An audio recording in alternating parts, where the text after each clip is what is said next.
This is our boy, Demon King Burze. He got his peaches handed to him by the heroes, because he followed a book called Demon King Standards, like it was gospel. On the verge of death, he realizes the truth.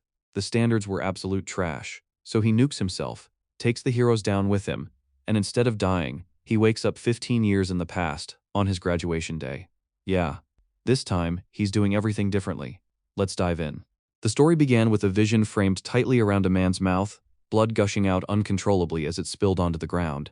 In that moment, he reflected that when reality truly struck, it became impossible to comprehend, often dragging the mind straight into denial. He admitted that he had never been aware of this truth before. The reality now crashing down on him was that the black flames he had been so proud of had failed to kill the heroes. He could not understand how the so-called sword god among the heroes had been able to pierce through his skills and stab straight into his heart. Confusion consumed him completely. It was revealed that the man was a demon, struck through by a sword, his body broken and bleeding. Internally, he reflected on how he had always believed himself to be worlds apart from everyone else. He had entered the Demon King Military Academy as the top student, graduated as the valedictorian, and embodied everything expected under the Demon King standards. Those standards were a theory established by the first Demon King Emperor, the one who had laid the very foundation of the demon realm. He had researched this theory more deeply than anyone else and had followed it with absolute rigor. Exactly as the standards dictated, he had built a tower and kidnapped princesses. He had then nurtured the heroes who came to save them. For a demon king, the rage and sorrow of heroes were the ultimate feast. Killing them too early would have been a waste. The standards taught demons to fatten the heroes up before devouring them, because stronger heroes made for more delicious meals. He had followed the Demon King standards more faithfully than anyone else. World domination, he believed, had only been a matter of time. By observing the sorrow and rage of countless beings, including heroes, he had become a demon king stronger than any other. And yet, despite all of that, he could not understand why he was now the one lying in the dirt. The scene showed the Demon King bloodied and battered, while a hero mocked him openly, questioning how such a thing could have happened, and declaring that demons were all the same. The hero explained that demons always set up these situations themselves, only to look shocked by the outcome. The Demon King could not comprehend the logic behind such accusations and internally rejected them as complete bullshit. The hero continued, ridiculing the Demon King's methods. He pointed out that demons always kidnapped famous princesses just to send a signal, effectively announcing that a Demon King was active and daring heroes to come stop him. The hero mocked the Demon King's intelligence, claiming that if it had been him, he would have simply killed the king outright, throwing the entire kingdom into chaos. The Demon King contemplated this idea. Kidnapping the king would indeed cause internal conflict among humans fighting for the throne, but their anger would not be directed at him. Without that focused rage, he would not grow stronger. As a Demon King, such an approach went against the standards. The hero continued mocking him, adding that if heroes did not come to the tower, demons conveniently sent monsters to villages to train them instead. If the heroes did come to the tower, it was even easier. The first floors were full of weak monsters, allowing everyone to train at their own level and develop skills efficiently. Listening to this, the Demon King reflected that heroes could not be allowed to die halfway, as they needed to gather more energy. He realized he had been careful, just as the standards had taught him. The hero then removed his sword from the Demon King's chest and kicked him hard, leaving him writhing in pain on the floor. The hero continued mocking him, explaining that when the tower became boring, all they had to do was kill the Demon King. A new Demon King and a new tower would appear. It was the perfect hunting ground for heroes. The hero looked to the others for agreement, and the other heroes enthusiastically agreed. They thanked the Demon King, saying that thanks to him they had grown well. They called him the best Demon King ever, more of a godfather than a Demon King. They praised the tower, thanked him for his efforts, and cheered, thanking him for giving them the best hunting ground imaginable. As the Demon King lay in his own pool of blood, he thought in disbelief about being called a godfather, and realized that his tower was nothing more than a hunting ground to them. The hero added that the Demon King had actually been quite strong, noting that many heroes had died this time. He dismissed that fact casually, stating that it was fine because it had made him famous. Raising his sword, the hero delivered his final farewell to the Demon King. The Demon King, burning with rage, thought about the audacity of the heroes. He could not believe that they dared to humiliate him like this. He questioned what the Demon King's standards even meant anymore and refused to die in vain. Not like this. He reaffirmed to himself that he was a Demon King as fierce anger overtook his face. He tried to get up, but in the next second he was slashed again, his head severed and sent rolling. As his head spun through the air and landed on the ground, he saw the heroes who had been mocking him. He recognized his own demise and vowed internally that those who looked down on him would pay. The hero warned the others not to touch the Demon King's head, declaring that the horns were his. At that exact moment, a crack of purple light appeared on the Demon King's body, catching the hero's attention. With the last of his strength, the Demon King resolved that even if he had to give up the remainder of his life, he would not let this end quietly. The hero stared at the corpse in disbelief as the purple lightning grew brighter and more intense. The once cocky hero shouted for everyone to run, but it was already too late. A massive purple blast of energy erupted, burning the flesh of the heroes who had mocked the Demon King and dooming everyone present. In an instant they were reduced to skeletons, their bodies consumed by flames. In his final thoughts, the Demon King realized that the standards had been wrong. If only he had known that heroes looked down on Demon Kings because of those standards, he would never have followed that motherfucking doctrine. Even if he were ever given another chance, he swore he would screw the standards and throw that damn system to the orcs. As the purple energy engulfed the entire tower, finishing everyone inside, the Demon King faded away, his consciousness drifting into darkness. Then, just as everything ended, someone called out the Demon King's name, Berze Deos. He opened his eyes in shock and found himself standing in an auditorium surrounded by many students. He looked around in confusion, sweating, thinking about how the hell this was possible and realizing that he was alive. A small demon called out his name again, urging Berze Deos to come forward. He complied, still thinking it was impossible, recognizing the place only moments later. Another demon addressed him, questioning why a brilliant mind like his was acting strangely on his graduation day. Berze Deos realized this was the academy director. The director placed a red badge on him. Berze Deos recognized it immediately as the symbol given to all graduates of the Demon King Military Academy, the mark of a Demon King. In that moment he realized that this was the graduation day from 15 years ago. An announcement was made calling all graduating students to the stage. As Berze Deos stepped forward, he thought that he did not know why he had come back this time but understood that this was his chance. The announcer explained that the graduating students, soon to be Demon Kings, would now recite their pledges. A small demon pointed to Berze Deos, declaring that the valedictorian would read on behalf of the other students. At that moment a hologram panel appeared in front of him, displaying the Demon King standards. He stared at it, thinking about how he had seen it countless times and memorized every part of it without missing a single syllable. He remembered how he had dedicated his entire life to upholding those principles, only for them to become the trash that drove him to his death and turned him into a toy for heroes. He realized that he was expected to read and swear before everyone to follow those standards for the rest of his life. While everyone else was smiling and happy, Berze Deos grit his teeth in rage. The small demon urged him to recite the great standards of the Demon King. Instead, Berze Deos refused. His declaration echoed throughout the auditorium. The students of the Demon King Military Academy stared at him with puzzled expressions. With an angry face he declared that he could not swear to such a bullshit oath, that following the standards was the most moronic and fucked up thing anyone could do, and that the Demon King standards were absolute trash. Shock rippled through the room, demon students stood frozen and everyone present was horrified by what they had just heard. It was the moment when the Academy's greatest valedictorian transformed into the greatest lunatic of the century. An ancient demon was shown slamming his fist against a massive table, the impact echoing through the hall. This figure was revealed to be Arcane Blarimph, the Archduke of the Demon Realm, and his fury was unmistakable. His rage was directed at the Demon King Berze Deos, who, by daring to insult the standards of the Demon King, had committed an offense worthy of immediate execution.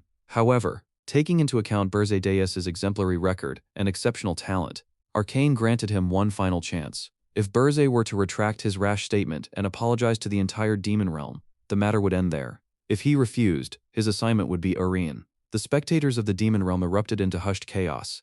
Aryan was whispered about in fear, the dimension where Demon Kings went to die, effectively a death sentence. Many questioned why a criminal like him was even being given a chance, insisting he deserved death for daring to insult the standards. A simple apology they believed was nowhere near enough.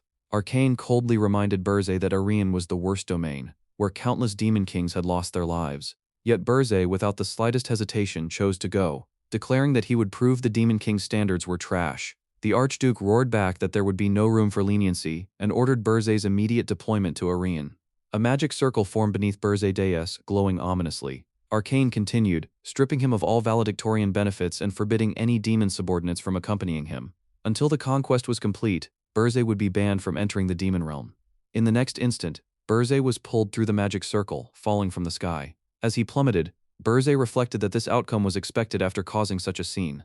Still, he acknowledged his return to Aryan. While descending, he took in the breathtaking view, recognizing this land as the place inhabited by the heroes who had killed him even before his regression. He admitted that he had chosen Aryan himself, believing that only the worst difficulty was worthy of the best. That arrogance had led to his death, as countless heroes had already been exploiting the Demon King's standards against them. Berze finally descended onto a snowy mountain, his demon wings cutting through the freezing air. This was the northern continent's Ergest mountain range, where he now stood. He resolved not to be fooled twice, deciding that this time he would be the one exploiting the system, the so-called hero standard. His face hardened with determination as the scene shifted backward in time. Elsewhere, another demon was shown carefully shaving his beard, dressing properly, and making sure he looked presentable. His name was Gordon Dyrek, the valedictorian of the Demon Academy. While the Demon King Academy trained kings, the Demon Academy raised the demons who would serve them. According to Demon Realm regulations, the top demon served the top Demon King. A demon girl who ranked second congratulated Gordon, noting that being valedictorian had paid off, as he would get to serve Lord Deus, the top demon king. Gordon laughed, while the third-ranked graduate regretted not studying harder, lamenting that he could have served Burzay instead. Gordon dismissed their envy, remarking that the demon kings they were serving were great as well, even if they weren't on Burzay's level. In his thoughts, Gordon reflected on Burzay being from the Great Black Dragon clan, a once-in-a-millennium genius. Graduating in the same year as him felt like a blessing. With Lord Burzay, Gordon believed they could conquer any dimension. He imagined a statue of himself being built beside Demon King Burzay, convinced he would write a new page in the history of the demon realm. That dream shattered the moment Gordon heard Burzay openly refusing the Demon King standards. The declaration shocked Gordon and the two graduates beside him. Hearing Burzay call the standards trash left Gordon utterly stunned.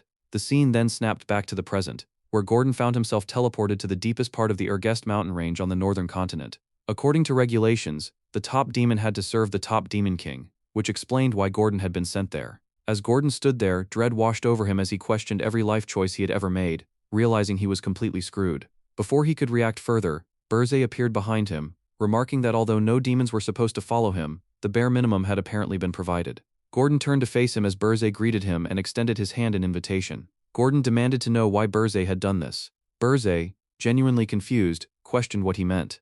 Gordon erupted, fixating on the standards, why Burzay would complain about them publicly, in front of everyone and especially in Arian. Gordon accused him of dooming them both to death. Burzay tried to calm him, noting Gordon would rip all his hair out at this rate. Gordon snapped back, questioning whether his hair was really the problem. Burzay observed Gordon quietly, wondering if he had always been like this. In the previous timeline, Gordon had been far bolder, acknowledging the difficulty but expressing confidence that with Burzay there, the challenge was worth taking. Back then, Arian itself had been enough motivation. Now, Burzay recognized that the situation was different, reasoning that Gordon would react differently, and that explaining his regression would only make him seem like a lunatic. Eventually, Gordon, though unwilling, apologized for his disgraceful display and resolved to fulfill his duty. Burzay accepted this without ceremony. The first rule of the Demon King standards was then laid out. A Demon King must build a tower. The tower could not be hidden or built in terrain that was too difficult, ensuring heroes could find it. Gordon assessed their surroundings, noting that the rugged high mountains made the area difficult for humans to approach. Building a tower here would violate the rules, so he suggested they move first. Burzay refused outright, declaring he would build the tower there regardless. Gordon was shocked, realizing Burzay was breaking the Demon King standards. Burzay planted a tower seed into the ground, embedding it deep into the earth. Gordon panicked, insisting this completely violated the standards and questioning whether Burzay had abandoned his pride as a Demon King. Burzay reflected on Gordon's disgust, understanding how deeply ingrained that faith was, something that could not be denied without death, or something equivalent to it, just as he himself had experienced. He clenched his fist until his hand was injured, then told Gordon to listen carefully. The Demon King standards were trash, especially in Arian. Blood dripped from his hand onto the tower seed. The ground began to shake. The entire mountain range trembled violently as the seed emanated a brilliant red light. A beam of crimson energy shot upward, enveloping the snowy landscape. Burzay observed calmly, noting that Arian was flooded with a ridiculous number of heroes. A system activated, balancing the tower and recognizing its user. Race, Black Flame Dragon. Name, Burzay Deus. Recognition complete. The tower was summoned. A massive tower-like structure emerged, and as Burzay watched, he realized the truth. This was why Demon Kings kept dying here. The tower was constantly smashed by countless heroes. Humans had discovered that the tower operated on a specific mechanism, and had reverse-engineered the standards themselves. The Demon King standard no longer worked in Arian. It was far more accurate to call it the hero standard. Gordon was visibly shaken. Now why this dumb fuck is calling Demon King's standards hero standard instead? The thought alone left him stunned. And before he could fully process it, the scene shifted to the undeniable proof standing before them. A massive tower finished its construction in real time, its colossal structure piercing the sky as Burzay's tower stood completed. Gordon stared at it in disbelief, shocked not just by the sight but by the absurdity of the situation. The Demon King entered the tower without hesitation and motioned for Gordon to follow. Inside, the first floor of Burzay's tower was revealed to be completely empty. Gordon immediately found this unsettling. From his understanding, towers were always packed with monsters, traps, or at least some form of resistance, yet the entire floor was barren. It felt like the kind of tower cruelly assigned to a Demon King with absolutely no perks. The scene jumped ahead to the 5th floor, where the Demon King's chamber was located. Gordon realized with growing concern that every single floor was completely empty. The tower had already been constructed, leaving no room for changes. All that remained was to follow the standards properly, beginning with Rule 2. According to the standard of the Demon King, Rule 2 stated that a Demon King must kidnap a prince or princess. The target had to be a high-profile individual close to the line of succession, as such figures allowed for the harvesting of significantly greater demonic energy. That was the rule, plain and absolute. Seeking clarity on what came next, Gordon addressed Burzay directly, offering his counsel as the Demon King's adjutant. Burzay allowed him to proceed, and Gordon immediately launched into an anxious explanation. He reasoned that the closest kingdom within the Urgest mountain range was Corzin and insisted that a high-ranking princess from a kingdom near the top should be targeted. By doing so, they could absorb the kingdom's rage and sorrow, rapidly growing stronger. Gordon admitted that he fully expected Burzay to refuse. Instead, Burzay agreed without resistance. The response caught Gordon completely off guard. Burzay calmly stated that he already had a princess in mind. Gordon quickly volunteered to assist, but Burzay interrupted and assigned him a different role. Gordon was ordered to guard the tower as leaving the Demon King's lair empty was not an option. Relief flooded Gordon's thoughts. He silently thanked fate, convincing himself that Burzay was still rational. After all, he was the valedictorian, merely weighed down by graduation stress. This situation could still be salvaged, but at the same time, Gordon knew it was real now. This was no longer theory or preparation. This was the beginning. Gordon questioned Burzay one last time, asking who exactly he planned to bring. Burzay stood by the window, wings prepared, ready to take flight. He revealed his target, a nation at the southernmost tip of the continent, the kingdom furthest from the tower, the Hilderan Kingdom. In the next instant, Burzay was already in motion. Using his wings, he crossed the vast distance with terrifying speed and arrived above the Hilderan Kingdom. He located a specific castle room and hovered outside its window. Through the glass, he observed a princess inside. She was a princess with virtually no presence in the line of succession, the 13th princess. Burzay announced himself and declared his intent to take her away. At that exact moment, Gordon's voice echoed in protest, screaming that this choice was the complete opposite of the Demon King's standards. Demon King Burzay stands face to face with the 13th princess. The princess, instead of panicking, simply tilts her head and asks who he is. Burzay introduces himself bluntly as the Demon King who has come to kidnap her. No fluff, no theatrics. Instead of screaming or resisting, a soft chuckle slips from her lips. She looks at him with unsettling calm and casually asks whether he can even handle her. That question throws Burzay off. Internally, he can't help thinking how strange it is. She's talking to a Demon King way too lightly. Still, his pride kicks in, and he snaps back with absolute confidence, declaring that of course he can handle her. He's the Demon King after all. The princess then does something even stranger. She extends her hands and calmly says she'll allow herself to be captured quietly. Burzay is taken aback. Her composure feels wrong. He questions her calm demeanor and asks what she's plotting. The princess explains that since she was born a princess, she always believed a day like this might eventually come. It's something she had already accepted. Burzay warns her not to try lowering his guard with cheap tricks, making it clear he's desperate in his own way and won't fall for shallow schemes. She immediately shuts that idea down. She points out that she couldn't possibly have known a Demon King would appear today, so how could she prepare a trap? Burzay admits, internally, that it's a valid point, yet an uncomfortable feeling keeps crawling up his spine. When she asks if they should leave already, Burzay proceeds with the kidnapping, bringing the princess with him to the Urgest mountain range, straight to the tower of Burzay. Upon returning to his tower, Burzay arrives carrying the princess. Gordon greets him, relieved that he returned safely. Burzay brushes snow off himself and orders Gordon to let the princess stay somewhere in a corner of the 4th floor. Gordon is confused. Does that mean not a prison cell? Burzay explains that since she came along quietly, he intends to offer her some convenience. Gordon accepts the order but mentions that he has something important to report. The scene shifts to the 4th floor. It's completely empty. The princess sits on the cold, hard floor and reflects on her situation. She acknowledges that she's really been kidnapped. There's nothing, no pillow, no blanket, no maids, no garden. It's nothing like the kingdom. And yet, she smiles. Bro, I think this bitch is crazy at a certain level. Meanwhile, Burzay learns that an invitation has arrived from the Tower of Beasts. Gordon confirms, it's supposedly a welcome party for the new Demon King. Burzay scoffs, calling it a pathetic attempt to haze a rookie. Demon Kings are creatures of immense pride who usually refuse to cooperate with others, but the unique nature of this dimension, Arraign, has forced them into uneasy collaboration. Burzay recalls how he once ignored them as weaklings, but decides that this time, some light interaction might be worth it. The scene shifts to the Tower of Beasts. The Demon King of Beasts introduces himself as Draxon while chomping down on a chunk of meat. Burzay stands before him, with Gordon nearby. Draxon boasts about ruling the tower for 70 years and questions whether Burzay is the newly arrived Demon King. He mocks Burzay, calling him a nutjob who insulted the standards and claiming there's nothing special about him.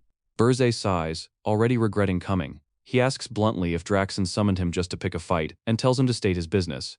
Draxon leans forward laughing dismissively and reveals that Archduke Arcane ordered him to observe Burzay upon his arrival. Burzay scoffs, referring to Arcane as a noisy old vampire. That crosses a line. Draxon explodes in rage, accusing Burzay of having a death wish. Towering over him, Draxon drops his meat onto the floor and demands Burzay lick it to atone for his rudeness. Burzay calmly asks if Draxen even understands why he came. Draxen claims it's because Burzay insulted the Demon King's standards. Burzay reminds him that those same standards forbid Demon Kings from killing one another, but then questions whether he really needs to follow such a trivial rule. He stomps on the chunk of meat. A massive surge of demonic energy erupts, shattering the floor. Burzay's aura turns overwhelmingly violent. Draxen trembles like a scared dog, completely shaken. Sweating, he hurriedly relays Arcane's warning. If Burzay kidnaps a princess and fails to report within a month, his authority will be revoked. Burzay turns away, unimpressed. He casually reveals that he already kidnapped a princess, one that fits his personal taste. Draxen and his lackey can only watch silently as Burzay leaves. Back in the Tower of Burzay, Gordon praises him for displaying true Demon King dignity. Burzay brushes it off, saying the others can't act recklessly for now. Still, preparation is necessary. He orders Gordon to check on the princess's condition, explaining that he needs to figure out how to make use of her. Gordon obeys, leaving Burzay alone with a splitting headache. Burzay reflects bitterly. If all Demon Kings are as stupid as the Beast King, things will be annoying. The consequences of insulting the standards turned out to be bigger than expected, but even if he could go back, he'd insult them again. Submitting to trash standards is worse than dying. Standing up, he resolves not to repeat past mistakes. Since he kidnapped the lowest-ranked princess, he expected only a few hundred demonic energy points. A safe but modest start. Then he checks his points. Over 13,000. Confused, he wonders why the number is so high. Suddenly, a system panel appears, announcing a video message from the Tower of Beasts. Draxen appears on screen, now acting polite, congratulating Burzay. He praises Burzay's achievements in Arraign, calling them impressive. He even suggests that insulting the standards might have been a calculated move. Burzay immediately senses that something is very wrong. At that moment, Gordon comes running in, panicked, shouting that it's a disaster, the fourth floor is. The scene shifts. What was once an empty cold space is now a breathtaking natural paradise. Butterflies flutter through the air, crystal clear water flows gently, lush greenery spreads across the floor, flowers blooming everywhere. The environment is peaceful, beautiful, unreal.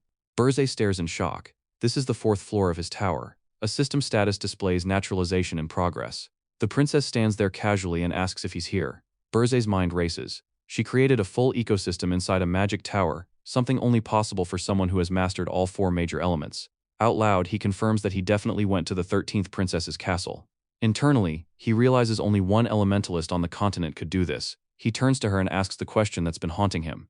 "You're not the 13th princess, are you?" The princess smiles while playing with elementals and admits he mistook her for Elena. Dread washes over Burzay's face. He starts to speak, realization crashing down on him. The princess confirms it with a mischievous smile. Her name is Erdnan Hildren, the first princess of the Hildren Kingdom. The scene transitioned to the Hildren Kingdom, inside the king's castle, where chaos immediately filled the air. The crown princess had been kidnapped by the Demon King, and the king was absolutely losing it. He raged that someone had dared to take his most cherished crown princess, Ernan, and ordered the immediate mobilization of the strongest heroes along with the entire Hildren army. His command was simple and furious. Cut off the foolish Demon King's head and bring his daughter back at all costs. Meanwhile, in the tower, Princess Ernan herself behaved nothing like a helpless captive. She mischievously questioned Demon King Burzay, asking whether this was why he had asked if he could handle her. Burzay, visibly stunned, reflected on how he had heard that the genius spirit summoner possessed mana overflowing beyond limits. There was no way he should not have noticed something like that. He questioned how she had deceived him so thoroughly. Ernan then innocently revealed that she could conceal her mana as long as she wore a certain ring. She explained that it was a royal heirloom, passed down through the royal family for generations. After calmly satisfying his curiosity, she asked whether he would now send her back. Burzay said nothing. Internally, he reasoned that if he sent the princess back now, he would be reduced to a complete laughingstock. No kingdom feared a coward, and gathering demonic energy points would become even harder. Like it or not, he had no choice but to push forward like this. At that moment, a system panel appeared before Demon King Burzay, announcing that hostility from a large number of entities toward him had been detected. His current demonic energy points stood at 19,521. Looking at the panel, Burzay concluded that they had already identified him. Still, he believed nothing had changed just because Ernan was not the 13th princess. She was still his hostage. Ernan simply looked at him with innocent eyes. Back in the Hildren Kingdom, the king continued his furious rant, repeatedly shouting for the head of the foolish Demon King and the return of his princess. One court onlooker cautiously stated that they had not yet identified which Demon King was responsible, explaining that scouts had already been dispatched and asking the king to wait just a little longer. This only made the king angrier. He demanded that the Demon King be identified immediately, shouting that the crown princess had been kidnapped and questioning why everyone was dragging their feet. Another advisor spoke up, pointing out something strange. Recently, the Demon King of Lust had kidnapped the crown prince of another nation, provoking massive outrage and ultimately being eliminated by the hero's assault. Given that precedent, the appearance of another Demon King bold enough to kidnap a crown princess felt suspicious. The court fell into uneasy murmurs. The king clenched his throne, fury radiating from him, and concluded that it must be a new Demon King. At that very moment, a knight appeared and reported that traces of a teleportation magic circle had been discovered. The trajectory pointed north, with the estimated destination being the Urgest mountain range. Upon hearing the name Urgest mountain range, the king was visibly shocked. The scene shifted to the Urgest mountain range, inside the Demon King's tower, Burzay Tower. Gordon warned Burzay that the armies of Hildren would soon storm in and questioned whether it would be too difficult for him to face them after having just descended from the demon realm. Burzay merely smiled, confident that it would be fine. He explained that the kingdom of Hildren could not deploy its national army effectively. The Urgest Mountains sat at the northernmost tip of the continent, while the Hildren kingdom lay at the southernmost end. The countless nations positioned between them were unlikely to open a path for Hildren's army. Not every nation would grant passage, meaning Hildren's only realistic option was to seek help from the Hero Guild. As Burzay predicted, his words quickly came true. The king of Hildren ordered his advisors to contact the Hero Guild. Soon after, the scene shifted to the Hero Guild itself, where the king's request regarding the kidnapped princess was posted publicly. Countless heroes stared at the notice in disbelief, reacting with shock that the crown princess of Hildren had been kidnapped and questioning what kind of insane demon king would do such a thing. When they saw the destination listed as Urgest Mountain, panic set in. That place was crawling with calamity-rank monsters. One scar-faced hero openly declared that he was not playing hero just to die. He remarked that the king of Hildren must be burning up inside right now.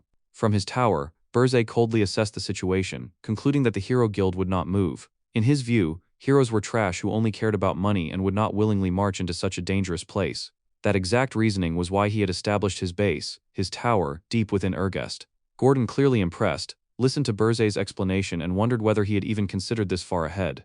Though Burzay did not follow standard tactics, he seemed to know the world of Urien inside and out, almost as if he had lived here before. Back in Hildren, the king continued raging, furious that not a single hero was stepping forward and questioning how they could even call themselves heroes. Burzay, meanwhile, reflected that this outcome was inevitable. There were simply too many heroes in Urien, all connected through the Hero Guild and obsessed with calculating profit before moving. Their greed made them extremely picky. It would take time for them to form a party, and even more time to reach the deepest part of the Urgest Mountain. Even so, Burzay knew that his current amount of demonic energy points was insufficient to face a full hero army. The terror of their sheer numbers was something he understood all too well, having already tasted it in the past. Burzay then called out to Gordon and ordered him to contact Draxon. He needed to sell his demonic energy and exchange it for human money.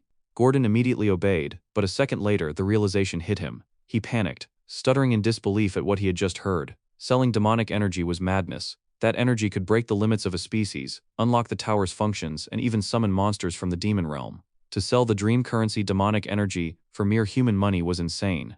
Burzay calmly confirmed it.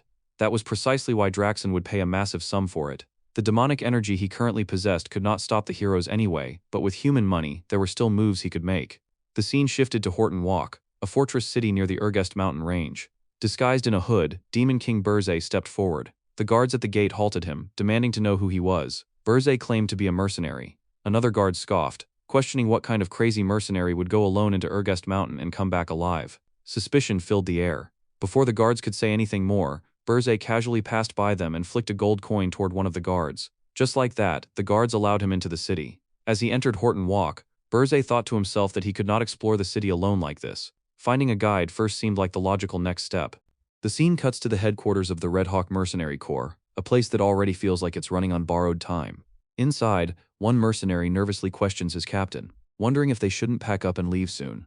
The captain fires back instantly, genuinely baffled. Leaving this place? This absolute gold mine? Monsters crawl out every single day, the regular soldiers deal with the bloodbath, and the Red Hawks simply stroll in to collect the spoils afterward.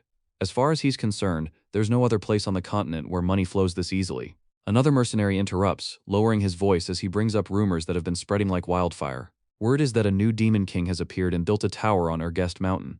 The captain scoffs, brushing it off as fake nonsense. In his experience, demon kings always build their towers somewhere heroes can easily reach. That's just how it works. But the rumors keep stacking. Someone adds that this demon king supposedly kidnapped the crown princess of the Hildren kingdom. The captain laughs again, asking if anyone has ever seen a demon king travel all the way across the continent just to kidnap a princess. Still, doubt creeps in when another mercenary mentions something harder to ignore. The Hero Guild apparently refused a massive sum of money after hearing the destination of a request. With a mug of booze in hand, the captain waves it off, claiming it's all just theater. The crown princess of Hilderin isn't just royalty, she's the precious heir. The kingdom would be willing to offer up its liver and gallbladder just to commission the heroes again. The guild is obviously pulling a stunt, trying to squeeze out even more cash. After all, everyone here knows better than anyone how money-crazed heroes really are. Then a calm voice cuts through the room, agreeing that the explanation makes perfect sense. The flow of the conversation suddenly freezes as a figure stands behind the mercenary captain. It's the Demon King Burzay himself. The captain jumps out of his skin, crashing onto his ass and yelling that the stranger scared the shit out of him, demanding to know who he is. Burzay, completely unfazed, notes internally that these people seem well-informed, perfect candidates to serve as guides. He orders them to leave one man behind and tells the rest to get lost. That's when things go sideways. 3 mercenaries immediately rush him. One bald mercenary shouting about the audacity of spouting nonsense after breaking into the Red Hawk mercenary corps. Another calls him an arrogant bastard and promises he won't leave alive. They lunge together, confident in their numbers. Big mistake. Burzay wipes them out in an instant, one-shotting all 3. Bodies go flying as he zips past them, beating their asses so fast it barely registers. In just a few seconds, the floor is littered with broken mercenaries. A bald, heavy-set mercenary charges next, swinging a massive hammer and slamming it straight into Burzay. But Burzay catches the weapon barehanded. The sheer force stops dead. The mercenary starts sweating bullets as reality crashes down on him. From above, 3 more mercenaries aim crossbows at Burzay, trying to salvage the situation. Burzay responds by grabbing the hammer-wielding brute and hurling him straight into the crossbowmen, wiping them out in one brutal throw. The mercenary captain hides, trembling, his mind screaming one thought over and over: what a monster Demon King Burzay is. Burzay continues his rampage, his menacing figure tearing through the rest of the mercenaries. Outside the headquarters, townsfolk gather, hearing the noise. A girl comments that the mercenary group must be fighting again. A man sighs, wondering if they ever get tired of it. None of them have any idea that a Demon King is inside, beating the living shit out of the entire group. Inside, every mercenary lies broken in the dirt. Only the captain remains standing, and before him stands Demon King Burzay. Burzay calmly tells him not to be scared, answer properly, and he'll be allowed to live. The captain immediately bows, desperate, promising to do anything if his life is spared. Burzay's question is simple and chilling. He asks where the slave market is. The scene shifts to a mansion-like property. Burzay and the mercenary captain walk together, revealing the location to be a slave market where humans are imprisoned. Burzay notes that there are only human slaves here. The captain asks if that isn't to his liking. Burzay tosses him a pouch of gold and points out that there must be rarer goods. The captain freezes for a moment, shocked by the weight of the pouch, before instantly switching attitudes like Lloyd, because Lloyd is water. Water is good, so Lloyd is good, ladies and gentlemen. Shout out to the legendary Manhwa. Then we see this bastard, agreeing to escort him, muttering like a gold digger bastard. Burzay follows, internally remarking that even after watching his subordinates get beaten into the ground, the man can still put on that face. Humans who covet money, and demons who covet demonic energy, there's no real difference. They move deeper into the slave market until the captain announces they've arrived. The narrative flashes back to an earlier moment, when Gordon questioned Burzay about what he could do with human money. Burzay had explained that he could buy slaves, members of other races captured by humans. An elf would be ideal. Elves are known for their integrity, and using one as a spy could create chaos among the heroes. Back in the present, Burzay stands before a green-haired elf imprisoned by humans. The weight of the moment lingers. The scene then cuts away to the Hilderin kingdom, where the hero Highland Cargill appears and bows before the king. The king admits he doesn't know about the other heroes, but he truly believed Highland would support them. Kneeling, Highland Cargill swears that he will rescue the crown princess and bring back the Demon King's head. He declares it all in the name of justice. We see a slave merchant confidently approaching the Demon King Burzay, asking what kind of slave he is looking for. Without hesitation, Burzay states that he wants an elf slave, and adds that he himself will be paying for it. This immediately shocks the mercenary captain nearby, who clearly never expected the Demon King to foot the bill. Burzay responds with nothing but a lethal death stare, silently asking if there is any objection. Instantly humbled, the mercenary captain backs down, forcing a respectful smile and saying that of course he should be the one paying. Moments later, he is seen handing over the gold to the slave merchant. Burzay then calmly informs both the mercenary captain and the slave merchant that he needs to check something and orders them to wait outside. The slave merchant nervously objects, warning that the elf might go berserk. Burzay brushes it off completely, saying it is fine if anything happens. The mercenary captain will compensate for it. The mercenary captain is clearly pissed, but he cannot do shit in front of Demon King Burzay. Now alone with the elf slave, Burzay steps forward and activates his demonic energy, unlocking and releasing all of the elf's bindings. He remarks that a noble elf has fallen into the miserable position of a slave. The green-haired elf immediately senses the overwhelming energy and questions whether Burzay is a demon, asking what business a demon could possibly have with an elf. Burzay offers him a deal, a chance to take revenge on humans. The elf responds that it is a sweet offer, but a demon's tongue is no more trustworthy than a human's. Berzé claims that he is different and proposes a contract: serve him loyally for exactly 50 years, and afterward he will guarantee the elf's safety and freedom. For an elf, 50 years is not even that long, and Berzé points out that it is far better than continuing to suffer humiliation at the hands of humans.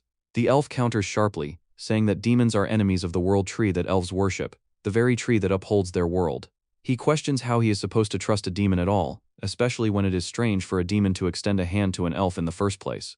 Internally, Berzé admits that the elf hit him right where it hurts. Chuckling, Berzé agrees to make it official, and vows upon the great Demon King's standards that he will fulfill his promise and never lay a hand on the world tree.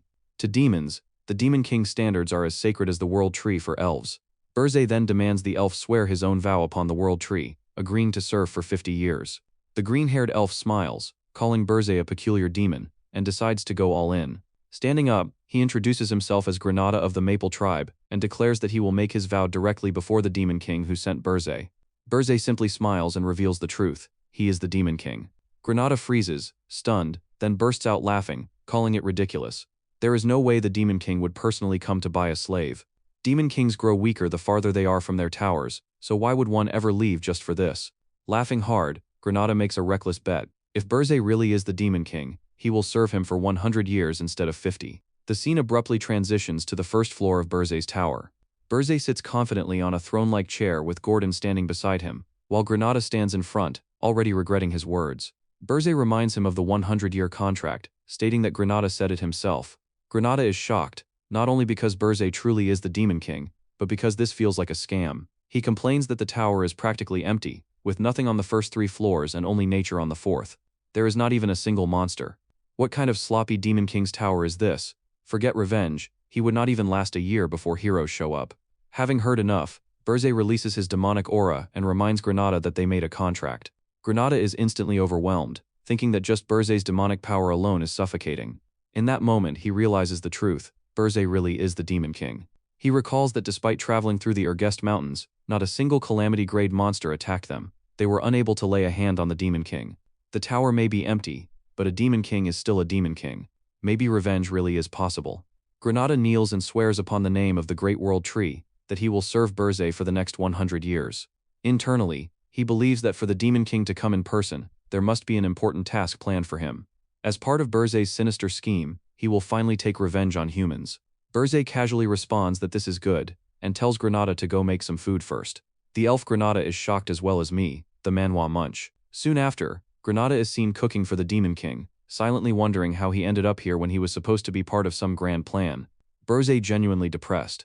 Beside him, Princess Ernan is chopping vegetables, cheerfully offering to help and asking if she can make vegetable bread. Granada does not even respond, completely lost in his own thoughts.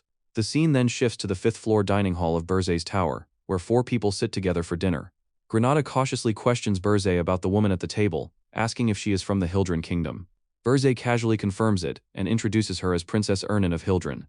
Granada immediately panics, jumping from his chair in shock and sweat, yelling that kidnapping the crown princess is insane. With a tower this empty, how are they supposed to stop the heroes if they come? Berzé continues eating calmly, and explains that this is exactly why he bought him, telling Granada to eat first. Granada is left completely speechless. Berzé then praises Granada's cooking, saying it is quite good. Princess Ernan proudly adds that she helped too, while Granada sits there wondering what in the world is actually happening. After the dinner, the scene shifted to the 4th floor, where Granada stood alongside the Demon King Berzé. Granada wondered whether, when a hero arrived, he was supposed to fight them directly. Berzé dismissed the idea, stating that if a hero managed to get inside the tower, everything was already over. Instead, Granada would disrupt the human world in his place. The elf questioned whether Berzé wanted him to become a spy. Berzé confirmed that this was correct, but added that before anything else, he needed to assess Granada's abilities. With that, the Demon King hinted that Granada should show what he was capable of. Granada questioned how he was expected to defeat the Demon King inside the Demon King's own tower. Berzé responded by proposing a test: he would use no demonic energy and fight with only one hand, and if Granada won, the contract would be reduced back to 50 years. Hearing this, Granada flared up, determined that Berzé should not take back his words. He declared that he would do his best to take Berzé's head, quickly correcting himself to say he would take him on with everything he had. In the next instant, both of them vanished from their positions, and the fight began. Granada engaged in close-range hand-to-hand combat, clashing directly with the Demon King, who defended himself using only one hand. Berzé observed that Granada moved well for someone who had lived as a slave for so long, and deduced that he had absorbed the mana on the 4th floor to enhance his physical abilities, remarking that it was a very fitting style for an elf.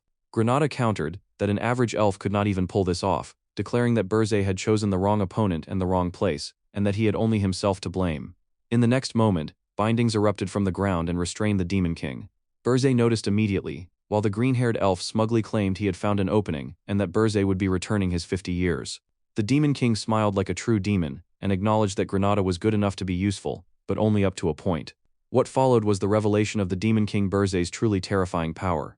He reminded Granada not to forget who his opponent was, and calmly reassured him that he was still not using his demonic energy. He promised to control his strength enough not to kill him. Granada's expression made it clear that he felt completely done for. The sounds of the Demon King beating the absolute shit out of Granada echoed throughout the tower, ringing non-stop. The scene then shifted to Horton Walk, inside the Red Hawk Mercenary Corps headquarters. The mercenary captain saluted the Demon King Berzé, expressing how honored he was to meet him again, while other mercenaries followed suit. The captain's eyes gleamed with greed, clearly seeing nothing but money, looking like Lloyd reincarnate. Berzé stated that he wanted to hire the Red Hawk Mercenary Corps for 1 year. The captain eagerly agreed and asked about the budget. Behind the captain, the injured mercenaries who had previously been trashed by Berzé were visibly unhappy with his presence. One fat mercenary muttered that even if Berzé had a lot of money, it did not sit right with him. Another questioned how this was even happening, while someone else complained that Berzé was the one who had beaten them up, yet the captain was still sucking up to him. Another mercenary seriously wondered if he should switch jobs. In the very next moment, the Demon King showed exactly why he was the Demon King, by dropping a full pouch of gold coins as advance payment. Instantly, the mercenaries who had been thinking about switching jobs did a complete turnaround, swearing loyalty to the captain for the rest of their lives. The mercenary captain, watching this nonsense unfold, internally wondered if he should replace these idiots altogether. At that moment, Berzé instructed the captain to take a certain man into the mercenary corps, explaining that he would be delivering his orders from now on. The captain immediately agreed, still sucking up without shame. The other mercenaries protested, arguing that no matter what, letting a stranger join them was unacceptable, but before they could continue, everything changed. Granada appeared, his face was bruised and swollen, clearly showing the aftermath of the beating he had received. He introduced himself simply as Granada. The mercenaries, who had all been beaten in much the same way, immediately noticed his condition. In the next instant, an odd sense of brotherhood formed between Granada and the mercenaries. They embraced him as if they had known each other for many long years. Observing this, the Demon King noted that while they might look sloppy, among mercenary bases in Ergest it would be hard to find better talent than this. Above all else, they were easy to handle. At the same time, it was established that the one hero who would answer Hildren's call was Helan Cargill, the hero who had defeated the Demon King of Lust. Berzé then officially announced that the Red Hawk Mercenary Corps' first mission was starting immediately. Their task was to investigate the hero hired by Hildren, Helan Cargill, and the entire corps answered in unison, affirming their acceptance of the order. The scene transitioned to Berzé Tower, where the Demon King Berzé appears deep in thought. Having already handed the hero-related situation over to Granada, he decides that it is finally his turn to power up. As this thought settles in, multiple translucent system windows materialize before him, hovering in the air. Within them are images of the mercenary captain, Granada, and Princess Ernan. Through this, it is revealed that demonic energy points can either be used to reinforce the Demon King's tower or to strengthen Berzé himself. However, there is a catch. Berzé has already sold all of his demonic energy points, now to gain immediate strength, leaving him with only one remaining option, the Spirit Blossom. This rare treasure is a crystallized mass of mana that sprouts after absorbing the natural mana of its surroundings over long periods. Consuming it grants immense power. In the Ergest mountain range, where violent mana storms rage and powerful monsters roam freely, human traffic is nearly non-existent. Because of this isolation, spirit blossoms there have spent countless years naturally absorbing mana, resulting in energy that is far purer than usual. Truly, it is a treasure trove. For demons, it is not as effective as pure demonic energy, but it is still far better than nothing. With this decision made, Berzé informs Gordon that he is heading out to find some spirit blossoms. Gordon immediately warns him that going unprepared is reckless, comparing it to searching for a needle in a desert. Monsters, after all, are no different from beasts, and even a demon king would be attacked if he showed the slightest opening. Berzé dismisses the concern about monsters, confident that he can simply kill them, but admits that finding spirit blossoms in such a vast land will not be easy. Gordon agrees, stating that unless they had a detector with exceptional mana sensing abilities, the task would be nearly impossible. At that exact moment, there is a knock at the door. Standing there is none other than Princess Ernan, casually asking if they are busy. Instantly, Berzé and Gordon arrive at the same conclusion. Princess Ernan herself is the perfect mana detector. The scene shifts as Berzé steps out of the Demon King's tower, Princess Ernan accompanying him. She excitedly admits that she has been extremely bored, no, beyond bored, and eagerly looks forward to what's coming. She makes Burzay promise that he will let her decorate the 4th floor of the tower however she wants. Burzay agrees, as long as they successfully find the spirit blossom. Internally, however, he fumes, wondering just how far she plans to take decorating when the very idea of redecorating a Demon King's tower is already insane. At the same time, Ernan reflects on her own situation. She never expected she would be allowed to leave the tower and is glad she happened to stop by when she did. As Burzay places a hand on her shoulder, she blushes, only for him to suddenly lift her into his arms and tell her to hold on tight. She asks for a moment to mentally prepare, but Burzay ignores that completely and launches into the sky with his massive wings, vanishing in an instant, and even leaving a fart behind. Terrified, Ernan squeezes her eyes shut, but curiosity slowly gets the better of her. She opens one eye, then both, and her eyes widen in awe. The day she was kidnapped had been dark, so she never realized how vast the world truly was. Now, she fully registers its sheer scale and beauty. She reflects on her monotonous life magic training, studying monarchy, training, studying, believing she would live and die repeating that routine forever. As they glide over the Urgest mountain range, Ernan excitedly remarks that she is probably the first person to ever glide over it. Burzay, however, has zero interest in her excited barking and begins to explain why he brought her along. She immediately cuts him off, insisting that he call her Ernan instead of Princess, pointing out that they will be seeing each other for a while. Burzay remains silent. Moments later, he abruptly stops mid-air, holding her suspended by her hands, internally wondering if she has lost her mind due to his leniency. He coldly reminds her of her position and threatens to move her quarters to a prison cell if she forgets herself. Ernan quickly apologizes. Burzay then orders her to use her spirits to locate the spirit blossoms. She agrees and releases her spirits, commanding them to search and return safely. Burzay reasons internally that while it would be impossible for him or Gordon to search such a vast area quickly, spirits, being mana themselves, would find the blossoms far faster. Sure enough, after only a short time the spirits return. Ernan reports that they found one, surprisingly fast. The scene transitions to a breathtaking sight, a beautiful flower sprouting from the ground, glowing with a crystal-like gradient light. It is stunning. However, the spirit blossom is surrounded by numerous orcs. Burzay steps forward and declares that monsters are descendants of demons who left the demon realm. If they still possess any pride as demons, they should obey the Demon King's command, leave the spirit blossom behind and depart quietly. The orcs respond with pure rage, angrily blabbering broken nonsense about not listening to demons and wanting Burzay dead. Honestly, someone should give them a dictionary. What the fuck are they even saying? Then again, they are monsters. Their intent is clear. Kill the Demon King. Burzay merely chuckles, twitching with anger, admitting that Gordon was right. Expecting beasts to think was foolish. Purple flames gather in Burzay's hands as he unleashes his demonic power, declaring that he will burn them all to ashes. The orcs leap toward him with a simple moral: kill and protect what is ours, kill and eat, but Burzay activates his demonic energy and instantly incinerates the charging orcs. The flames devour them so completely that they don't even register what happened before turning to ash. The remaining orcs shout to attack the weak one first and charge toward Princess Ernan. Burzay doesn't even spare them a glance. He activates his demonic energy again and slaughters the bastards before they can get anywhere near her. Watching this, Ernan is stunned. Feral orcs that can devour even ogres when grouped together cannot come close at all. This is the true power of a demon king. Burzay activates his demonic energy once more, and a one-sided slaughter begins. After some time, all the monsters lie dead on the ground as white snow falls quietly from the sky. Ernan gazes at the spirit blossom, her eyes sparkling as she notes that its mana purity is extremely high. The spirit blossom is identified as Hyacinth, a water and ice attribute blossom. Burzay warns her not to get covetous. Ernan pouts angrily but agrees. Burzay then picks up the spirit blossom and tells her that if she can find more, she can have one. Overjoyed, Ernan promises to do her best. Burzay meanwhile internally sighs, wondering if humans always need a carrot dangled in front of them to put in effort. Sometime later, Burzay is seen carrying Ernan back toward the tower. Unfortunately, they were unable to find a second patch of spirit blossoms. Despite Ernan searching until she was completely exhausted, no more were found, leaving her quietly saddened as they return. The scene cuts smoothly into Burzay Tower deep inside.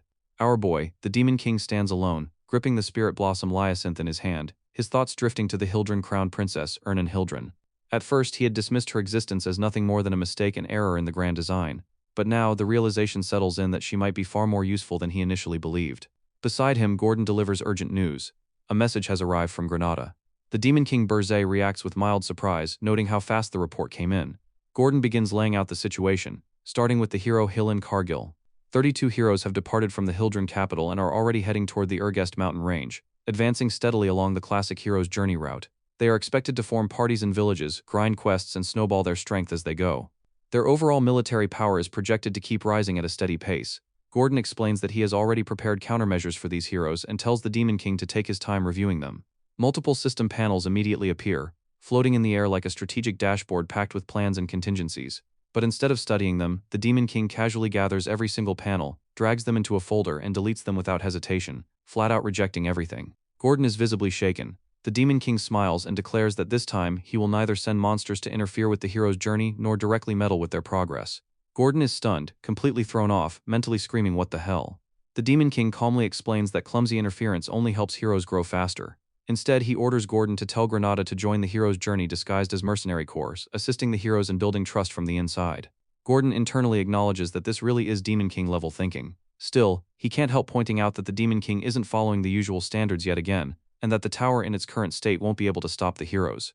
Burzet reassures him without a hint of concern, stating that the tower will be reinforced specifically with dwarves. The moment Gordon hears that, he completely freaks out, breaking into a cold sweat. He blurts out his disbelief, ranting that first it was a human, then high elves, and now even a dwarf. If that diminutive race ends up inside the tower, it will become a total laughingstock. Before he can continue, the Demon King casually raises his fist, demonic energy crackling around it, wordlessly threatening to shut him the fuck up or beat his ass. Gordon immediately goes silent.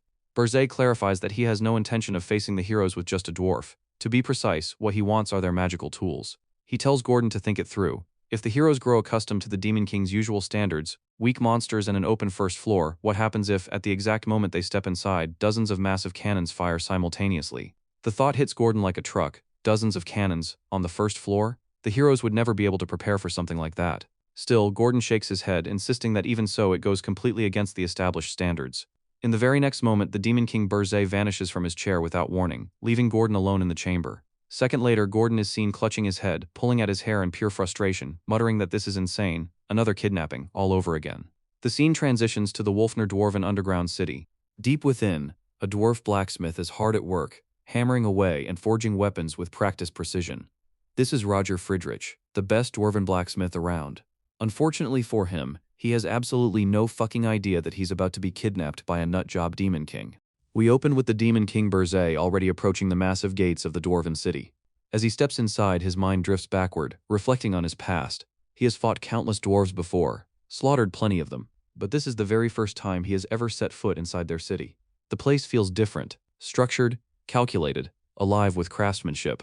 Burzet soon arrives at the Midnight Inn, where he casually approaches the receptionist. He explains that he has come to commission a weapon, but has no idea where to go or who to look for. He asks where the most outstanding blacksmith in the city can be found, and while doing so, he shoves multiple gold coins across the counter toward the dwarf receptionist. The moment the coins hit the desk, everything changes. The receptionist's expression turns smug as he remarks that, for a human, Burzet certainly knows how to talk business. Burzet fires back without missing a beat, thinking that he heard dwarves love money just as much as heroes do.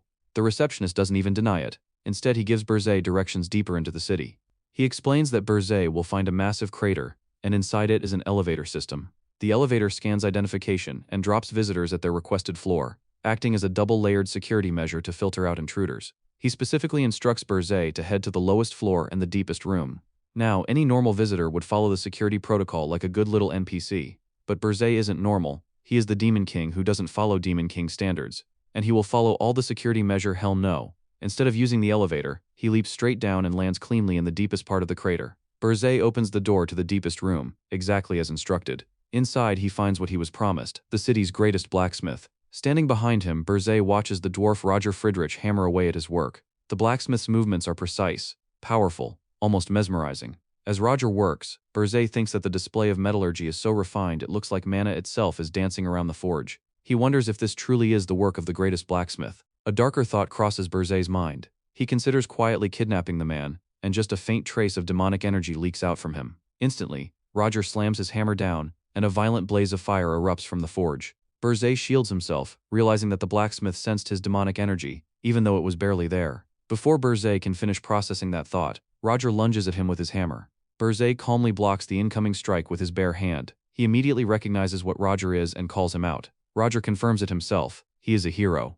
Roger Friedrich, the blacksmith who imbues the power of the hero. He declares that for a demon to fearlessly step foot into the city of dwarves, they should not expect to leave alive. Burzet just grins. He tells Roger that, for all that big talk, he's actually pretty weak. And then he clarifies something important. He's not a demon. He's the Demon King. In his true form, Burzet grabs Roger by the neck, lifting him effortlessly as the dwarf struggles like a caught pigeon. Roger's hammer slips from his hand and crashes to the floor. The noise immediately draws the attention of the dwarven guards. One of them calls out, asking Roger what that noise was and apologizing for the intrusion. But when they enter the workshop, Roger is nowhere to be found. Panic spreads instantly. The guards shout that Roger has vanished, that there is an intruder, and that the intruder has kidnapped him. Orders are screamed to block all exits because the kidnapper couldn't have gone far. Meanwhile, Burzet has already taken Roger elsewhere, pinning him to the floor. He warns him coldly that if he makes even a single loud noise, he'll be killed immediately. Roger, terrified, wonders why the Demon King is even here. He assumes Burzet must be after the princess. Burzet shuts that idea down fast, saying he isn't interested in any princess. Roger doesn't believe him, calling him a liar. Burzet changes tactics. He says he heard that dwarven blacksmiths dig underground tunnels for emergencies, and he orders Roger to guide him and lead the way. His thoughts spiral. A Demon King is here. He's definitely targeting the princess. He curses his luck, thinking about how he lived quietly all this time just to avoid fighting Demon Kings. Why is this happening to him now? Tears begin to form in his eyes. We're then hit with a blunt note about Roger's trait as a dwarven hero. He is absolutely fucking weak. I should stop dropping F-bombs in the narration. Burzet notices Roger's resistance and remarks that it looks like he won't talk easily, so he proposes another option. He suggests that he'll kidnap the princess instead and let Roger go free. Roger immediately demands to know what Burzet is plotting. Burzet lays it out brutally. He threatens that the selfish hero sold out the princess just to save his own life. If a rumor like that spreads, how does Roger think the dwarves will look at him? Roger completely loses it, begging him to do anything but that. He curses Burzet as a vicious bastard. Inside his head, Roger realizes how doomed he is. He's already known for being weak, and if a rumor spreads that he sold out the princess, everyone will believe it. That's a one-way ticket to a lifetime of torture. Burzet calmly tells him to choose: sell out the princess, or follow him. Roger thinks the obvious choice is to sell out the princess, but he also doesn't want to be tortured.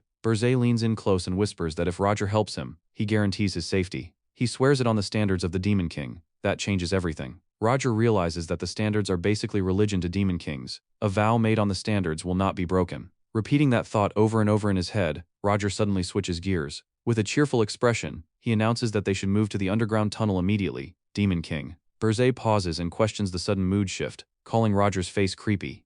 Back in Roger's workshop, the situation is chaotic. The official status is that Roger is missing, and a full cavalry of dwarven guards has gathered. Elsewhere, a girl is shown thinking about Roger. She is introduced as Louise Verft, the princess of the Dwarven Kingdom. And honestly, bruh, her body proportions look like a snowman on steroids. She angrily wonders where Roger disappeared to in the middle of making her weapon. A guard reports that Roger appears to have been kidnapped. The princess snaps, telling him to shut his mouth. He's a hero too, so how does it make sense for a hero to get kidnapped? The guard tries to explain that while Roger is a hero, he's a blacksmith and not particularly good at fighting. That's enough for her. The princess shuts him up immediately, and orders the guards to find that damn kidnapper and drag him before her. The guards respond with a terrified "Yes, Your Highness." She then threatens them outright, declaring that if they don't find Roger, they should all prepare to have their heads ripped off. She doesn't even spare her own knights. What a bitch. Elsewhere, beneath the city, the story cuts to a cramped secret passage dug out by Roger. In that suffocating tunnel, the blacksmith hero Roger crawls forward with the Demon King Burzet right behind him, both of them inching their way out of the city like fugitives scraping through hell. The pace is slow, miserable, and deeply undignified, especially for Burzet, who is forced to crawl while staring directly at the dwarf's ass the entire time. The Demon King is visibly not vibing with this situation at all, his irritation climbing with every second. As they crawl, Burzet finally snaps, internally raging and openly questioning how long he's supposed to keep staring at Roger's disgusting buttocks, cursing the whole situation and the tunnel itself. Roger, completely unapologetic, explains that the tunnel is narrow, and there's nothing he can do about it. They're almost there, he says, and Burzet just has to bear with it. Burzet, already fired up, tells him to walk faster. Roger agrees, pushing ahead as best he can. Eventually, after what feels like an eternity, they emerge from the secret passage. The blacksmith hero Roger and the Demon King Burzet finally step outside the city. Fresh air, freedom at least for Burzet. Roger immediately declares that his role ends here. He guided Burzet through the tunnel, so from now on, the Demon King is on his own. He reminds Burzet that he vowed on his standards and promised to guarantee Roger's safety in exchange for his help. Burzet responds with a sinister edge, questioning what kind of nonsense Roger is spouting. Then, without hesitation, he dismisses those standards as trash, openly saying he doesn't care about them at all.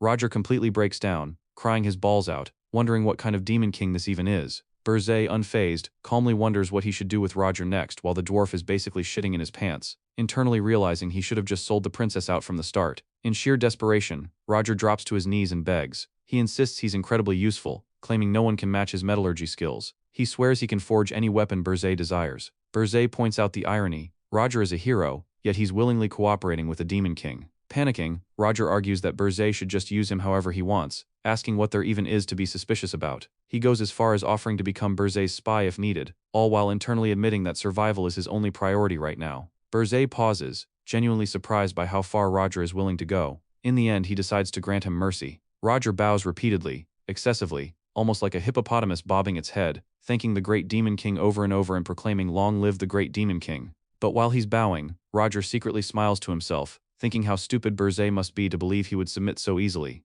In his head, he scoffs at the idea of being a spy for Berzé, swearing that the moment he gets out of this situation, he'll organize a pursuit squad and hunt the Demon King down. Roger fully promises that Berzé will regret letting him go for the rest of his life, smiling not like a hero anymore, but like a full-fledged villain. The scene abruptly cuts. The blacksmith hero Roger is suddenly standing on the 4th floor of the Demon King Berzé's tower. He's frozen in place, blank, colorless, with absolutely no fucking idea how he got there. Gordon completely freaks out, shouting at Berzé in disbelief, questioning how he managed to bring a dwarf inside the tower, especially a hero dwarf. Berzé shuts him up instantly, ordering silence. At that moment, a video message from Granada appears, saying he has something to report. But before he can say anything meaningful, he notices Roger standing there and questions Berzé about why there's a dwarf present. Berzé coldly tells him to report later. Princess Ernan then approaches Roger and asks if he's the hero who came to save her. Roger, still disoriented, looks straight at Berzé and demands to know why he's here, reminding him that he was supposed to be released. Berzé bluntly responds that he never said that. Roger argues back,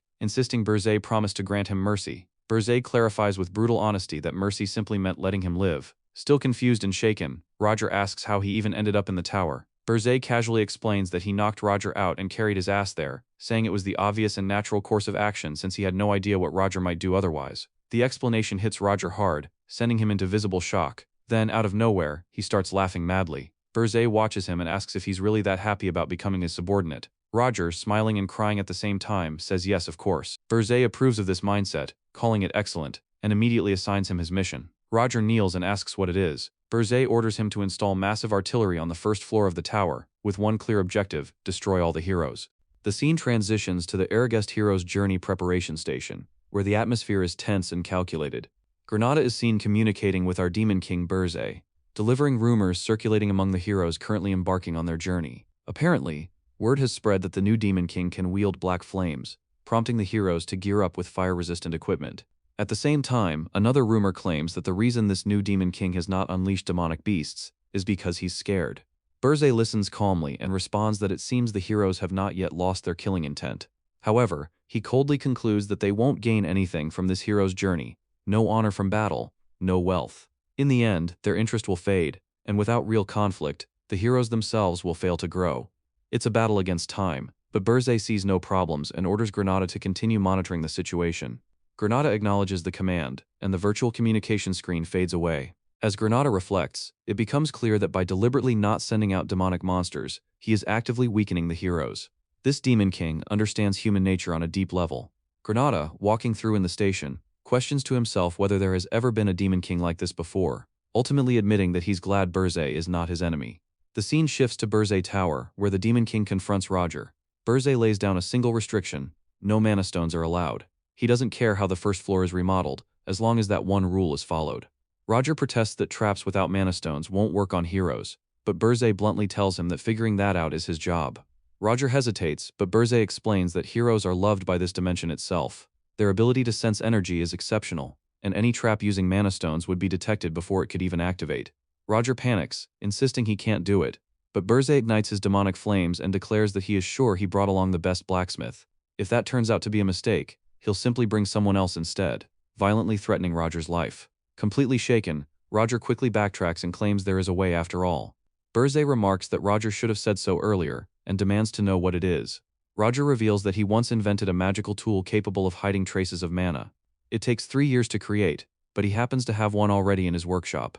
Even so, Berzé keeps up the pressure, glaring menacingly and asking if this is just another excuse to escape.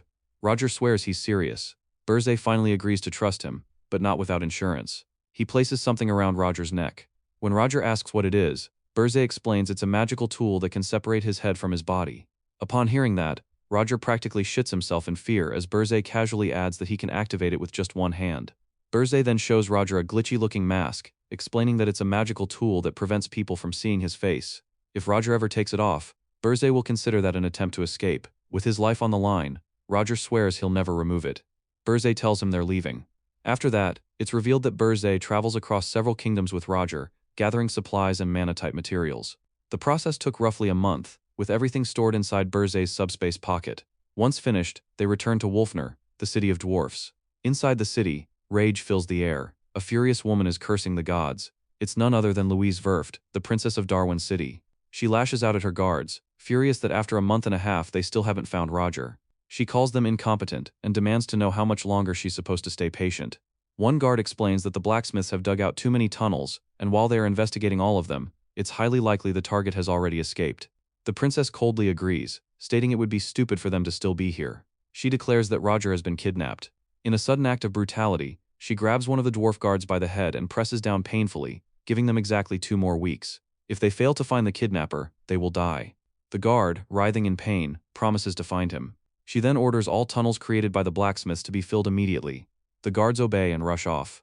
Left alone, the bulky princess stands among scraps of metal, staring at them and muttering that they should have been her weapon. She then notices the sword Roger had been working on before his disappearance. Picking it up, she crushes it into a ball using nothing but her raw strength. With an enraged expression, she prays that Roger is still alive, declaring that he can't die until he finishes her weapon.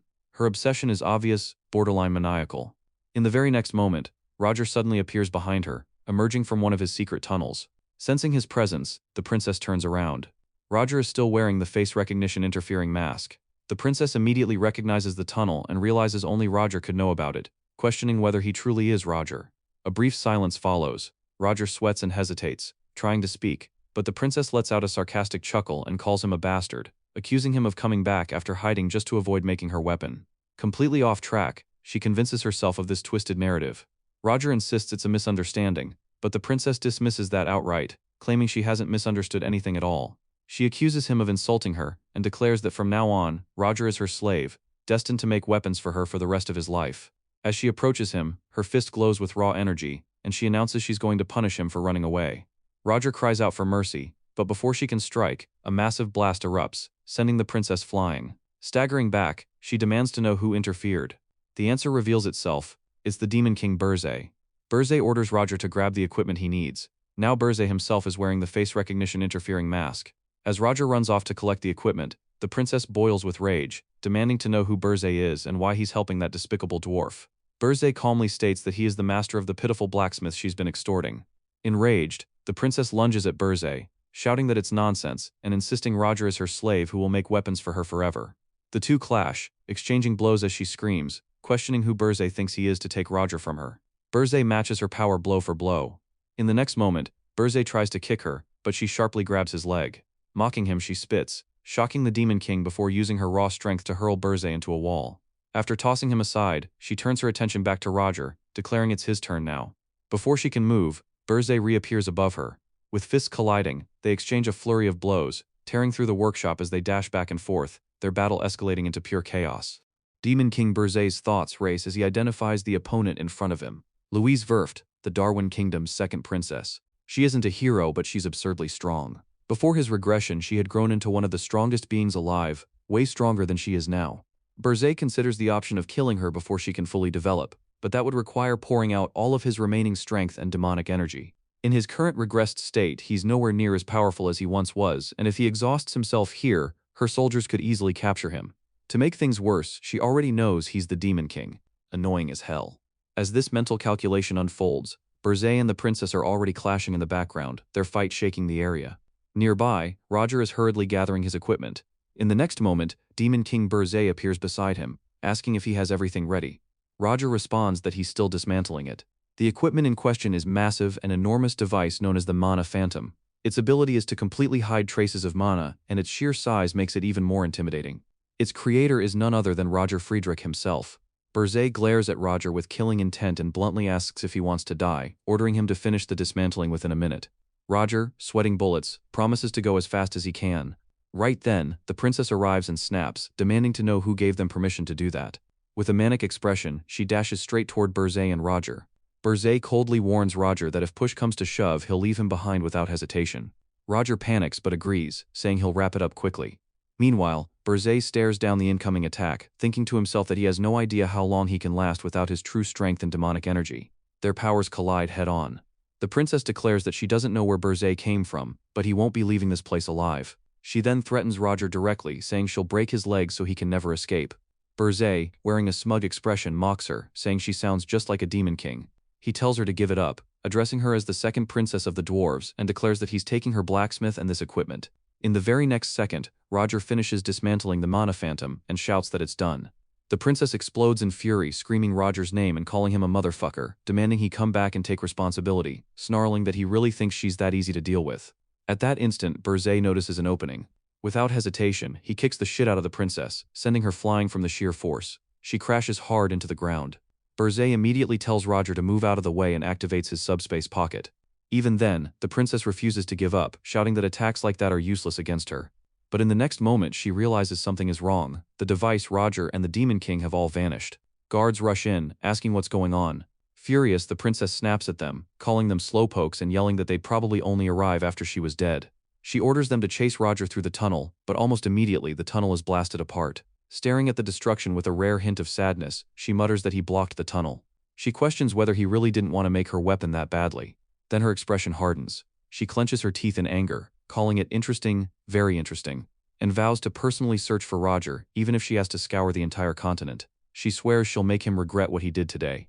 Her eyes widen, her expression twisting into something straight out of a mental hospital as she screams Roger's name in pure rage, looking like a full-on psycho. We see on the first floor of Berzé Tower, where the Mana Phantom device looms beside our boy Berzé, with Roger present as well. This massive magical apparatus was transported through the Demon King's subspace pocket and deposited directly onto the tower's first floor. Gordon immediately questions Berzé, unable to wrap his head around what he's seeing, while Princess Ernan can only stare in awe, blurting out that it's huge.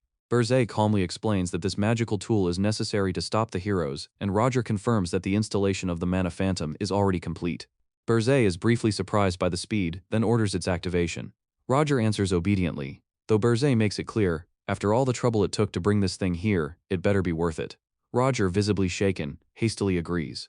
Roger activates the Mana Phantom device, and a swirling mass of blue energy condenses in the middle, intensifying until the device shines so brightly it blinds the surroundings. At that moment, a system panel appears, announcing that the tower recognizes the Mana Phantom, and that synchronization with the tower will require 10,000 points. The system asks if synchronization should proceed. Berzé stares at the window in disbelief, wondering since when the tower had a function like this. Deciding to confirm it himself, he approves the synchronization. In the next instant, another system panel announces that the points have been consumed. The total plummets from 11,182 points to just 1,182. A new system message follows. The Mana Phantom recognizes Demon King Berzé Dias as its master. Its power source is fully converted from mana to demonic energy, and the device now radiates ominous demonic power. Berzé turns to Roger, puzzled. Roger, meanwhile, is ecstatic and insists he didn't do this. He never imagined that merging with the tower was even possible, let alone that the power source would change from mana to demonic energy. To him, this is the discovery of the century.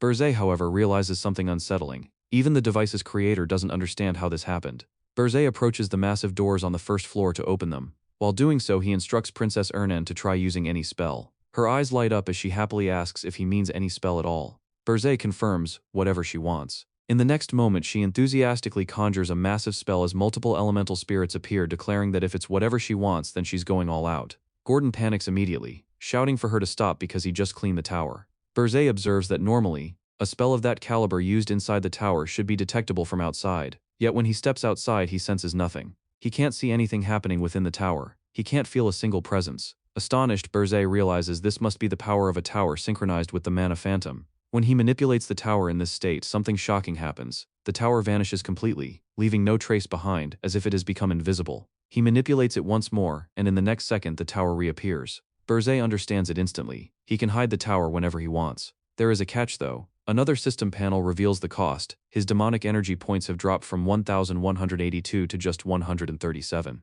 Berzé acknowledges that it guzzles demonic energy points, but he smiles anyway. Using it right now may be difficult, but it will be incredibly useful going forward.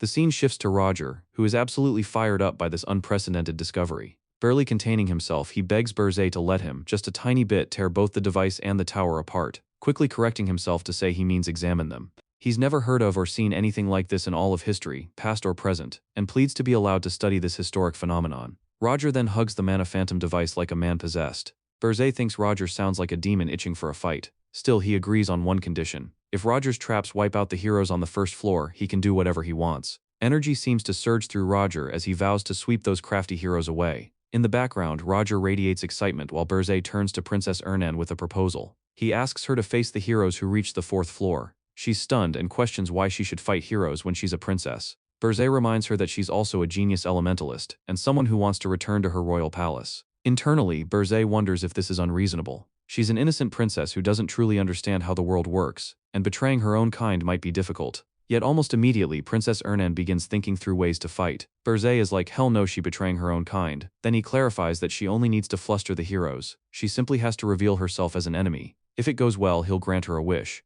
Princess Ernan agrees, but with a condition of her own. She wants to be introduced as the Demon King's subordinate, not as a princess. Berzé accepts without hesitation. She beams with happiness, genuinely cute, and asks how she's supposed to fight. Should she use her looks to seduce them? She's confident in that at least. Berzé immediately shuts that idea down. Hell no, this bitch can seduce, and tells her to just do what he said. She agrees, albeit a little sheepishly. Sometime later, Berzé sits with Gordon, deep in thought. With these preparations, things are more or less complete. The heroes will be reduced with mass mana cannons on the first floor, and those who make it to the fourth floor will be finished off using the princess as bait. Still, it's far from enough. There are over 200 heroes, and he can't even cut down half of them as things stand. In the end, does he simply have to become stronger himself? In his hand he holds the Spirit Blossom Hyacinth from before, now contaminated by demonic energy. Spirit blossoms tainted by demonic energy are especially effective against demons, and he realizes he'll need to gather more. Finally, Berzé turns to Princess Ernan and announces that they're heading out. The princess reacts with visible happiness, ready for whatever comes next. Outside the tower, our boy Berzé stands alongside Princess Ernan, scanning the area once again. There is nothing here either. Berzé is hunting for spirit blossoms, but no matter how thoroughly they search, they cannot locate a single one. Berzé voices his frustration, muttering that this is already their third try and maybe that earlier success was nothing more than dumb luck. In his mind, the spirits Princess Ernan summons feel completely useless. Almost immediately, we see a tiny water spirit yanks at his hair while a wind spirit slams a punch straight into his gut. It's unexpectedly adorable, even if Berzé is clearly not amused. Princess Ernan, however, grows visibly uneasy. Something feels strange, and then, someone steps forward from the snow. It is an orc. The figure has white hair and a white beard, his skin an icy blue. Berzé instantly tenses, his guards snapping up as he recognizes them. Pule orcs again. He is sick of them. Without hesitation, he prepares to eliminate the intruder on the spot. But before he can act, the orc suddenly drops to his knees. Speaking in broken, reverent phrases, the orc introduces himself as Krutu, chieftain of the Blue Frost tribe. He formally greets the Demon King and begs Berzé to accept his tribe as kin. In the next instant, more Pule orcs rush forward, all kneeling in the snow before Berzé, loudly and unwisely repeating the same plea. Berzé remains cautious. You want me to take you as my kin? Krutu explains that their ancestors were once demons who betrayed the demon realm. Because they still carry that original sin, the tribe wishes to atone by serving the Demon King. Krutu asks Berzé to grant them the honor of loyalty. Berzé cuts him off immediately. Enough. Save the sweet talk. In the end, they just want to grow stronger by becoming a Demon King's kin. He coldly points out that Pule orcs are far better suited for demonic energy than spirit blossoms anyway. Krutu admits it outright. Berzé has seen through everything and there is no reason to hesitate anymore. With a signal, Krutu orders one of his warriors to bring it. Another orc steps forward carrying a box. Inside are 3 spirit blossoms. Princess Ernan's eyes light up instantly, sparkling with excitement. Berzé finally understands why they could not find any more blossoms. He comments on Krutu's fluent speech, preparation, and negotiation skills, noting that he is unusually intelligent for a Pule orc. Krutu replies calmly that in this harsh land, their tribe values wisdom more than strength. Berzé hands the box of spirit blossoms to Princess Ernan, then looks back at Krutu. So you came looking for me because you lack strength? Krutu simply nods. Berzé smiles, intrigued. Wisdom over strength, huh? In the next second, he extends his hand. He says he likes Krutu. Very well, but he will only accept Krutu himself as kin. Dark energy instantly engulfs the orc chieftain. Berzé formally accepts Krutu as his kin, and a demonic mark appears on Krutu's body. Berzé orders him to roam the snowfields, expand his tribe for the Demon King's sake, and wait for further orders. He promises a reward greater than mere strength. As the transformation completes, black horns grow from Krutu's head. Berzé declares that Krutu's tribe shall be eternal. When the energy fades, Krutu is completely transformed into something terrifying. His status appears clearly.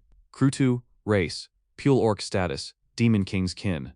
Overwhelmed, Krutu swears his absolute loyalty to the Demon King. All the Pule orcs kneel as one, loudly pledging their devotion. The scene shifts to the Ergest Mountains. Berzé's tower is now armed to full capacity. Outside, an entire legion of Pule orcs stands ready. On the first floor, Roger and 60 mana cannons are prepared. On the fourth floor, Princess Ernan waits with her elemental spirits. At the heart of it all, Burzay sits calmly on his throne. Everything is finally in place. He welcomes the heroes to come, vowing to repay them for humiliating him in his previous life. Meanwhile, deep in the snowy mountains, the hero Helen Cargill announces to Granada that they have finally arrived. Granada confirms it, the Urgest Mountains are now in sight, and behind them, the full legion of heroes advances toward their fate.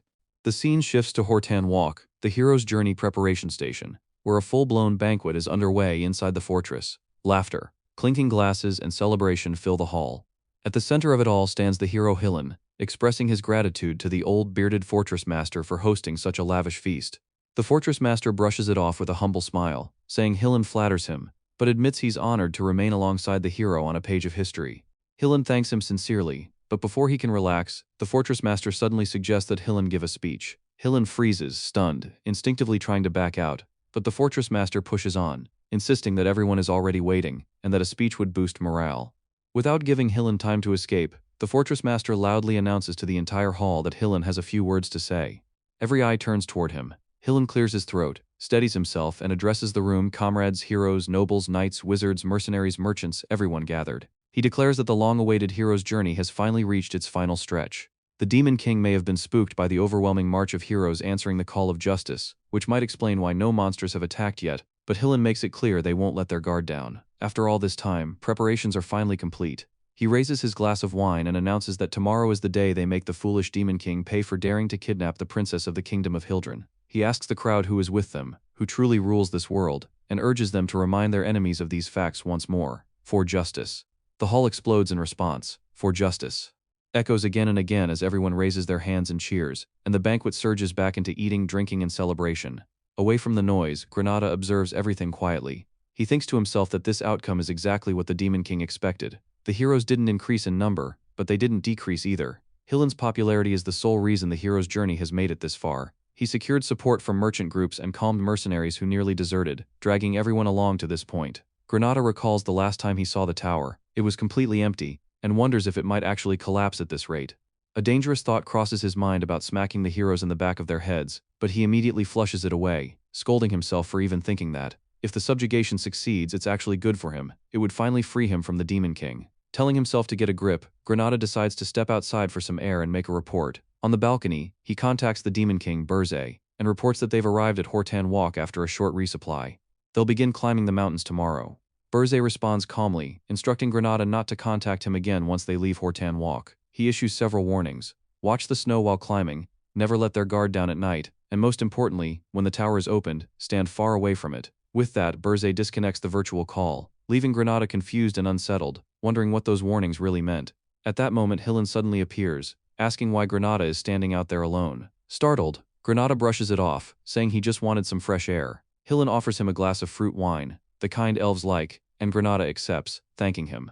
Hillen notices that Granada looks troubled and asks what's on his mind. Granada hesitates, then voices his doubt. Can they really subdue the Demon King? Hillen chuckles softly and asks if Granada is nervous too. Granada admits that he is. Hillen then confesses something unexpected. He doesn't really know either. People may trust him and follow him, but subjugating a Demon King's tower is always hellish. It has never once gone smoothly. Granada counters by bringing up the Demon King of Lust, pointing out that Hillen killed him and absorbed his power. Compared to that, a new Demon King should be easy. He even notes that no one actually knows how Hillen killed the Demon King of Lust, and eagerly asks to hear the heroic tale. As Granada rambles on, Hillen's face turns stone serious. Then, in the next instant, his expression brightens into a warm smile. He says it was only possible because he had brave comrades like Granada, always on the front lines, taking care of the monsters. Placing a hand on Granada's shoulder, Hillen tells him he'll lead the way, so Granada should protect his flank. If they combine their strength, victory is certain. Granada agrees, saying he'll do exactly that.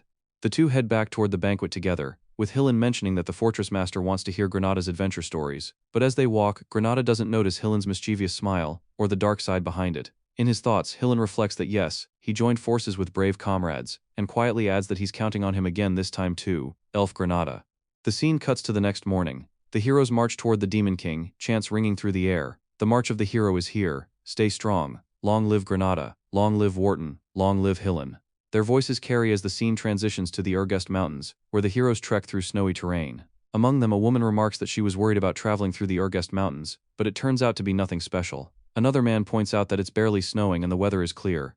At this rate, they'll reach the tower without any trouble, and it looks like the goddess of victory is on their side. Another hero, weapon in hand, mentions that they were told disaster-class monsters were everywhere, wondering if they're hibernating. Someone else laughs it off, saying that with Hillen here, even the monsters must be scared. That confidence shatters in an instant. Purple saliva suddenly drips from above, landing on the man's head. Confused, he touches it and asks what it is. Then the realization hits everyone at once. Ghouls. Ghouls line the cliffs above them, and their size is completely wrong, far larger than expected. More and more ghouls storm in, swarming the canyon. The heroes immediately form ranks. Hillen commands that the enemy has finally revealed themselves and orders all units into battle formation. He tells them not to panic, and to protect the comrades around them. The canyon isn't long. Knights are ordered to cover the mages and pull back as the first real battle of the march erupts. Just then, Wharton alerts Hillen that a frost giant has appeared right at the front. Hillen barely has time to react before the warning fully lands, immediately ordering everyone to fall back without hesitation. The scene cuts to the frost giant standing like a walking disaster in front of the hero's cavalry, its massive frame blocking the canyon path. Hillen calmly tells Wharton that while he handles the frost giant alone, everyone else must evacuate the canyon immediately. Wharton panics, questioning how Hillen plans to deal with that thing by himself, but Hillen reassures him without a shred of doubt that it won't be a problem. In the very next second, Hillen vanishes from his position and instantly reappears above the frost giant. The monster's eyes lock onto him just as Hillen smirks, confidently stating that a frost giant couldn't possibly be stronger than the demon king of lust. The frost giant immediately launches an attack, but Hillen flashes out of the way, dodging the strike with absurd speed. He runs along the frost giant's arm, but the creature's hand becomes stuck where it struck, giving Hillen the opening he needs. Hillen charges forward, sword blazing with power, sprinting straight toward the frost giant. His eyes widen as he accelerates even further. Then in a single instant he slashes through the frost giant in a blinding flash and lands smoothly behind it. Without turning back, Hillen yells for everyone to run. The cavalry of heroes immediately starts moving, panic setting in as one of them shouts that the path is blocked. Another urges them to hurry while they still can. Behind them, the frost giant's massive body finally collapses, crashing into the ground as the heroes manage to escape the canyon. Sometime later, the entire group is shown completely exhausted. One man mutters about how they faced dozens of ghouls and a frost giant taller than the cliffs, calling the place utterly insane. Another, a golden-haired man, agrees, saying humans were never meant to come here and that even the Demon King's tower wasn't like this. A blue-haired warrior points out that their casualties are surprisingly low and admits that without Hillen, the damage would have been far worse. The group begins speculating about Hillen, recalling rumors that he killed the Demon King of Lust and absorbed his power. They wonder if he could truly be comparable to a Demon King, and since he's already killed one, maybe he's even stronger now. Confidence spreads through the group as they agree that if they just trust Hillen, they'll have nothing to worry about. Meanwhile, Granada silently thinks to himself that if it's Hillen, he might actually defeat that Demon King. But what the cavalry doesn't realize is that the Pule orcs are watching them. One orc archer steps forward and blows a horn like a trumpet, instantly drawing the hero's attention. Wharton snaps everyone back to reality, saying there's no time to rest. Granada recognizes the enemies as Pule orcs, and Hillen senses demonic energy, confirming they are subordinates of the Demon King. At that moment, Krutu, chieftain of the Blue Frost tribe and kin of the Demon King, announces himself, welcoming the foolish heroes to the Urgest Mountains. Hillen confidently declares the enemies are easy opponents and says he'll deal with them in no time, but Granada suddenly stops him, asking if he hears that sound. Granada recalls the Demon King's message, watch the snow. Sweat forms on his face as realization hits him, wondering if that warning meant this. Krutu announces that not a single one of them will reach the tower, his words perfectly aligning with the Demon King's earlier message. In the next second, snow floods the entire area. Granada loses his shit, cursing the Demon King and questioning how the hell he was supposed to watch out for this, calling him a crazy bastard. An avalanche has been triggered. Granada's face turns blue as he screams at everyone to run, warning them about the avalanche. As chaos erupts, the scene shifts to Demon King Burzay Dias watching from his tower. He smiles coldly, welcoming the heroes once again and declaring that this time, he will hunt them all down, as he watches the heroes perish beneath the avalanche. Our Demon King Burzay calmly reflects that he had warned Granada about three things. The first was the snow. As his thoughts linger, the story cuts to the cavalry of heroes marching through the Urgest Mountains, only for panic to explode among them when they realize the Pule orcs have deliberately triggered an avalanche. Heroes are swept away in the chaos, scattered across the mountainside. No one can even account for everyone anymore, and frustration boils over as survivors curse under their breath. Hillen takes command, telling everyone to camp and search for the heroes who were dragged off by the avalanche. Meanwhile, Burzay's narration continues, reminding us of his second warning to Granada, never let his guard down at night. As darkness falls, that warning proves deadly accurate. Frost giants and ghouls emerge from the shadows, and the heroes spiral into panic again, shouting that the Pule orcs are driving monsters straight toward them. Orders to prepare for battle, but it's already too late. Heroes are slaughtered left and right, while Granada runs for his life, silently cursing the Demon King. Damn it all. Burzay, wearing a satisfied grin, observes the pattern unfolding exactly as planned. an avalanche by day, a horde of monsters by night. Over and over the cycle repeats. He knows how this ends. Before long they'll inevitably split up. 3 days after entering the Ergest Mountains, Hillen is exhausted, barely able to breathe as he surveys the damage. The hero headcount has dropped from 510 to just 256, half of them gone. The battered party eventually reaches the tallest mountain summit, but instead of triumph, confusion takes over. Hillen can't understand why the Demon King's tower isn't there. He lashes out, furious, shouting that it's common sense for a tower to be placed somewhere heroes can easily spot. Why isn't it here? Just as Burzay predicted, doubt spreads. Wharton steps forward and tells Hillen they're giving up. Hillen stares at him in disbelief, asking what he's talking about. But Wharton coldly declares that this hero's journey has failed. Their lives matter more. Hillen says nothing, grinding his teeth in silent rage. 6 days after entering the Ergest Mountains, the heroes finally spot the Demon King's tower. Their anger explodes when they realize the Demon King hid it in a basin, deliberately mocking them. But their outrage can't hide the truth. Their numbers have collapsed again. From 256, only 52 remain. The survivors stand before the tower, open the doors, and shout that they'll wipe everything out. They laugh, saying the first floor should only have weaklings anyway. That's when Burzay's third warning comes into play. He had told Granada to stay far away from the first floor. As the heroes step inside, they're greeted not by monsters, but by massive cannons already loaded with mana. In the next second, every expression on their faces goes completely blank, pure shock, pure disbelief. What the hell? Then the cannons engineered by Roger fire. In a single devastating shot, the heroes are wiped out. The headcount drops from 52 to just 1. That lone survivor is Hillen. Watching, Burzay is genuinely surprised. Even that wasn't enough to bring him down. Hillen staggers into the Demon King's tower, muttering in disbelief, crashing out as he shouts about how none of this makes any sense. Nothing about this Demon King is normal. Nothing. Just then Granada appears.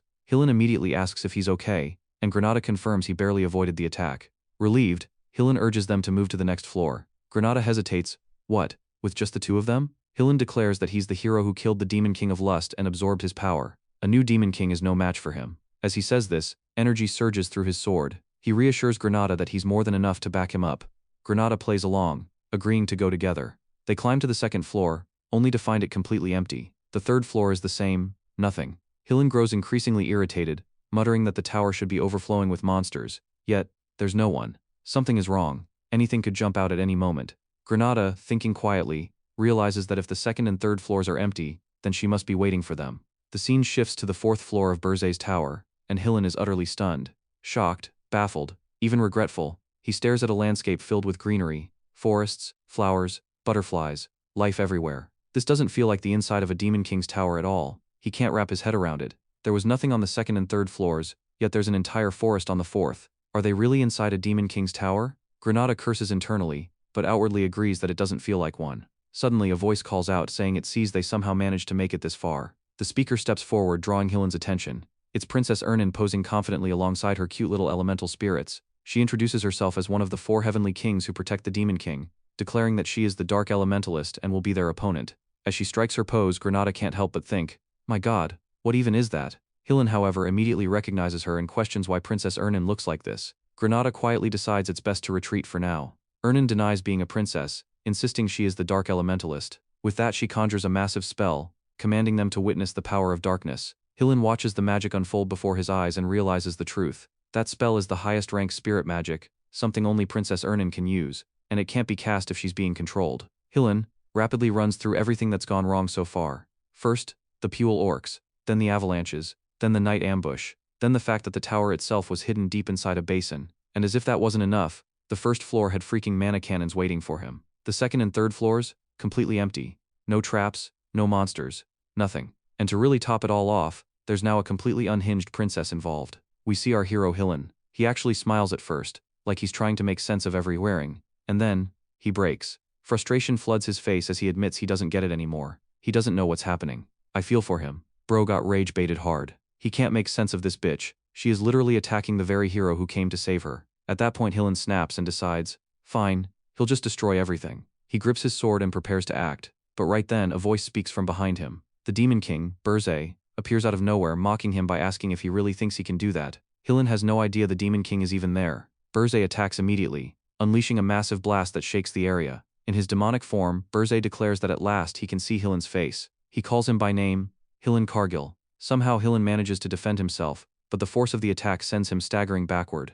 Hillen openly acknowledges that the Demon King has finally shown himself. but inside, his thoughts are boiling. He can't believe Burzay managed to sneak up on him like a coward. He knows he'll need more strength if he's going to survive this. Desperately, Hillen searches for Granada. He spots him standing behind the Demon King, and in the very next second, Hillen appears right behind Granada. He tells Granada to combine their strength and places his hand on Granada's shoulder. Granada is completely confused, barely able to process what's happening. But then it hits him. His energy is being drained straight out of his body. In the next moment, Granada collapses to the ground while Hillen becomes visibly energized. With a smug look, Hillen runs his mouth, saying that he told Granada already. As long as Granada stays by his side, there's no problem. The Demon King watches this unfold and immediately realizes something is wrong. That artifact. Hillen explains it outright. It's a forbidden artifact called the Elf Eater. It converts an elf's infinite vitality directly into mana. Now fully cloaked in overwhelming mana, Hillen stomps over Granada and coldly explains the flaw. Once activated, the elf will die before long. He asks Granada if he's fine with that. After all, this is for the greater good. Granada, barely conscious and completely drained, spits out his hatred, calling Hillen a swindler and a hypocrite. The Demon King Burzay is visibly intrigued. He admits he likes how vile and lowly Hillen is. Then he casually wonders aloud, if he just takes off that ring, Hillen should become weak again, right? Hillen reacts in disbelief, then mocks Burzay outright, daring him to try. He boasts that even the Demon King of Lust couldn't take the ring off him. Burzay doesn't argue, he simply gives an order. Gordon. In a flash, everything changes. Hillen's hand is severed clean off. A moment later, reality hits him. His hand, gone. Blood gushes from the stump as he panics, screaming about his hand and wondering how he didn't sense anything at all. That's when Gordon appears behind him, calmly remarking that Hillen is both rude and noisy for a human. Hearing this, Hillen backs away in shock. Inside, his thoughts spiral. A high-ranking demon. Even while using a powerful artifact, he was taken down by a mere high-ranking demon. Then a hand lands on Hillen's shoulder. He looks up and sees the Demon King himself, radiating an overwhelming, terrifying presence. Burzay tells him he's not going anywhere. Hillen tries to react, tries to dodge, but what he sees freezes him in place. He feels like nothing more than a puny human standing before a literal humongous monster. Hillen can't move. The Demon King begins charging an energy orb, power swelling as it prepares to erase him completely. In those few seconds, Hillen's mind goes blank, and one question echoes inside him. Just who is this Demon King? Burzay answers with a grin. It's time to take a beating. Hillen is utterly terrified, and in the next moment, the Demon King unleashes his attack, sending out a massive shockwave, so powerful it can be seen from outside the tower itself. After the devastating attack from Demon King Burzay, the battlefield finally settles, and the hero Hyland lies sprawled on the ground, completely unconscious. The air is heavy, the dust still floating, but in the middle of all that chaos, Demon King Burzay stands tall like an absolute menace. He calmly remarks that the hero's performance was impressive, even though Hyland has been knocked out cold. Burzay admits he is genuinely impressed. After taking such a brutal hit, the guy is still alive. That alone proves Hyland isn't just some random hero. Without wasting time, Burzay orders Gordon to bind the hero's hands and throw him straight into prison. He continues, commanding Gordon to also lock up the other humans who collapsed outside the tower. Gordon acknowledges the order without hesitation. Meanwhile, Granada is completely drained, barely conscious, muttering that he can already see the afterlife. Just as things look hopeless for him, Demon King Burzay suddenly appears beside him. Instead of being cold or distant, Burzay praises Granada for his efforts, and casually says good work before rewarding him with a carrot. Means he uses the precious Spirit Blossom. The energy of the Spirit Blossom flows into Granada, and in the very next second, he feels life surge back into his body. His strength returns instantly. Shocked out of his mind, he realizes he has fully recovered. He can't believe what just happened. In his thoughts, he wonders if the Demon King really used such a precious Spirit Blossom on someone like him. At the same time, Burzay hands another Spirit Blossom to Princess Ernan. Oh, sorry, I meant one of the 4 heavenly kings. Right after that, Burzay glances toward the system panel, where Roger appears. Burzay acknowledges the dwarf's hard work and grants him permission to analyze the tower. Roger practically beams with happiness, thanking the Demon King while looking like he just won the lottery. With everything settled, Burzay dismisses everyone, ordering them to return to the floors assigned to them. After defeating Hyland Cargill, the strongest hero present, Burzay walks away as if nothing happened. Granada watches him and can't help but admire how the Demon King looks completely fine even after such a fierce battle, as expected of a Demon King. However, Princess Ernan seems troubled. When Granada asks what's wrong, she brushes it off, saying it's nothing. But deep down she thinks the Demon King must be exhausted. And she is absolutely right. The moment Burzay is alone, he collapses to the ground from pure exhaustion. He mutters that it was a close call and reminds himself that a Demon King cannot afford to show weakness. Still, he curses Hyland, realizing this is what it truly means to fight one of the 10 stars. A short recap of what the 10 stars are. The 10 stars are revealed to be the 10 strongest heroes on the continent. Even though Hyland is one of them, he is considered among the weakest of that elite group. Burzay reflects honestly. In this life, he has barely used any demonic energy points to strengthen himself. The reason is simple. He doesn't have much to begin with. If Hylan had been in perfect condition, Berzé knows he would never have won. His victory came from strategy. He exhausted Hylan, triggered him, and pushed him into panic. Because of everything that happened, Hylan's field of view narrowed, and he exposed a fatal opening. That was when Berzé delivered his all-out strike. For now, he has achieved a perfect victory without the Demon King's standards. This outcome never happened in the past. Berzé feels genuine happiness as he realizes he has successfully altered fate. He gets up, filled with determination, declaring that he can change the future. And most importantly, he will get revenge on those damn heroes. A dangerous grin spreads across his face. Elsewhere, chaos erupts. At the Hortan Walk press conference hall, reporters are furious. They question the heroes, asking what kind of bullshit explanation it is to claim the heroes gave up because they couldn't find the tower. Magical recording devices capture every moment like cameras as investors demand accountability. Hero Wharton stands before them, insisting they have not failed yet. There is still hope. He claims that Sir Hylan and the other great heroes have not given up and are still searching for the Demon King's tower. He asks for more time. But the news of the new Demon King spreads rapidly across the entire continent. In the Hildren Kingdom, the king is furious. He lashes out, cursing Hylan for boasting earlier. If Hylan fails to rescue his princess, the king swears he will execute him. In the dwarf city, a guard informs Princess Louise Verft about the hero's journey. However, she has no interest in any of it. She only wants to find Roger. As the news spreads, the story becomes distorted and exaggerated. Some believe Hylan never returned. Others speculate he is already dead. The world sinks into sorrow.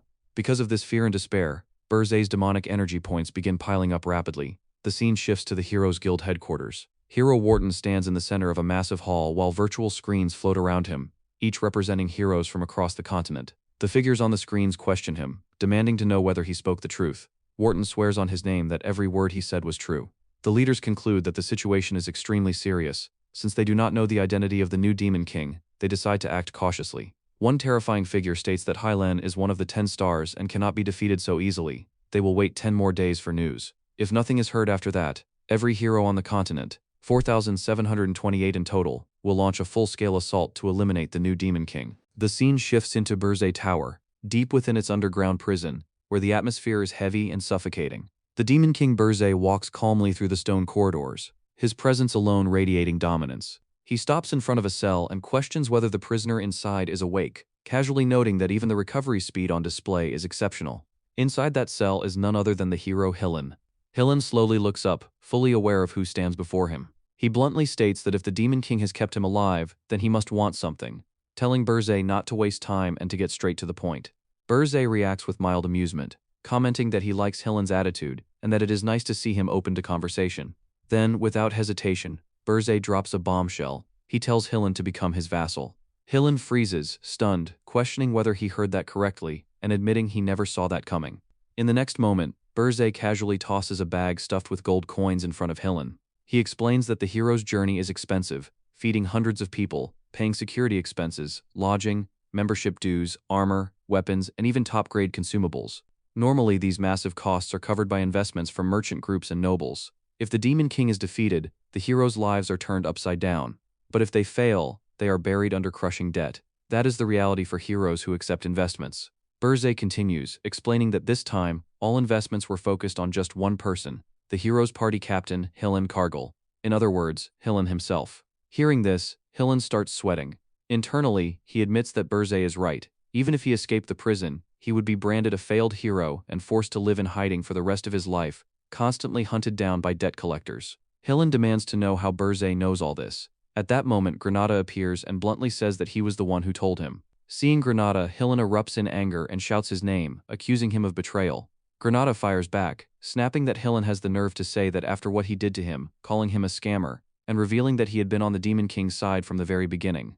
Berzé steps closer to the cell and explains that the reason Hylan failed is because there has never been a Demon King like him until now. He adds that just as the heroes reverse-engineered Demon King standards, they would eventually adapt and find a way to conquer him. However, if one of the strongest heroes secretly interfered with those plans, could humanity truly succeed? Berzé then reveals an item known as Ahriman's Orb.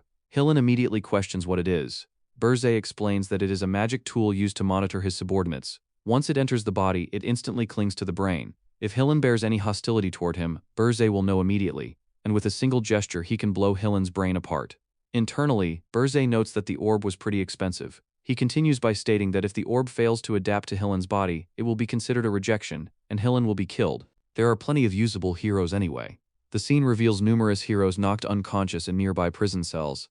Hillen protests, saying to wait, claiming that a hero as strong as him is immune to mind control magic. He insists that the moment the orb enters his body it will disappear and it would not be his fault. Granada, smiling like a demon, counters by saying that a hero can dispel their mental defenses by their own will. Burzay, wearing a Demon King's grin, confirms that Hillen heard him correctly. Hillen is completely shocked and enraged. He lashes out at Granada, calling him a deranged elf and asking if he feels no shame. Granada responds coldly that Hillen is the one who should be ashamed after what he did to him. Hillen argues further, saying that Burzay would only be wasting a precious magical tool and declares that he will never submit to a Demon King. Burzay does not entertain the argument. He forcefully pries Hillen's mouth open and shoves the orb inside, ordering him to shut up and swallow. The orb is forcibly injected into Hillen's body, and for a brief moment his mind goes blank. Granada comments that Hillen is incredibly tenacious and asks what Burzay will do if Hillen would rather die. Burzay calmly assures him not to worry, stating that a greedy human who treats his comrades as disposable because of money would never sacrifice himself. In the next moment, after swallowing the orb, Hillen becomes the Demon King's vassal. The scene transitions to the 5th floor of the tower. Sometime later, Burzay sits on his throne as Gordon reports that although Hillen has become his vassal, he is burdened with a massive debt of 100,000 gold which will heavily restrict his activities. Gordon adds that the gold coins previously exchanged for demonic energy points amounted to only about 2,000 gold, a sum comparable to a small nation's annual budget. He asks how Burzay plans to gather more. Burzay responds calmly, saying that it is about time a message arrives. Gordon, confused, asks what he means. Burzay explains that he is referring to the annual gathering of the Demon Kings known as the Harmony of the Towers. He recalls that in his previous life he never attended because he thought Demon Kings banding together was disgusting. Now, however, he recognizes that the other Demon Kings who have survived in Arene for so long must have piled up enormous amounts of gold and treasure. Gordon panics and asks whether Burzay is planning to exchange demonic energy points for money again. Internally, Gordon reflects that in the past he would have objected, but after dealing with the heroes firsthand he understands that following traditional Demon King standards would never have stopped them. He admits to himself that he has no choice but to believe in Burzay. As these thoughts settle, a message arrives, an invitation to the Harmony of the Towers. Burzay grins and orders Gordon to prepare to leave, declaring that they are going to swindle his senior Demon Kings. Gordon accepts the order without hesitation, responding with a firm yes, Demon King. The scene transition, and a towering structure rises from the middle of a vast lake, its presence majestic. This is the Tower of Lies.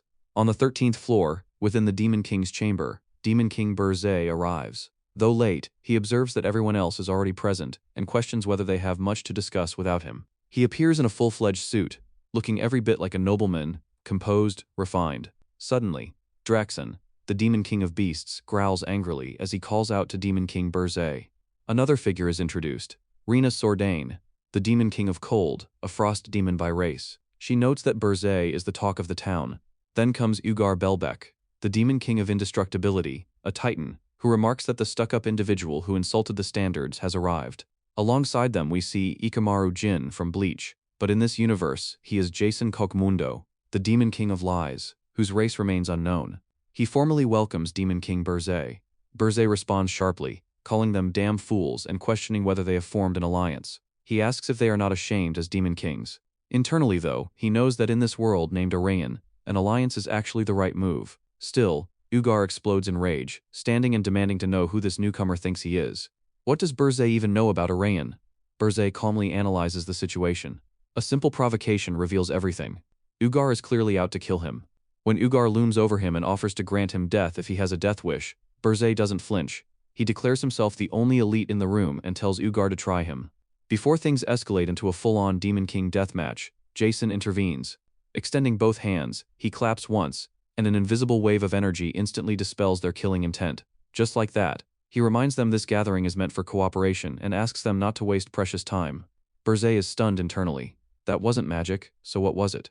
Jason erased the killing intent of 2 Demon Kings instantly. Is it his own power, or the power of the tower itself? Is it something like Mana Phantom? No, jumping to conclusions without evidence would be stupid. He needs to stay guarded. He walks to the table and agrees to proceed. Jason thanks him for being understanding, still smiling that unreadable smile. Burzay continues to question whether the power he witnessed belongs to Jason or the tower. Either way, he refuses to let his guard down. Jason formally begins the meeting and invites everyone to voice their thoughts. Draxon takes the opportunity to start, his glare locked on Burzay. Then he drops the real question. Where is the hero Hilan Cargill, Burzay Deus? Burzay remains silent at first. Then he begins to answer, saying that Hilan Kargil is, and the scene cuts immediately. Instead, the focus shifts to the aide's reception room. The aides of the Beast King and the Demon King of Lies question Gordon, Burzay's aide. They ask what happened to Hilan Kargil. Is he dead? Gordon, sweating, admits he is not sure. The hero never even entered their tower and is most likely wandering around the Urgest mountain. The room is filled with aides from every Demon King currently present. Another aide, representing Ugar, calls Gordon's explanation ridiculous. Surely the hero would have spotted their tower from afar. Gordon insists that in their case, that isn't so. Then the questioning becomes relentless. All the aides bombard Gordon with questions, an absolute pain in his ass. Internally, Gordon remembers Burzay's instructions before coming here. If anyone asks about Hilan Kargil, he must say he knows nothing. Hilan will be used as a spy, and secrecy is of utmost importance. Now, in the present moment, Gordon reflects that Burzay has not been wrong about anything so far. Still, frustration boils over. Out of nowhere, he lashes out, calling his own Demon King a stuck-up brat who never listens to anyone. If Gordon looks away for even a second, Burzay immediately gets himself into trouble. If he is going to act like this, why doesn't he just do everything by himself? And yet, internally Gordon feels strangely satisfied saying all of this shit about Burzay. Suddenly, the other aides begin complaining about their own Demon Kings too. Watching this unfold, Gordon has a realization. He needed emotional support all along. That's it. That's the sauce. The scene shifts back to the 13th floor. The Demon Kings sit across from one another once more. Ugar questions whether they are truly expected to believe Burzay's explanation. Burzay simply answers yes. Ugar presses further, accusing him of saying that Hilan Kargil never even reached his tower because he didn't place it at the peak. Is he screwing with them? Burzay calmly replies that he is free to construct his tower wherever he wants. He states it plainly, without hesitation. Jason then points out that heroes are still targeting his tower, yet he left it undefended to attend this meeting. Surely he learned at the academy that a Demon King who loses their tower meets a dreadful end. And considering Burzay is the legendary valedictorian, the top of his class, he should know better. Burzay responds nonchalantly. They should not concern themselves with his tower. He is protecting it in his own way. Internally though, he curses Jason. This damn Demon King of Lies seriously pisses him off. This Ichimaru Jin from eBay merely smiles and agrees not to pry further. Then Draxon challenges him again, asking whether Archduke Arcane will allow such behavior. Burzay dismisses it entirely, asking who cares what that old geezer says. Draxon flares up, calling him a brat, but he knows the truth. Burzay is clearly stronger than him, so he shuts his ass off. Inside, Burzay remains calculating. Even if he lies, they have no way to verify it. Suspicion is better than exposure. He will not forget why he came here. His goal is simple: earn 100,000 gold.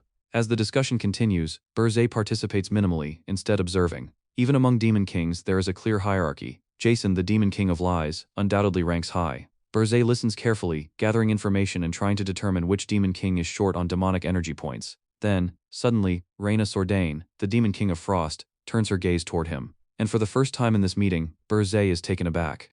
After some time, the scene shifts to the 13th floor balcony of the Tower of Lies. The wind cuts through the air as the Demon King of Frost, Reyna, stands at the railing, her presence cold. Behind her, Burzay approaches and asks what is going on. Reyna replies that it is nothing to be hidden. Ever since she heard about him, she has wanted to speak with him alone, just the two of them. Burzay is visibly caught off guard. With him? Yes, she confirms. Did bro scored a baddie? Then she drops something unexpected.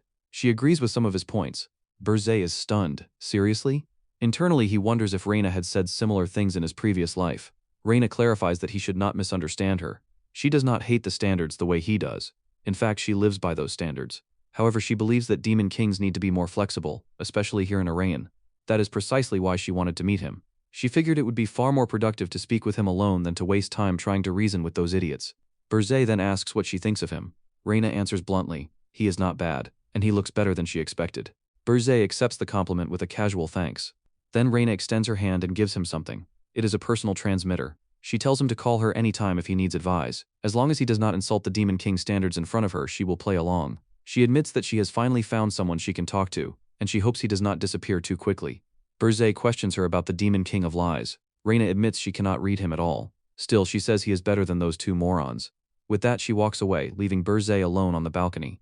Burzay remains standing there thinking about Reyna. He cannot fully trust her yet. She is an unexpected gain, valuable but unpredictable. The scene transitioned back to the Burzay Tower, settling on its first floor. Princess Ernan appeared carrying a batch of freshly baked cookies, proudly presenting the result of her efforts. She called out to Roger, urging him to try them. Roger, who had been deeply engrossed in his work, reacted with startled confusion at the mere mention of cookies, questioning how she had even managed to bake them inside the tower.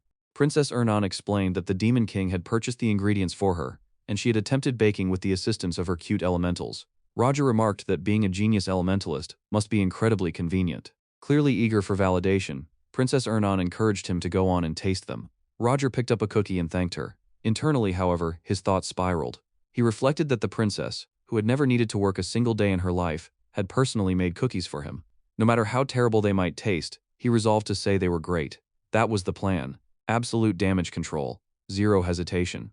The moment he bit into the cookie, everything changed. His expression froze in utter shock. He internally screamed that this taste was so good. What even was this taste? In the very next second, his clothes were ripped away as he found himself transported above the clouds, now naked in the heavens of flavor. He thought that the taste was so phenomenal it moved his mana itself. He had never experienced anything like it before. This, he believed, must be what heaven felt like. Absolute peak existence. Back in reality, Princess Ernan eagerly asked how it was, while Roger remained as high on cookies. He wondered what in the world she had created. Princess Ernan and her elementals wore smug expressions, as their side quest of baking cookies was a success. Ernan revealed that she had added spirit blossoms into the dough, and she was glad he liked them. Roger was stunned. He questioned why she would give him something so precious, realizing that it explained why he had been flooded with mana. Princess Ernan simply smiled and stated that it was a gift so they could remain close. She pointed out that in the future they would be seeing each other for a long time. Roger acknowledged that was true, yet he still seemed conflicted. Princess Ernan then wondered aloud whether Granada would enjoy the cookies as well. Roger replied that Granada would likely enjoy them even more than he did. Seemingly pleased, Princess Ernan sweetly smiled again and questioned whether the Demon King would enjoy them too. Roger found himself confused by the thought.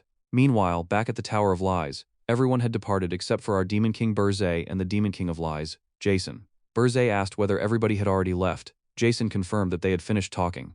Burzay remarked that the meeting had been short. Jason then offered tea if Burzay wished to talk further. Burzay questioned the idea of the two of them talking alone. Jason confirmed with composure. Folding his hands and wearing a fox-like smile, he revealed that he knew Burzay was in need of human money. The statement shocked Demon King Burzay. Anger flared as he demanded to know what Jason meant by that.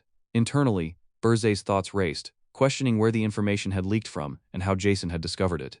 We see the Demon King of Lies speaking to our Demon King Burzay, the atmosphere already thick with schemes, as he calmly declares that pretending not to know will not work because Draxon already told him everything. And with that sly, calculated smile he cut straight, saying there is no reason to waste time on pointless mind games, and that they should simply make a deal demonic energy points in exchange for human currency, clean and simple, or at least that is how he frames it.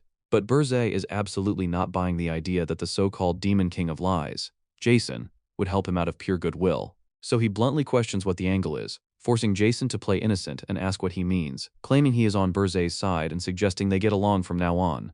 The scene shifts to the first floor of Burzay Tower where hero Hilun Cargill stands beside Burzay, and in front of them are literal piles of bags stuffed with gold coins, and Burzay casually orders him to pick out 100,000 gold and take it, leaving Hilun visibly astonished as he blurts out that Burzay actually got the money, to which the Demon King coldly instructs him to hide the source of the funds, all while internally calculating that if Jason traces the flow of money and perfectly figures out their actions, they could end up dancing like puppets on his strings, and since Burzay cannot read what Jason is plotting, they must act with extreme caution at every step. Then comes the bombshell. Burzay reveals he has turned the rest of the heroes into black knights and black mages, bound under black magic contracts, and he introduces the one in the middle, a man named Amon from the Golden Moon Merchant Guild, instructing Hilun to use them to grow the money because they will follow his orders faithfully, though the reality is far darker as the other heroes stand there gloomy and shell-shocked, unable to believe they have become underlings of a demon king. Demonic marks burned into their chests, some feeling humiliated to their core and internally begging Hilun to save them, while their status screens confirm they are in Burzay Tower as black knights and black mages under forced black magic contracts.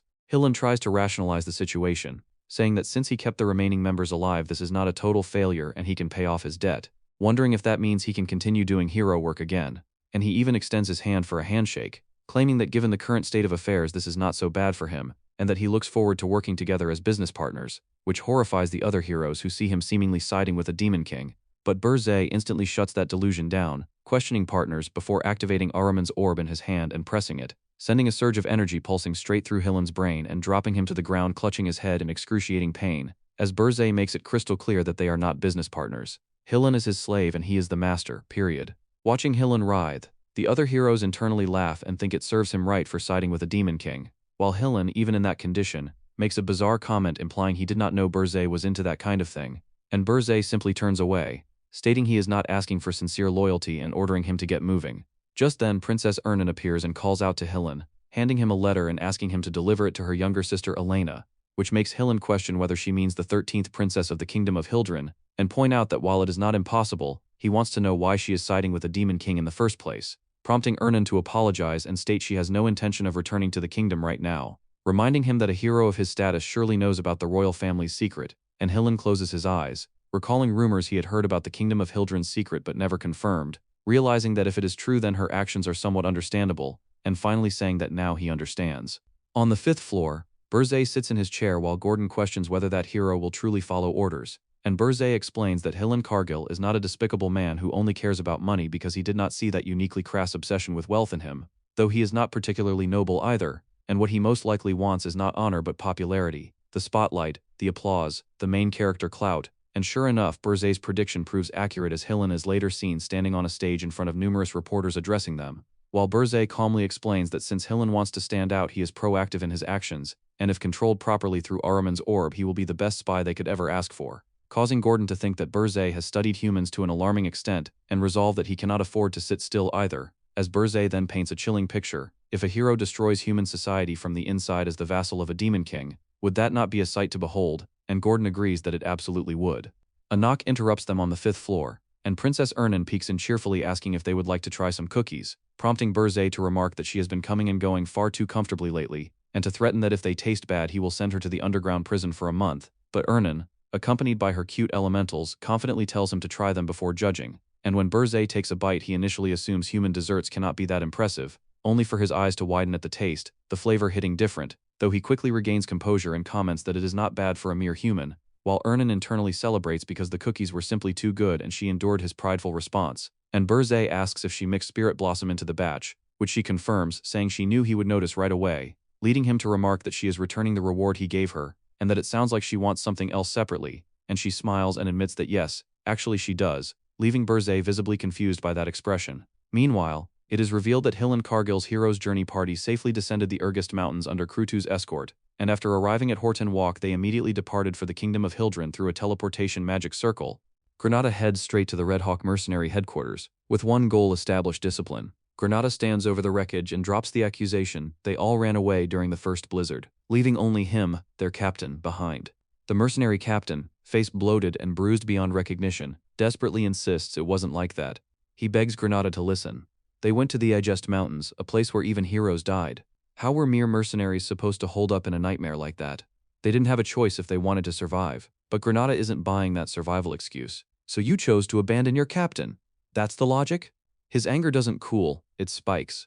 Round 2 of the beating begins, and it's brutal. Then a voice echoes through this, calling his name.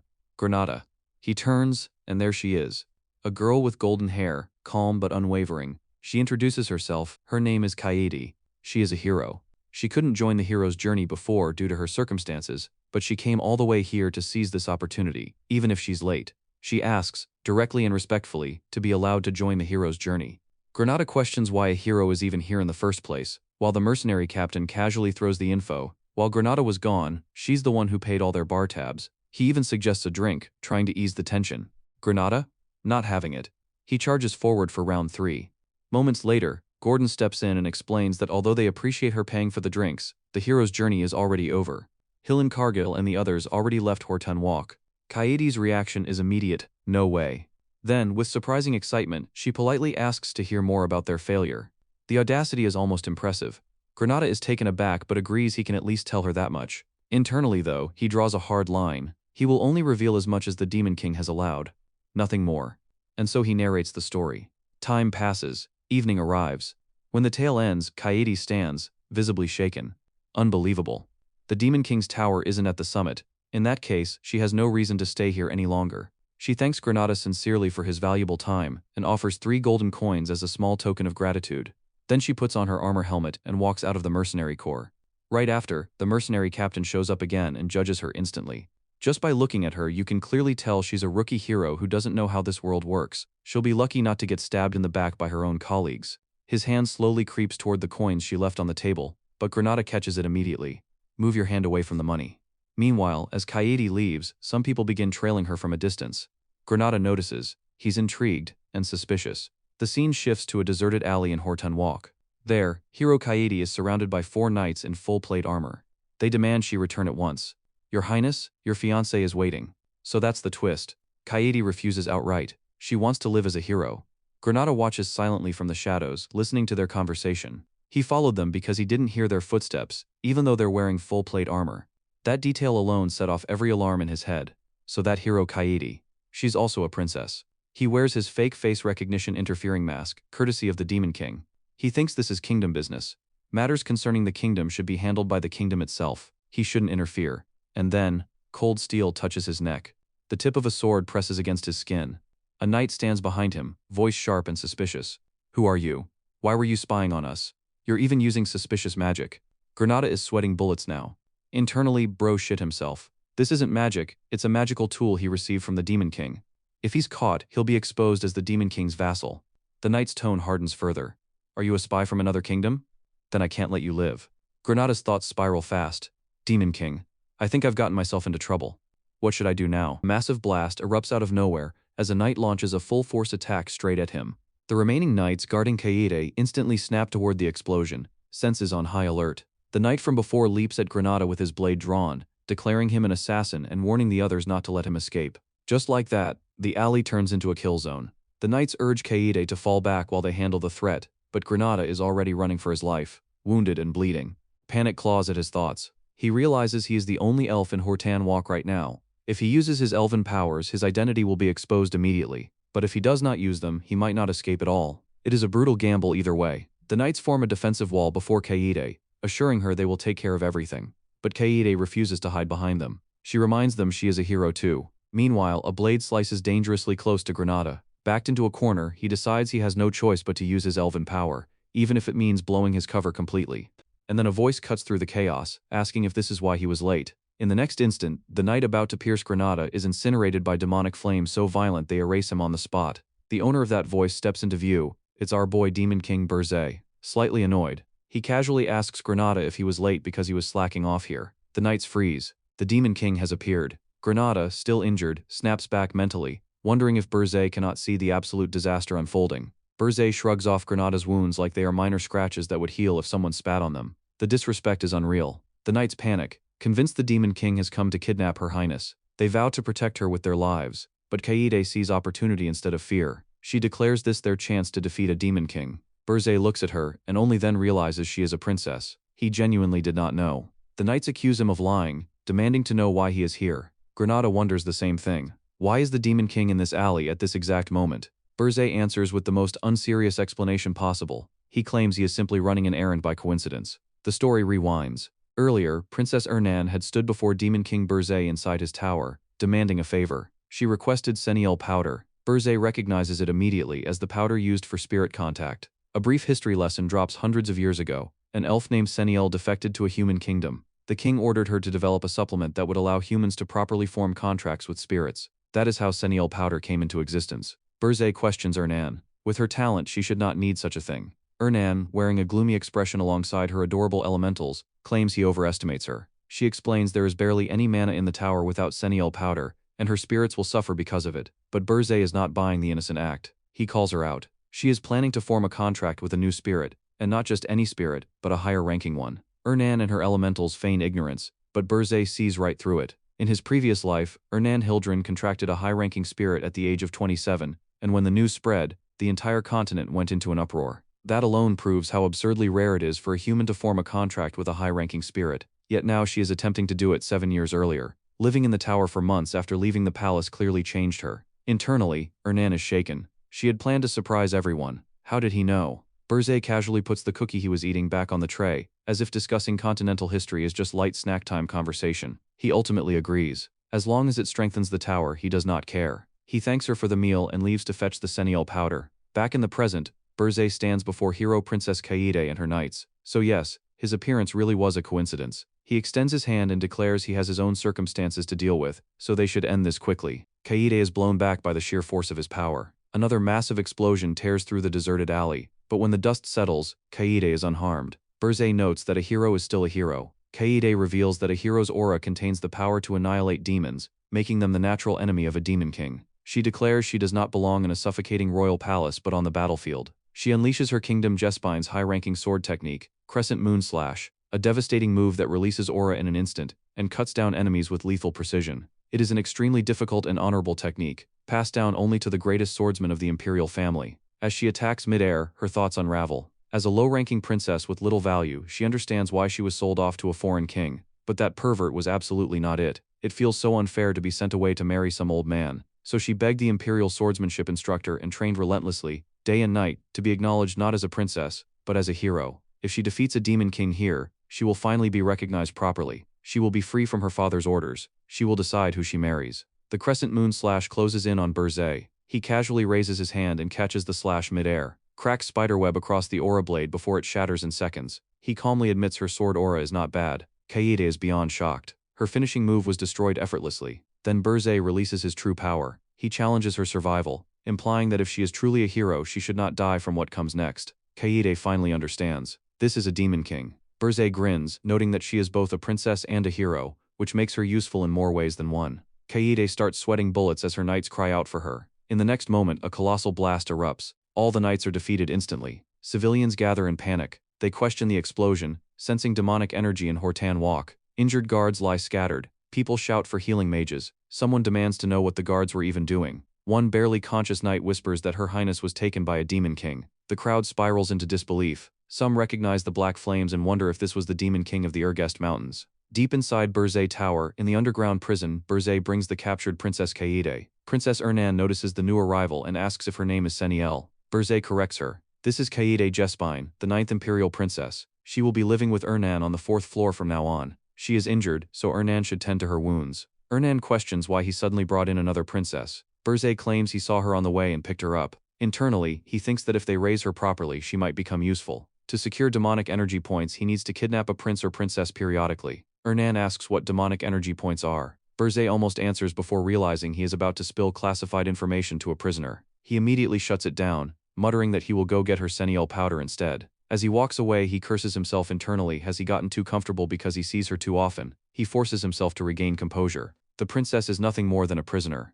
The news detonates across the continent like a nuke. The 9th Imperial Princess of the Jespine Empire has been kidnapped in Hortan Walk. At the Heroes Guild headquarters, hero Hilan Cargill stands before the other heroes. The atmosphere is stiff. He is formally asked to swear that not a single word of his previous report was false. And Hilan, carrying the weight of failure on his shoulders, admits the truth without dodging it. He could not find the Demon King's tower. He accepts full responsibility for the collapse of his hero's journey. From a virtual screen, another hero reassures him. If heroes are punished every time a journey fails, who would ever step forward again? It's a fair point. The system would collapse under its own fear. Hilan expresses his gratitude, but the room doesn't let the tension fade. Because while his failure may be forgiven, the fact remains the hero's journey retreated. And now the stakes are worse. The Demon King of Urgest Mountain has kidnapped the 9th Imperial Princess of Jespine. The Jespine Empire is formally requesting the launch of another hero's journey. However, before acting, they want Hilan's opinion. He has already traversed Urgest. He knows the terrain. He has seen the problem firsthand. Hilan, despite feeling sorry for the princess, remains rational. Even he couldn't locate the tower. Charging in blindly again would be reckless. Instead of immediately launching another large-scale hero's journey, he proposes forming a small reconnaissance unit to locate the tower first. Once its position is confirmed, subjugation would be simple. His logic hits. If the Demon King were truly confident in his strength, he wouldn't have built a hidden tower in the first place. A strong Demon King has no reason to hide, that's just facts. The other heroes agree one after another. It makes sense. If this Demon King goes against traditional Demon King standards and hides like a powerless coward, then maybe he isn't a major threat. One hero concurs. Another adds that he also believes this Demon King will likely be weak. But the hero positioned in the center of the virtual screen remains silent. Then he announces the decision. Taking Hilan Cargill's advice into consideration, the guild will temporarily postpone launching an all-out hero's journey until the tower's location is confirmed. Hilan acknowledges the order. Understood. He turns and walks away. Internally, his thoughts shift. Was this what the Demon King wanted? To use Hilan's authority to block a hero's journey at its source? Hilan realizes what he has done. He has bought the Demon King time. The rest is now up to him. The scene transition. The Demon King Burzay and Gordon are in communication. Gordon reports that hero Hilan's briefing has concluded. Burzay acknowledges it calmly and orders Gordon to continue monitoring him. Gordon obeys. Burzay reflects. He hadn't expected the Heroes Guild to already be preparing a full-scale assault. If not for Hilan's intervention, that would have been disastrous. Turning Hilan into his vassal had been the right call, absolutely clutch. With Hilan and Granada operating outside town, he can continue delaying the launch of another hero's journey. Meanwhile, he has steadily been kidnapping new princesses to stack up demonic energy points. The grind never stops. If he uses Araman's orb, he might be able to turn KD into genuine fighting power instead of just potential. Back at the tower, the dwarf is remodeling and further reinforcing the first floor. Crew 2 is expanding their influence outward. Everything is progressing according to plan. Once Princess Ernan Hildren forms a contract with a high-ranking spirit, no ordinary hero's journey will even dare attempt an attack. The tower will become overwhelmingly powerful, untouchable. Only then will Burzay finally be free to focus on the outside world. Only then can he begin his true revenge against the damned heroes who killed him. But to reach that stage, he needs one critical item: Seniel powder. Burzay stands before a city sealed beneath a transparent dome, likely a barrier of some sort. The skyline hums with magical energy. This place is overflowing with powerful mages and heroes, the magic engineering city, Amur. He stares at it and calculates the risk. If he can obtain the powder without being discovered, everything changes. But infiltrating a city like this is going to be a tough nut to crack. We learn that Amur City is part of the Akan Kingdom, a place hyped as the absolute holy grail of magic engineering, where heroes, mages, and alchemists from across the continent gather like it is the ultimate endgame hub. The scene cuts to the outskirts of the world's best magic market, where instead of something flashy, we land on a straight-up shabby rundown shop called Jetson Paradise. Inside, a man casually reads a newspaper while smoking, completely unbothered, as he drops some wild news. The 9th princess of the Jespine Kingdom got kidnapped right after the hero's journey ended. Bro is already questioning what the Hero Guild is even doing, and to make things worse, there is a wanted poster of a hero named Roger, making it feel like the world is low-key gonna end. Right then, the shop door creaks open, and the shopkeeper instantly switches into customer mode, welcoming the visitor and asking what they are looking for. The customer turns out to be none other than Burzay. He gets straight to the point and asks for Seniel powder, but internally he is already judging the place. This shop looks like a complete dump. Still, this is exactly why he chose it. In a city crawling with heroes and mages, even concealing his demonic energy is risky, so he deliberately picked a shady, empty store to avoid attention. Meanwhile, the shopkeeper starts yapping non-stop, saying Burzay is lucky because there is no need to go anywhere else. He pulls out 2 glass flasks filled with purple powder and offers them for 1 gold as a special deal. Burzay immediately shuts him down, annoyed at the loud sales pitch, and calls it expensive.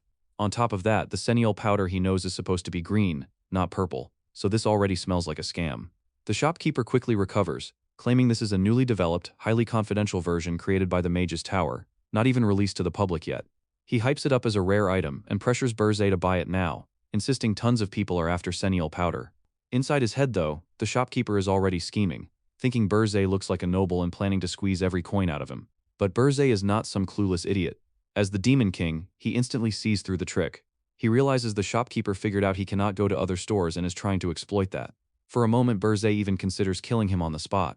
But before anything happens, the shop door opens again. The shopkeeper greets the new arrivals and 2 people walk in. One of them questions why they even bothered coming to such a shabby place. The moment Burzay sees them, he freezes, because the person who just walked in is none other than Louise Verft, the princess of the Darwin Kingdom, with her guard right behind her.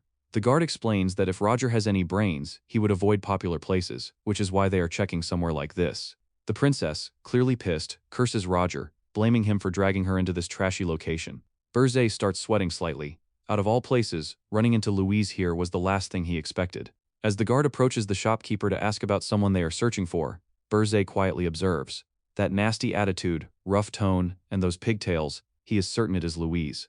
However, thanks to the magical tool he used before, the recognition interfering mask, she cannot identify him. The shopkeeper listens to the guard but immediately pulls some absolute nonsense, saying he has a condition where he cannot remember anything unless he sells something first.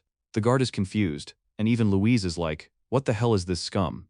Without hesitation, she pulls out her dagger and points it at the shopkeeper, calling him out for trying to negotiate with her. The dude instantly starts panicking, reminding her that murder is forbidden in the capital, but even then, he still has the audacity to ask her to buy something first before he answers. Even with his life literally on the line, this man is still trying to make a sale. He insists that if she buys something, he will gladly answer her question, even accepting the threat with a smile if it means profit.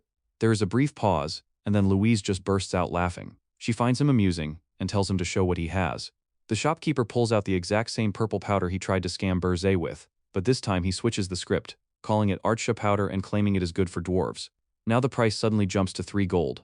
Burzay watches this unfold, fully aware this is complete bullshit, but the princess casually tosses 3 gold coins and buys it anyway. The shopkeeper blesses her with some fake good fortune energy, and then she finally asks the real question, whether any dwarves named Roger have visited the city recently. The shopkeeper admits he has never heard the name Roger, but knowing he would get destroyed if he held back info after taking her money, he shares what he knows. He mentions a shop near the central square called Leaf of Deer, a famous store in the Akan kingdom that every blacksmith visits. If Roger is around, that is the place to check. Satisfied, the princess tells her guard they are leaving. As she turns to go, she briefly glances at Berzé and apologizes for cutting in front of him as the first customer, then walks out. Once she is gone, Berzé actually praises the shopkeeper, admitting it was not bad. He really sold trash for 3 gold. The shopkeeper smugly replies that it worked because Berzé did not interfere, and that the girl looked like an easy target since she seemed like a noble. Then, still riding his scammer high, he tries to rope Berzé into business, offering to teach him his secret technique for 10 gold coins. Berzé, internally, is like, this guy is a persistent scammer, but he cannot help respecting it. His skill in scamming humans is genuinely top tier, and Berzé low-key likes him for having the guts to scam a princess who had a dagger at his throat. Leaning forward, Berzé gives him unexpected advice: go to the Golden Moon Merchant Guild and say, "I was sent by the mountain." The shopkeeper is confused and asks if Berzé is connected to that guild, pointing out that it is basically on the verge of bankruptcy. Holding the flasks, he questions why someone with such a bright future like himself would join a failing organization. Berzé calmly flips the situation, asking if he really wants to know why. Then he drops the nuke on his ass. The person he just scammed was Louise Verft. The moment that name hits, the shopkeeper drops the flasks and they shatter on the floor. He starts trembling, realizing he just scammed the infamous crazy hound of a princess. Panicking, he asks what Berzé wants. Berzé repeats his offer: join the Golden Moon Merchant Guild, earn 1 gold per month. If he refuses, Berzé will bring Louise back here. To seal it, he tosses a gold coin onto the table. For a second, it looks like the shopkeeper is about to beg for his life, but then his expression flips completely. He calls out Berzé instead, accusing him of trying to scam him, and boldly challenges him to bring the princess back. He argues that even if she is known as the Crazy Hound, there is no way a princess would personally return to a dump like this. Berzé simply says sure, and walks out of the shop. Moments later, he comes back, dragging Princess Louise Verft right behind him. The princess storms into the shop, absolutely furious, her presence alone radiating pure anger after getting scammed by that pathetic excuse of a shopkeeper. The tension spikes instantly, and the poor bastard behind the counter can practically see his life flashing before his eyes, already counting down his remaining seconds. Then it hits. Her rage explodes, and a brutal scream tears through the area, making it painfully obvious she's beating the absolute hell out of him. The scene cuts, and just like that, we find the Demon King Berzé stepping out of a shop after securing some Senial powder. He casually notes how even shops on the outskirts manage to sell legit quality Senial powder. Low-key impressive, not gonna lie. And right on cue, the princess of the Darwin Kingdom shows up again. She spots Berzé and calls him out, confirming he's still around. This time though, she actually expresses gratitude, saying that thanks to him she managed to get her refund. Berzé acknowledges it, but he's clearly more interested in one thing: what the hell happened to the shop owner? The princess, still fuming, clenches her fist and explains that since they're in a different country, she had to hold back. So unfortunately, she could only give him a light beating. But even as she says that, her anger is still boiling over, making it very clear she would have preferred to rip his heart straight out. Meanwhile, Berzé just watches and internally notes that she's as ill-tempered as ever. Then something clicks in his mind. Heart. That word lingers, and he remembers something, and a connection forms. And just like that, Berzé drops a key piece of information. He asks if she's looking for someone named Roger. The princess immediately locks in. Berzé asks her, is he a blacksmith? She fires back with urgency, demanding to know if Berzé knows him and where he is. Without hesitation, Berzé pulls out a necklace. The knight quickly recognizes it, identifying it as one of Roger's early creations from the beginning of his career. Berzé then explains that 2 months ago, he ran into Roger by pure coincidence in a forest called Ormoth. The guy looked like he was on the verge of starving, so Berzé shared his food with him. As a token of gratitude, Roger handed over this necklace. It looked like the work of a master, so Berzé decided to keep it. Back in the present, the princess starts trembling, not out of fear, but pure rage. She admits she's troubling him again, but as thanks, she offers to treat him to alcohol for 5 straight days. Behind her, the guard is practically begging her to calm down, but she's already in. She declares that she needs to capture Roger before he escapes. Then, without hesitation, she hands Berzé a badge, an extremely valuable one. It grants him the right to exchange it for one of the finest pieces of equipment crafted in the Dwarven Kingdom. Berzé doesn't overthink it. It looks useful, so he takes it. With that, the princess and her guard turn and leave. As they walk away, one of the guards questions her next move. Her answer is immediate: contact her father and request reinforcements. From a distance, Berzé watches them go. Meanwhile, the princess's expression shifts into something far more dangerous, amusement mixed with obsession. She's not letting Roger slip away, not this time. As everything settles, Berzé reflects. He realizes he's completely lost track of time, too busy interfering with the hero's journey ever since his regression. Around this point in the timeline, Draxen had already discovered and absorbed the heart of a summoning beast, gaining overwhelming strength. And Berzé knows he's not at his peak yet. As a newly crowned Demon King, the effects of dimensional interference are still hitting him hard. If he were to clash with Louise right now, fully equipped with top-tier gear, it wouldn't be a clean victory. At best, it'd end in a stalemate. At worst, he'd barely scrape out a win. That's not good enough. If he wants revenge against the heroes, if he wants to survive in this dimension, he needs more power. Fast. So he makes a calculated move. He's going to send Louise to the Ormoth Forest, to the location of the Beast Tower. Because when the crazed hound Louise Verft and the Beast Demon King Draxen Doldorf inevitably collide and start tearing each other apart, the heart of the summoning beast will be his.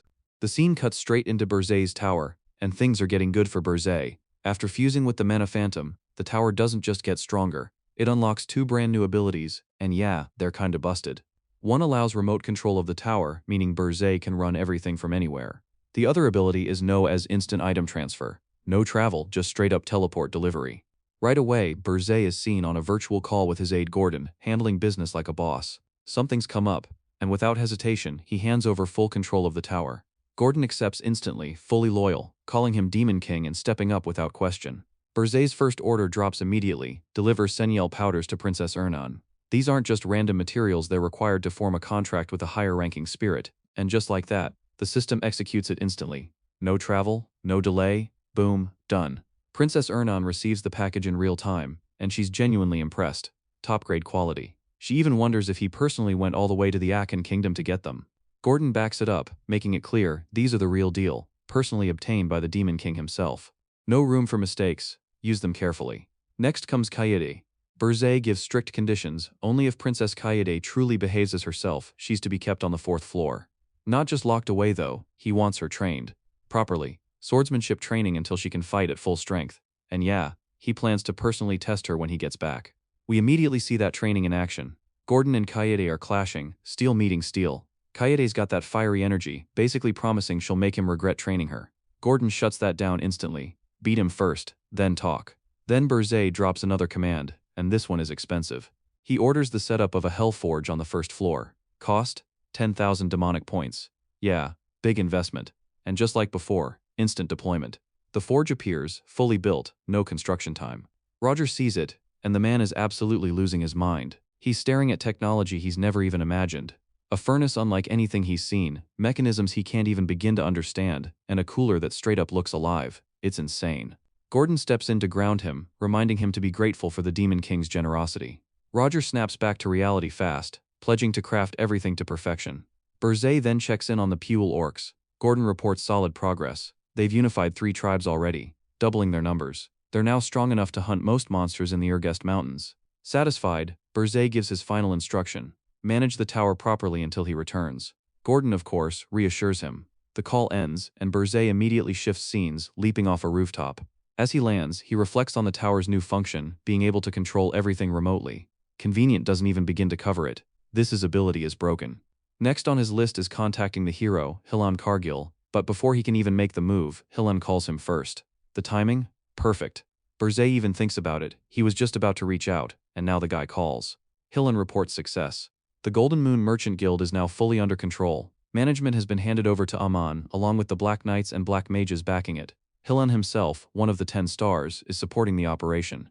Even after a failure, his reputation hasn't taken a hit. He makes that very clear. Berzé acknowledges the work, then immediately assigns the next mission. Pass a message to Granada. Funding will be provided through the Golden Moon Merchant Guild so he can buy up every single elf slave on the continent. Hillan questions it: why elf slaves? But Berzé doesn't slow down. He adds another piece to the plan: he's sending someone to the guild. A scammer named Jetson. Apparently he is useful. Put him to work. Hillan reacts exactly how you'd expect. What, a con man? But Berzé confirms it. Not just any scammer, the bastard who actually managed to scam him. That alone makes him valuable. And then the scene flips, revealing Berzé is literally inside Jetson's shop. The guy is hiding behind the counter, shaking like his soul is about to leave his body. His face is swollen, clearly fresh from a brutal beating courtesy of Princess Louise Verft. Berzé already knows he's there. He just casually announces that he's tracked all of Jetson's personal information, and if the guy doesn't show himself within a month, he's sending an assassin to erase him. Jetson hears every word, completely silent, covering his mouth so not even a breath escapes. The regret is immediate. Man is internally screaming and cursing his entire existence. Berzé, satisfied with the psychological damage, just leaves. No extra effort needed. The scene shifts again, this time to Hortan Walk, at a common training ground. Granada is on call with Hillen, processing the mission. Buy all the elf slaves. Every single one. Around him, mercenaries are training, swords clashing in the background like normal. But Granada's mind is somewhere else entirely. He confirms the mission, he'll gather them as quickly as possible. But internally? It's complicated. Granada himself is an elf, saving his people should be good news. But bringing them under the Demon King's control? That's a whole different weight. He starts questioning everything. Was this mission given to him on purpose? Is Burzay planning to use the elves as spies, just like him? Meanwhile, in the background, the Red Hawk mercenaries are struggling with their own confusion. They're being forced to learn elven swordsmanship, and no one knows why. The vice captain admits he has no clue. Granada ordered it, and that's that. The guy even complains about Granada constantly flexing his age like some ancient fossil. One of the mercenaries notices Granada is completely distracted. Opportunity spotted. He suggests they just run for it. The vice captain considers it, and honestly, yeah, Granada does look out of it. The mercenary pushes it further, reminding him he used to be the captain. If he runs, they'll all follow. And just like that, they start slipping away quietly, thinking they've found their chance. But Granada is still deep in thought, weighing the reality of the situation. Living as slaves under humans, suffering until death. Compared to that, serving under the Demon King might actually be better. And then, he moves. Still holding his thoughts, Granada casually forms a hand sign like Gojo and unleashes his domain. The mercenaries freeze. Too late. Roots explode from the ground, locking the vice captain in place instantly. The guy panics, apologizing, begging, even asking not to be humiliated in front of the others. It's useless. The rest of the mercenaries spiral into panic, and the vice captain can't even process why he's the only one getting targeted. And the craziest part? Granada is still on the call with Hillen like nothing's happening. Hillen hears the chaos and asks what's going on. Granada brushes it off casually, says it's nothing, he just did a domain expansion. Then Granada asks the real question. What is the Demon King planning to do next? Hillen pauses, unsure, then recalls Burzay mentioning something earlier. Something about looking for treasure.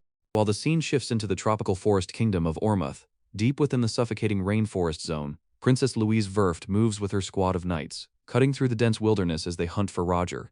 The tension is already high, because of what the Demon King Burzay told her, and it's clear this isn't just some casual search mission anymore, this is personal. An ultimatum hits mid-search. Ormuth has officially ordered them to march out with troops immediately. Timing could not be worse. Louise, already irritated, snaps that she still hasn't found that bastard Roger. Her knights report they've already swept every region Ormuth allowed them to access. But Louise isn't buying it. She insists there's still one place left unchecked, and when pressed, she drops it. The Beast Mountain. Bro, I am smelling trouble. That name alone shifts the mood. The Dwarven Knight immediately pushes back. That's Beast Demon King territory. It's a suicide zone. But Louise? Completely unfazed. She declares they won't dare touch her. If anyone lays a hand on the Dwarven royal family, it's not just a fight, it's a global-level war, because every nation that depends on dwarf-made weapons would go nuclear on the Demon King of Beast. She even backs it up with receipts, recalling how 200 years ago a Demon King messed with a dwarf prince and got erased in a single subjugation mission. History already proved what happens. The knight still tries to reason with her, saying Roger might not even be there and that guy we met could have played them. But Louise doubles down. Roger could be there too. She shuts it down with a cold, unhinged command move, or she'll rip his head off first. Yup, this bitch is crazy. Cut to the Beast Tower, and the vibe is not vibing. The aide kneels before the Beast Demon King Draxon, reporting urgent news. Princess Louise Verft is heading straight toward Beast Mountain. Draxon is immediately thrown off. Why is that insane princess suddenly showing up now? The timing feels way too sus. He starts connecting dots fast. Did she find out about the heart of the summoning beast? Is she coming to seize it? That shouldn't even be possible. Security around it is airtight. Beneath the volcano, hidden in magma, lies pure mana energy, a cracked, god-tier power source he wouldn't trade for even 10,000 spirit blossoms. If he absorbs it, he basically unlocks unstoppable force status. And now, just as the excavation is reaching its final stage, she shows up? Draxon immediately orders his aide to stop her. No matter what, she cannot get close. But there's a catch. Under no circumstances is she to be killed or even seriously injured. Political consequences would be catastrophic. The aide hesitates, saying that's going to be difficult. Draxon snaps back instantly, not in the mood for excuses. Then the scene cuts again, and we're face to face with a new problem. Standing in front of Princess Louise is a man radiating authority and hostility. He questions if she has a death wish. This is Demon King territory. Entry is forbidden. She was already warned, this isn't a playground, it's a kill zone controlled by the demon tribe. The man is revealed as Max Ormuth, the second prince of the Ormuth kingdom, and he's not here to negotiate. Louise brushes him off like he's irrelevant, saying they can't touch her and ordering him to clear the way. She's not leaving until she finds Roger. Why is this rice ball of a princess is so obsessed with that Roger? Max isn't impressed. He straight up calls dwarves stupid and drops a history lesson of his own. During the all-out war 200 years ago, the Jesspine Kingdom profited massively by selling war supplies to the heroes, eventually evolving into an empire. His point? War equals profit. And if Louise dies here at the hands of demon underlings, Ormuz stands to gain the same way. He's not hiding it, this is calculated, and then it escalates instantly. Max and his forces launch forward, weapons drawn, declaring it's their turn to cash in, kill them all. Louise's knights react instantly, forming a defensive wall around her, shields locked tight as Ormuz warriors crash into them from all sides, screaming for their kingdom's prosperity. The battlefield turns brutal in seconds. Dwarven knights are getting dropped left and right, pierced with spears, sliced by blades, enemies grinning like absolute devils as they tear through the formation. Still, the defensive line holds around Louise. Barely. One knight urgently tells her the terrain heavily favors Ormuz. Fighting head-on is a losing game. They'll break open a path, she needs to escape. But Louise? Nah. She's built different. Frustration boiling over, she's ready to wipe them all out herself. The knight tries to calm her down, but the situation is already out of hands. Meanwhile, back at the Beast Tower, Draxon gets the worst possible update. The dwarves are about to be wiped out. Panic hits instantly. He realizes the play. Ormuz is setting him up. They're planning to kill Louise and pin it on him, triggering a full-scale war just like 200 years ago. And if that happens, it's war on a global level. He doesn't hesitate. Orders go out immediately. Deploy monsters and demons now. Stop the fight at all costs. And most importantly, save the dwarf princess. No matter what. Back in the forest, the massacre continues. Then Max steps forward, spear in hand, mocking them for hiding behind shields like cowards. He prepares to end it in a single strike, locking onto Louise as his target. The killing blow is coming. But just before he strikes, something shifts. A presence appears, something dark, heavy, and ominous. Max feels it behind him and turns, confused, sensing demonic energy. He assumes Beast Demon King underlings have arrived. He's wrong. Because what stands there isn't some random subordinate, it's the Demon King Burzay himself, completely out of everyone's expectations. He casually notes that the Ormuz army attacking wasn't part of his plan, almost amused at how messy human interests are. Both Max and Louise freeze, shocked at the sudden appearance of a monster-tier entity, and just like that, the battlefield changes. Burzay steps forward, equipping a facial recognition jamming mask, locking onto Max. The message is clear. The Ormuz prince is about to get his share of beating. Oh, my real voice is back. We see Max sensing the presence of an upper demon, his instincts immediately screaming danger as the atmosphere turns heavy. Without hesitation, he orders his men to kill the princess while he holds the upper demon off, asserting control like bro still thinks he's the main character. His men respond instantly, loyal and unquestioning, acknowledging him with a sharp yes sir. But in the very next second, everything flips. Princess Louise dashes forward at insane speed, completely breaking expectations. Max barely has time to register it as she closes the distance in a blink, knocking out both of his men like they were background NPC, and now she's already charging straight at him. Max locks eyes with her, stunned. In just a single second she's already wiped his squad, and is now coming straight for him, her presence overwhelming as always. Louise, clearly pissed, calls him out for daring to look away from her, her ego bruised and her rage peaking. In her monstrous form she moves in to smash him. Max starts sweating, his confidence cracking fast. He can't process how she's this fast despite being a mirror dwarf, and he realizes he might have to deal with this crazy princess first. But before he can even act properly, something far worse hits him. Our boy Burzay begins radiating an overwhelming wave of demonic energy, so suffocating it feels like the air itself is crushing everything. Max instantly realizes something is wrong as his body locks up completely. He's paralyzed. His thoughts spiral as he tries to understand what just happened, realizing he's been bound by demonic energy. The shock hits, and frustration kicks in as he can't believe he was suppressed this easily. And in the next moment Princess Louise launches forward again, not wasting a single second. She attacks Prince Max directly, her strike landing clean. His remaining men cry out in panic, but it's already too late. Louise has slashed him, blood spilling as the reality sets in. Bro is done, straight up deleted like an NPC who overstayed his role. Right after, Louise pauses, her instincts kicking in as she realizes something's off. The upper demon's presence is gone. The suffocating demonic energy that filled the battlefield vanishes just as suddenly as it appeared. Burzay is gone. Meanwhile, the remaining soldiers of Prince Max charge toward Princess Louise in desperation. Furious and blinded by loyalty, they shout about how a mere dwarf dared to lay hands on the prince, chanting for her death like that's going to fix anything. Louise, obviously annoyed, isn't having any of it. They came to kill her first, and now they're acting like she's the villain. Nah, she's done playing. She decides to send them to the afterlife to keep their prince company. At the same time, her knights move with discipline, forming a tight shield formation with crossbows raised high. They lock in, focused on protecting her, calling out to cover the princess and not let the enemies get close. Watching all of this from afar is Demon King Burzay, calm as always. He notes that this should be enough to keep Louise from dying. Then his attention shifts toward the Tower of Beast, his plan unfolding exactly as intended. He anticipates the next move, quietly provoking the Demon King of the Beast, Draxon, to take the bait. The scene cuts back 5 minutes earlier. Inside the Tower of Beast, a massive surge of demonic energy slams into the area. Draxon immediately senses it, his instincts flaring as the energy clearly doesn't belong to his domain. His aide begins to comment on it, but before she can finish, Draxon cuts in, already piecing things together. That demonic energy isn't from his vassals, and that realization alone sets him off. Another Demon King sending forces into his territory. That's straight disrespect. He analyzes the intensity of the energy, and concludes it has to be an elite demon, upper rank or higher. The timing is way too perfect. Right as the Dwarf Princess and Ormuth's Prince Max clash, another demon appears. It's too clean and coordinated. Draxon decides he needs to confirm everything himself. Back in the present, Draxon has already arrived in the Ormuth forest. He immediately questions his minions about the situation. Did they get the Dwarf Princess, and what about the intruding demon? The minions hesitate, clearly nervous, before bowing and apologizing. By the time they arrived, the princess was already surrounded by Ormuth soldiers. Draxon's thoughts spiral instantly. If the princess is dead, this could trigger a full-scale war like the one from 200 years ago, and he knows damn well he's not ready to deal with that level of shit.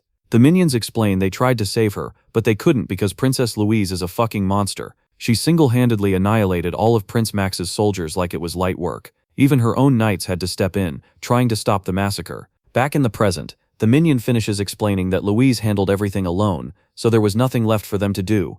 They apologize again, but Draxon snaps. He lashes out and beats them, frustrated, yelling at them for making things confusing. Then it clicks. If she wiped everyone, that means she's alive. The minions, still recovering, question why they got hit, but the answer is obvious. Draxon genuinely thought she was dead, and now he's processing the fact that she's not in a coffin. They continue reporting, mentioning that the second Prince of Ormuth was killed by the crazy Princess Louise Verft, and that some of Prince Max's soldiers were captured. Another minion asks what should be done with the remaining Ormuth warriors. Draxon thinks it through carefully. If he kills them, the blame for Prince Max's death could fall on him. That's a problem. Even if Ormuth is weak, grief could push them into reckless retaliation, and that would turn into a massive headache, so he decides to let them live. They need to testify properly, so he doesn't get framed for killing the prince. The minions accept the order immediately. Draxon then shifts focus back to the real issue, the intruding demon. He asks if they've found anything. They haven't. Disappointed, Draxon calls them pathetic, insulting both their intelligence and their tracking abilities. The minions apologize again, but he's already deep in thought. If the intruder specializes in stealth and is upper ranked, it's not surprising these guys couldn't find anything. After a moment of consideration, he decides to use a technique he hasn't relied on in a while: ultra-sensory amplification. By concentrating demonic energy into his sensory organs, he maximizes his perception to an extreme level, allowing him to detect even traces of stealth magic. As he activates it, the results come instantly. He picks up the faint traces of an unfamiliar demon. While tracking it, he considers the possibility that the intruder went after the dwarf princess, but the trail tells a different story. It's leading toward the volcano mountain, the place where the heart of the summoning beast lies. Draxon quickly asks his minions which direction the princess ran. They point to the right. In the next instant, Draxon disappears, moving at terrifying speed. His expression turns ferocious, as realization hits him all at once. This entire situation was bait. The clash between the dwarf princess and Prince Max, the sudden appearance of demonic energy, everything was staged to lure him away from the volcano. He starts freaking out. An upper-ranked demon alone wouldn't be enough for something like this. Only a demon king would orchestrate a move like this. And there's only one reason to go through all this trouble. The target is beneath the volcano, the heart of the summoning beast. Near the volcano, bears guard the entrance while others carry on with their usual construction work, unaware of what's about to unfold. And deep within, standing before the magma itself, is Demon King Burzay.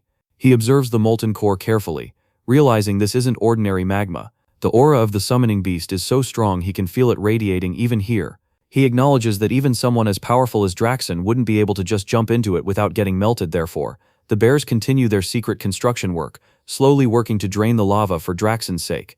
We see our Demon King Burzay grinning to himself, completely unfazed, thinking that none of this magma really matters to him anyway. The scales of the black flame demonic dragon race he belongs to can move even inside lava itself, and right on cue, dark scales begin manifesting across Burzay's body. But while Demon King Burzay is deep in thought, a massive tiger, one of Demon King Draxon's minions, suddenly appears behind him. In the very next second, it dashes forward at insane speed, swinging a massive weapon straight at Burzay, aiming to strike him down in one decisive blow. Except yeah, that plan was dead on arrival. Our boy Burzay, being an actual demon king and not some random fodder, effortlessly blocks the attack like it's nothing. He had already anticipated it, calmly noting that at this distance an upper-ranked demon would definitely notice his presence. The poor tiger barely gets the words out, recognizing him as a demon king, but Burzay doesn't give it even a second to process reality. With overwhelming force, he grabs the tiger bare-handed and straight up throws it into the scorching magma below. The result is as expected. The tiger's flesh completely disintegrates in the lava, leaving nothing but bones behind.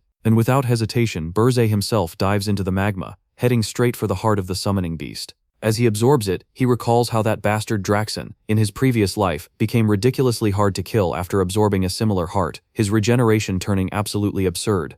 Burzay grins again, curiosity sparking. He wonders what kind of summoning beast Draxon had absorbed back then, but as he looks ahead, the answer becomes obvious. It was a phoenix corpse. There it is. A radiant phoenix corpse lies within the magma, glowing intensely and radiating overwhelming power, like it's still alive despite being dead. Burzay's thoughts drift back to his time as a cadet at the Demon King Military Academy, where he once saw records confirming that phoenixes exist across multiple dimensions. These creatures transcend dimensions, some even classified as godlike beings that act as destroyers within their own realms. Their strength varies wildly, but they all share one undeniable trait. Every demon king who fully absorbs a phoenix ends up powerful enough to etch their name into the history of the demonic realm. Back in the present, Burzay connects the dots. Thanks to Draxon observing the phoenix in his previous life, Burzay is now able to stand here and do the exact same thing. Extending his hand toward the blazing corpse, he admits to himself that this was the one power he had truly been jealous of. But in this life, he's about to make full use of it, and just as he prepares to absorb the phoenix, a blinding radiant light suddenly erupts from the corpse, flooding the surroundings. Meanwhile, far away in the forest, Draxon suddenly realizes something is horribly wrong. He understands he's been baited, his thoughts racing as he tries to figure out who could have possibly found his phoenix. Was it Burzay? No, that makes no sense. He came without any clear advantage. He doesn't even have upper-ranked demons with him, aside from his aide, who should still be in the tower. There's no way a rookie demon king like him could have uncovered information about the phoenix, especially since Draxon's security wasn't sloppy enough to allow that. Now visibly panicking, Draxon sprints toward the volcano at full speed. At the entrance, the bear guards try to question him, asking what brings the demon king here, but Draxon couldn't care less. He blasts past them, throwing them aside like trash, and continues deeper inside, tossing aside every bear construction worker in his path. His mind keeps racing. Could it be Ugar? No way. That guy doesn't have the brains to pull off something like this. Reyna? Also unlikely. She's a frost demon, and a fire-based entity like a phoenix would be straight up poison to her. Which leaves only one possibility. That bastard. Draxon finally reaches the magma chamber, and immediately questions the workers, asking if the summoning beast is safe. The bear workers look confused, but answer that yes, it should be safe. Then one of them casually mentions that earlier, a tiger suddenly jumped into the lava. That's when it clicks. Draxon's expression snaps. What? Without wasting another second, he tries to jump straight into the lava, but the bear workers panic and attempt to stop him, warning him that it's dangerous. But Draxon isn't listening. He's already losing it. He shouts at them to stop him right now, realizing that someone is trying to steal the phoenix. The workers hesitate, still confused and concerned for his safety. And then, everything changes. The magma violently erupts. At that exact moment, multiple figures across different locations on the continent feel the disturbance simultaneously. Jetson, Princess Louise, Granada, the vice captain of the mercenaries, the hero Hillen, and Princess Ernan. All of them sense it at once, like the world itself is announcing something. Back at the volcano, Draxon reaches a terrifying conclusion. The one who stole the heart of the summoning beast is none other than Jason. Rage explodes out of him as he screams, "Jason, you son of a bitch." And in the very next moment, above the volcano mountain, a phoenix bursts into the sky, blooming into existence as its fiery wings spread wide across the heavens. Its blazing winds sweep outward, as if announcing its presence to the entire world. The scene opens as it transitions into a dense forest, where the demon king Burzay suddenly wakes up, surrounded by a swarm of wild animals closing in on him from all sides.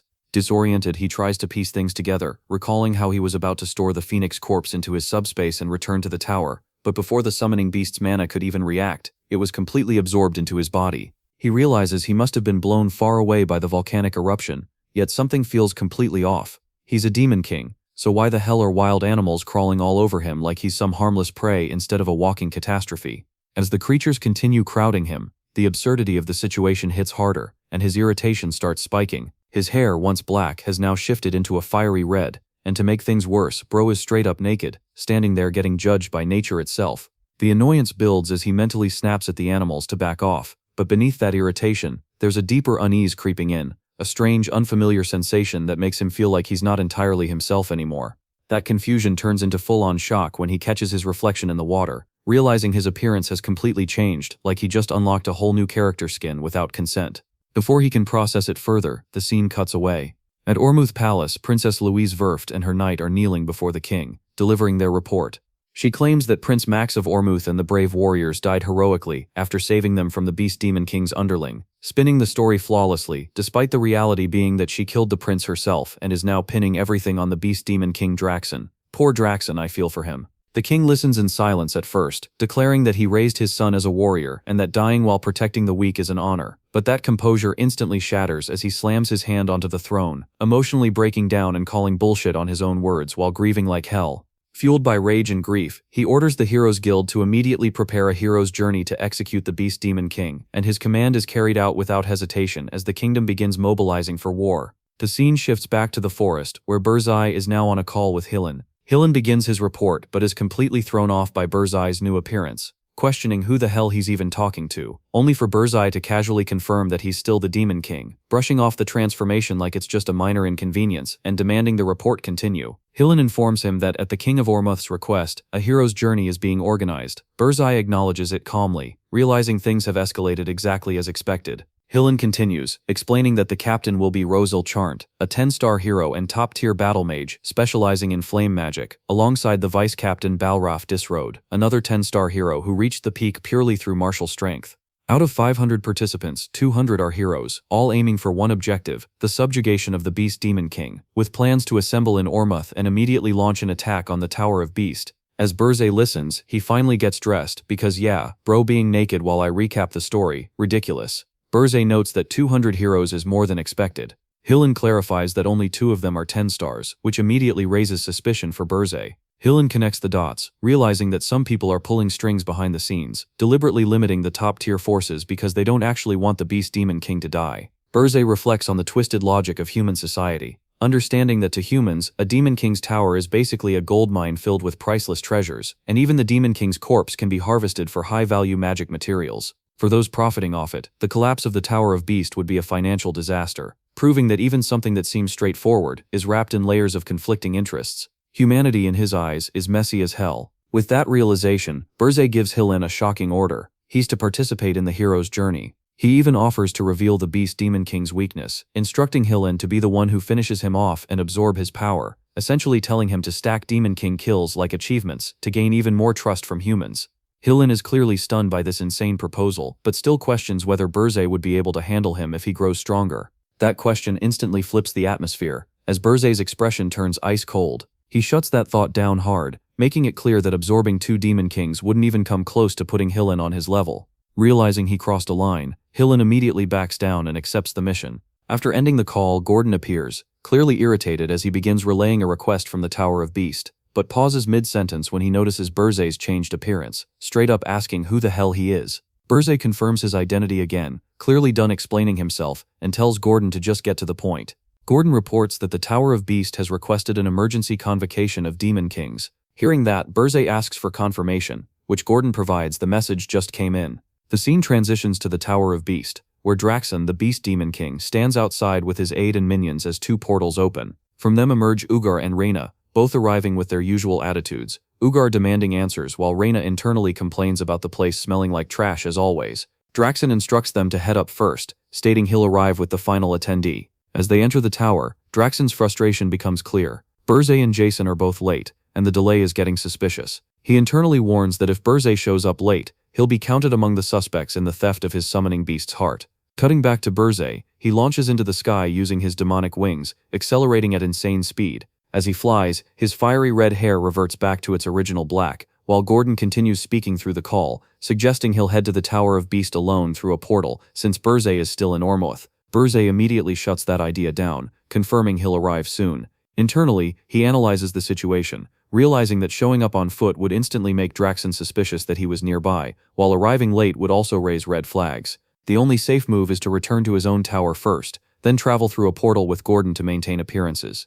Pushing himself further, Burzai flies at maximum speed, calculating that his current pace still isn't enough, and that he'll be late by more than 10 minutes. The pressure builds as he forces himself to go even faster, knowing that if he doesn't make it in time, Draxon's suspicion would get stronger. Just then, we see our Demon King Burzei's heart beating abnormally, some wild energy wrapping around it, and in the very next second, everything flips. Our Demon King Burzei's demonic wings straight up transform into blazing phoenix wings, while his hair turns fiery red once again, and that sudden evolution boosts his speed like crazy. He's traveling insanely fast and Burzei can barely process it, thinking phoenix wings, wait, I wasn't even planning to use mana yet, so what the hell is happening? We see Burzei's heartbeat ramping up even more, pounding harder and faster, as if flames themselves are wrapping around his heart, tightening their grip with every beat. Burzei starts connecting the dots, thinking, don't tell me, it's in my heart, is it actually alive? And is that why all those animals swarmed him earlier like he was some kind of walking signal? Now Burzei is flying at an absolutely ridiculous speed thanks to the phoenix wings,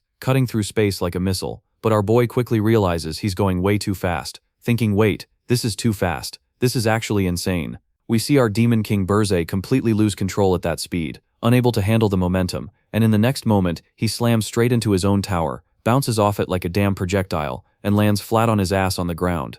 There's visible damage to the tower, not catastrophic, but enough to show just how hard that impact was.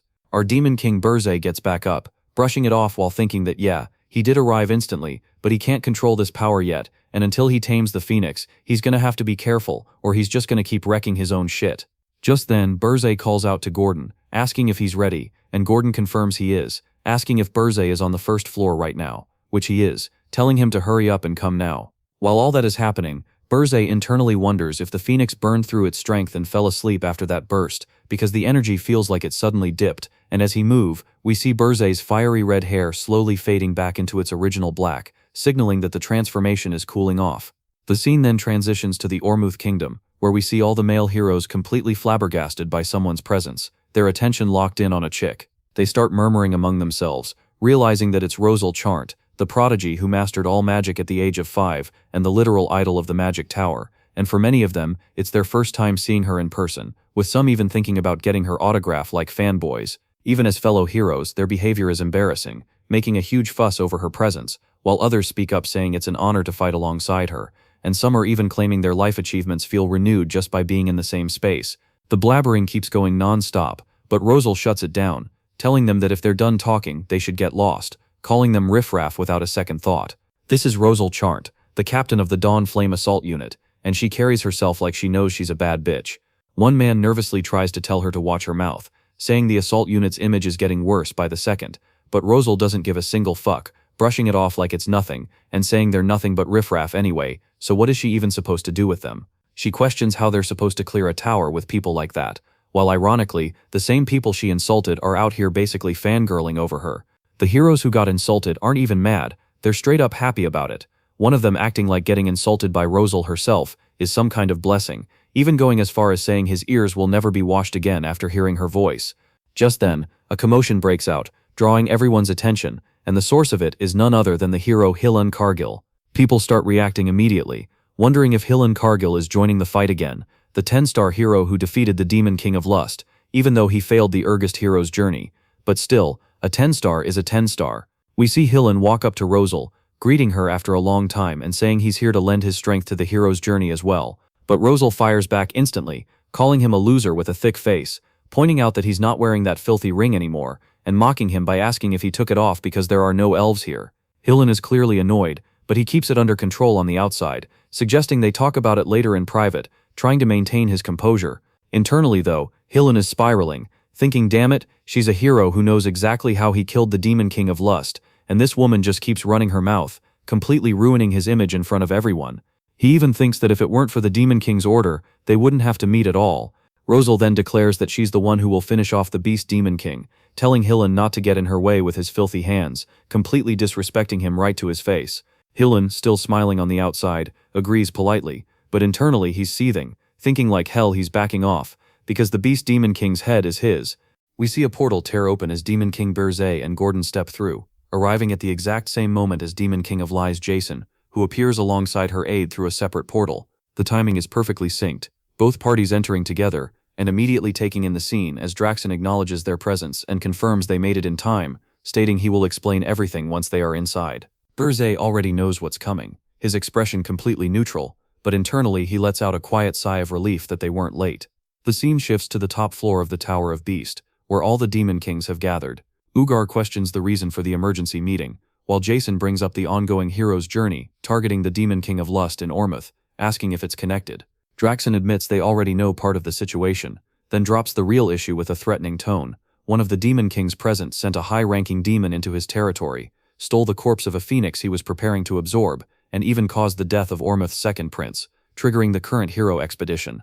While Ugar processes the fact that Draxen had been hiding a phoenix all along, Draxen escalates further, suggesting the same culprit may have killed the dwarf princess Louise Verft and could be trying to trigger a full-scale continental offensive. As he keeps going, Reyna internally thinks losing his summoning beast like that was just dumb, while Jason recognizes that deliberately provoking a hero's journey is straight-up killing intent. Draxen, clearly pissed, declares that someone is trying to take him out, but he's not going down alone. To expose the traitor, he plans to purchase the key to the black box. The black box is revealed as a system present in every Demon King's tower, recording all their actions. It was originally meant for analysis and improving future invasions, but most Demon Kings don't bother with it since it consumes massive demonic energy and disappears if the tower is destroyed. Basically, it's been ignored for ages. Burzay immediately realizes the problem. If Draxen opens the black box in his tower, there's no way to dodge the truth. Draxen would see that Burzay was the one who stole the heart of the summoning beast. Draxen explains that opening a black box requires the owner's permission, then pressures everyone to agree, pointing out that only the culprit would hesitate. Burzay is now in a tight spot because of Draxen's move. Reyna grants permission, Jason follows, then Ugar as well, and surprisingly, Burzay also raises his hand and grants permission. Draxen acknowledges that all approvals are in, and says he'll share the results separately before ending the meeting. It's then revealed that the black box key is a single-use item costing an insane 9,999 demonic energy points. Burzay thinks it through. Right before a hero's journey, Draxen wouldn't risk that kind of investment. But once the hero's journey fails and things calm down, he'll immediately buy the key and check both Burzay and Jason's black boxes. That means there's a deadline now. Before that happens, Burzay has to deal with Draxen. Burzay and Gordon return through the portal to their tower.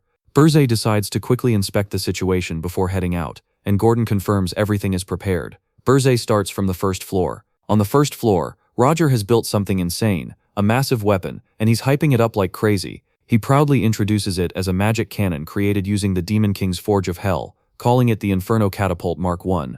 Burzay brilliantly acting like a mad scientist, way more excited than Burzay himself. He keeps going on about its design, calling it his greatest masterpiece, explaining that it can unleash multiple elemental attacks, function as a mobile catapult tank, manipulate terrain, fire condensed mana shells with different attributes, and even draw mana from the atmosphere automatically. It can handle focused fire, multi-target attacks, and a bunch of other features, and I am not gonna narrate it, simply it's just straight up overpowered. Burzay, low-key questioning his life choices, remembers he told Roger to build whatever he wanted, and now wonders if the guy is actually okay. Gordon admits Roger's gone a bit insane, but guarantees the weapon's performance. He even suggests retrieving the Forge of Hell if there are concerns, but Burzay doesn't have time for that, and decides to let it be, curious to see how far Roger takes it. Roger, absolutely thrilled, starts fanboying and promises to make tons more. The scene shifts to the second floor, where Princess Kaede Jespine, now the floor boss, immediately dashes forward to attack Burzay, determined to prove herself. She uses the same slash attack from their first encounter, but Burzay casually grabs and crushes it mid-air, pointing out she hasn't changed. Kaede doesn't back down and goes all in, activating her Jespine combat sword technique, Crescent Moon / variant, Crescent Moon Shattered. She launches herself directly at Burzay with full force, but he remains unfazed, acknowledging slight improvement while making it clear she still needs more training. He counters with demonic flames, completely overwhelming her. Kaede realizes too late that her technique was effortlessly countered, and her scream echoes through the tower as she gets folded again. Defeated and lying on the ground, Burzay turns to Gordon and questions why she's on the second floor. Gordon explains that Princess Ernan is preparing a summoning on the fourth floor, so Kaede was moved temporarily. Hearing that Ernan is performing a summoning immediately shifts Burzay's attention. As the scene transitions to the fourth floor, the atmosphere shifts and the focus lands on Princess Ernan, the boss of this level, surrounded by her adorable elementals. She's making full use of the Senial powder gifted to her by Demon King Burzay, the energy in the air already hinting that something major is about to go down. At the center of it all, Princess Ernan Hildren begins performing a summoning ritual, a glowing magic circle forming beneath her, as everything around her starts to hum with power. She calls out to the Great Spirit of Water, invoking an ancient connection of blood and soul, declaring a contract in her own name as Ernan Hildren, and pleading for the spirit Neruniel to answer her call. Without hesitation, she lets a drop of her blood fall onto the magic circle, sealing her intent as the ritual reaches its peak. The scene abruptly shifts, cutting away to an entirely different dimension, where the high-ranking water spirit Neruniel exists in her true form. As her eyes slowly open, there's an immediate sense of curiosity and intrigue. She recognizes that someone skilled enough to summon her from within a Demon King's tower must be worth acknowledging, and she doesn't hold back that thought. By the primordial covenant, Neruniel formally acknowledges the human Ernan Hildren as her sole companion, and just like that the contract begins to take shape. The fusion between the high-ranking spirit and Princess Ernan unfolds, pulling Ernan into what feels like a vast, endless ocean. Suspended in its depths, she experiences the contract forming in real time before her body begins to fall, the overwhelming force of the ritual finally taking its toll. Right on cue, Demon King Berze steps in at the last possible moment and catches her mid-fall, pulling off a perfectly timed save and holding her safely in his arms. As she slowly regains consciousness, Princess Ernan opens her eyes and questions why the Demon King is even there, clearly caught off guard by his presence. Berze casually remarks that he almost missed a rare sight, and acknowledges her effort with a calm sense of approval. Ernan, still recovering, brushes it off and credits her success to the senile powder he had saved for her, keeping things humble for a moment. But then, out of absolutely nowhere, the situation takes a wild turn, as Princess Ernan suddenly confesses her love for the Demon King. The moment hits like a truck gun, and she's immediately horrified, realizing something is seriously off. She scrambles to deny it, insisting that while the voice was hers, she didn't actually mean or consciously say those words, leaving her flustered and blushing like crazy as the embarrassment fully kicks in. Berze quickly realizes, pointing out that she must have summoned an annoying spirit, and that's when the truth comes out. The voice wasn't entirely hers. It belonged to Neruniel, the high-ranking water spirit now manifesting in a tiny miniature form. The spirit casually admits that she accidentally blurted it out, doubling down by saying she genuinely does love the Demon King, completely unbothered by the situation she just created. Neruniel doesn't stop there, casually expressing disappointment that the Demon King already caught on so quickly, before immediately shifting gears and asking what they're doing next. It becomes painfully clear that this high-ranking spirit has a very specific personality quirk. Her favorite hobby is reading romance novels, with a particular obsession for the forbidden love genre, which explains this mess she just unleashed. Watching this unfold, Demon King Berze can't help but react to the sheer absurdity of it all, clearly wondering what kind of nonsense he just ended up dealing with. We see Princess Ernan, completely overwhelmed, her face burning in an extreme blush as the spirit Neruniel casually drops that the Demon King and the princess are dating. Neruniel keeps going, fully locked into her romance novel mindset, talking about the pure love between a Demon King and a princess, and how the rumors have already spread even into the spirit realm. With a setup this wild, she says there was no way she could miss it, then immediately pushes further, asking if they are actually dating or still stuck in the flirting stage. Princess Ernan, flustered beyond belief, tries to shut it down, begging Neruniel to just go back already, but the spirit isn't having it, pointing out she was finally summoned after so long and isn't about to leave. Right then the Demon King steps in. Berze interrupts and directly questions the high-ranking spirit, asking what he looks like to her right now. Neruniel, still in her delusional romance mode, casually answers that he looks like a handsome Demon King destined to end up with the princess, but Berze immediately presses her again, clearly not satisfied. In the next moment, everything shifts as he activates his fiery phoenix form, his hair turning red, his presence changing completely, and he asks again what he looks like now. This time the spirit actually pauses, confused and intrigued, saying that just a second ago he felt like a lump of demonic energy, but now there's unbelievably pure mana inside him. She questions it outright, saying he doesn't feel like a Demon King anymore, but more like a spirit. Berze takes that in, and realizes the implication immediately, noting that if he can fool even the eyes of a high-ranking spirit, then other Demon Kings or even heroes won't notice him either.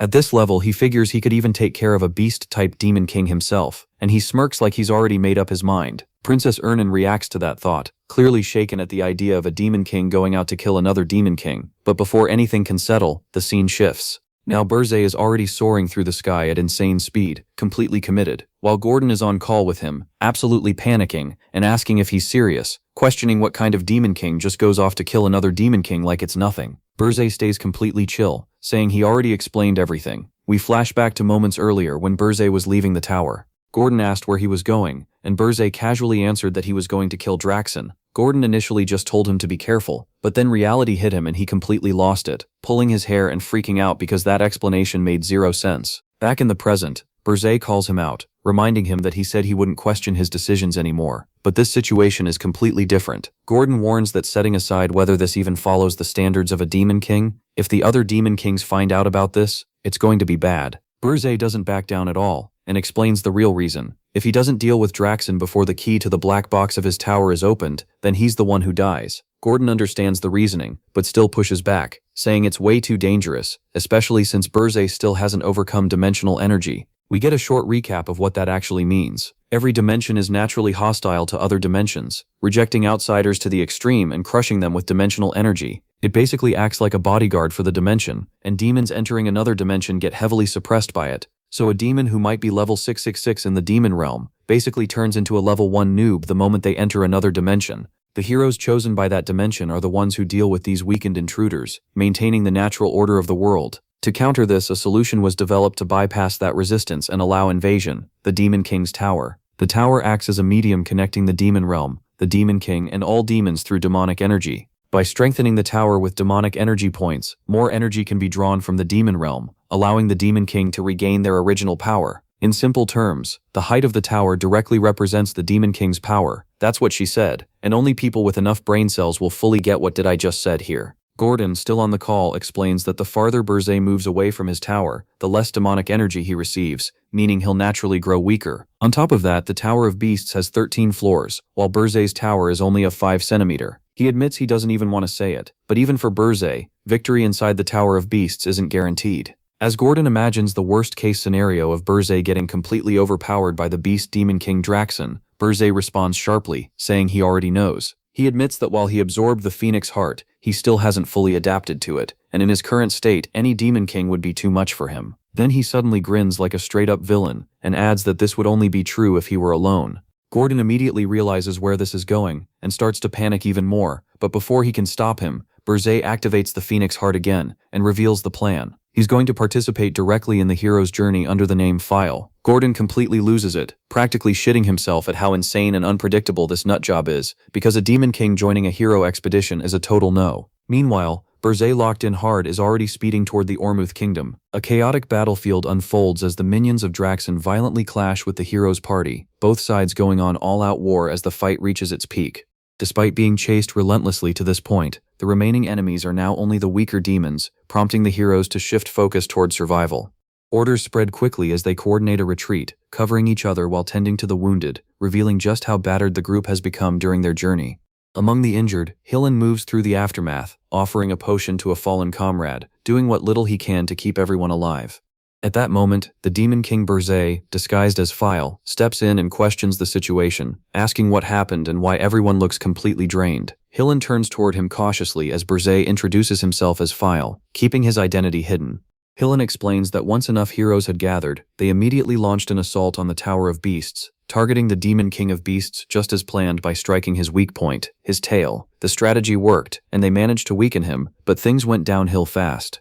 As Hillen recalls the battle, he looks toward Roselle, who is now begging on the knees to be popular, gripping her staff, one eye injured and her expression completely defeated. Seeing her like that makes it painfully clear to him that they were beyond fucked. He continues, explaining that due to Roselle's severe injury, they had no choice but to retreat, essentially running for their lives. In the end, the entire expedition failed. Burzay listens carefully, processing everything, realizing the situation for what it is, and internally concluding that he is completely screwed as all emotion drains from him. Still, Hillen tries to salvage some hope, pointing out that even though they lost, they managed to deal a heavy blow. The Demon King of Beasts will need time to recover from that wound, and they also wiped out a significant number of demons. Hearing this, Burzay recalculates, realizing there is still time. Before Draxen restores the tower, they could restart the expedition. He then questions what happened during the critical moment, specifically asking about Vice Captain Disroad, who was supposed to guard the mages. Hillen's reaction is immediate and filled with anger as he calls Disroad a bastard. Right then, Roselle herself steps in and confirms it. Disroad ran off right before the assault on the Tower of Beasts. His sponsors are the same people profiting from the tower's continued existence, a group of money-crazed bastards who clearly didn't care about the mission. Now wearing an eye patch over her injured eye, Roselle stands firm despite everything. Burzay acknowledges her, and she immediately points out that he showed up late, probably intending to join the expedition. But as things stand, everything is a mess. Burzay cuts straight to the point and asks if she still has the will to try again. Roselle snaps back instantly, making it clear she has no intention of backing down and will kill the Demon King of Beasts no matter what, even after what happened to her eye. Hillen, however, brings everyone back to reality, pointing out that too many are wounded and they've completely run out of potions, making another immediate attempt impossible. Burzay responds calmly, saying that's actually a surprisingly simple problem. He opens his subspace pocket and reveals a massive stockpile of potions, hundreds of them, prepared in advance for the hero's journey. While they can't regenerate missing body parts, they are more than enough to get everyone back on their feet and ready to fight again. This immediately raises suspicion in Rosal, who questions who he really is and why he's going this far to help them. She also notes the strange warmth she's been sensing from him the entire time, something pure and unfamiliar, and wonders how he built up that kind of energy. Burzay realizes what she's sensing, it's his heart, but before he can respond, the state of the heroes becomes impossible to ignore. Despite the potions, morale is completely shattered like your life. The heroes are visibly depressed and unmotivated, clearly not ready to fight again.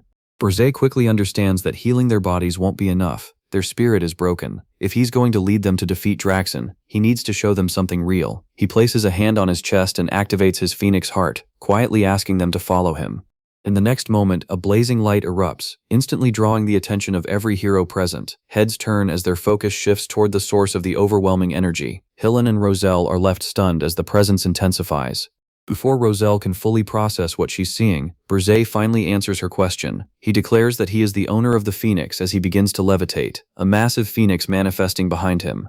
The overwhelming display reignites hope among the heroes as he introduces himself fully as File and declares his intent to kill the Demon King of Beasts. Roselle processes the sight in shock, recognizing the phoenix as a legendary summoning beast and connecting it to the overwhelming presence that had previously covered the sky.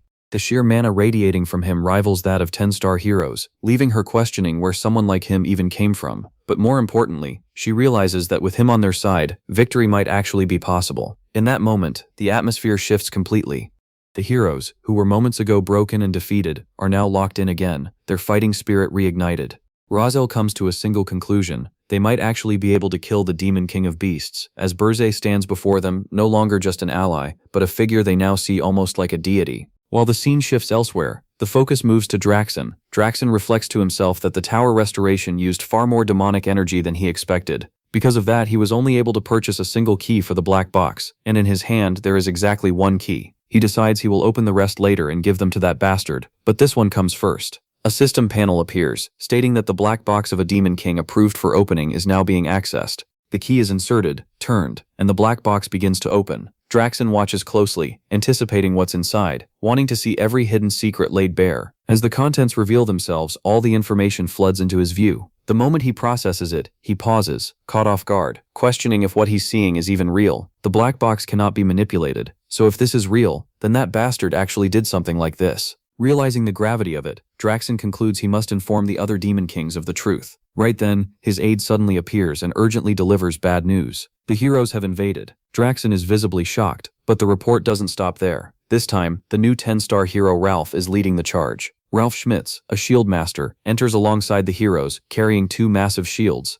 One of the shields has a face etched into it, split in two, giving it a distinct and ominous presence. The scene then shifts to 1 hour earlier in the Ormuth Forest. There, the Demon King Burzay, disguised as File, demonstrates the Phoenix's power in front of the heroes. Seeing this display, the heroes get completely hyped. They prepare themselves again, convinced that with the legendary Phoenix on their side, the Beast Demon King is nothing. They raise their swords, ready to annihilate all demons, believing the Phoenix stands with them and that the Beast Demon King's treasure will soon be theirs. Meanwhile, Burzay evaluates the situation internally, thinking that the display successfully boosted morale, but he still isn't certain whether he can fully control the Phoenix's mana during an actual battle. He descends from the air and addresses Rosal and the hero Hillen, stating that having just the two of them is insufficient and that he wishes reinforcements had been prepared. At that exact moment, a new figure arrives. Rosal reacts immediately, calling it perfect timing and noting that she had been hoping for a useful hero. Burzay notices who it is and is slightly surprised. The one who arrived is Ralph Schmitz, another 10-star hero, known as the strongest shield master.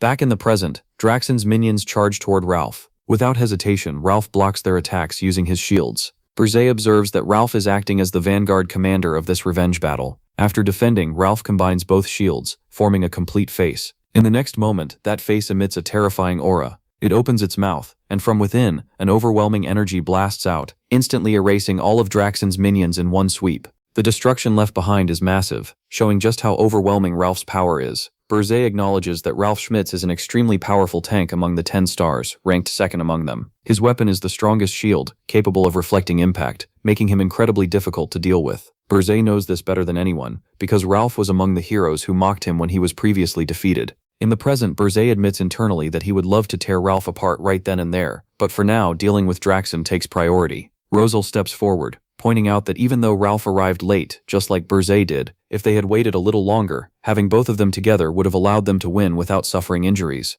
Berzé responds that confidence in their strength is good, but underestimating a Demon King is a mistake. Rosal reacts in confusion, but Berzé continues, explaining that a Demon King always keeps a trump card, something they use right before death. Internally, Berzé considers that if Draxen used his energy to purchase the key after restoring the tower, then he likely doesn't have enough demonic energy left to stop the heroes. If that's true, then in this battle, Berzé might finally witness Draxen's trump card with his own eyes. The heroes' party stands face to face with the Demon King Draxen inside the Beast Tower, on the 13th floor, in the Demon King's chamber. The atmosphere immediately feels off. The heroes are caught slightly off guard because there are no demons anywhere. This is supposed to be the highest floor, the final stage, yet it's completely empty. Earlier floors were packed with underlings, so this silence hits different. Draxen sits on his throne and calls them out, mocking them as persistent pests. Already aware that a second attempt was coming, he makes it clear he's been preparing for this moment non-stop, leaving no room for anything else. As he speaks, a dense lump of demonic energy forms in his hand, thick and concentrated to an extreme level. Rosal senses it instantly and reacts in shock, recognizing the insane density of that demonic energy.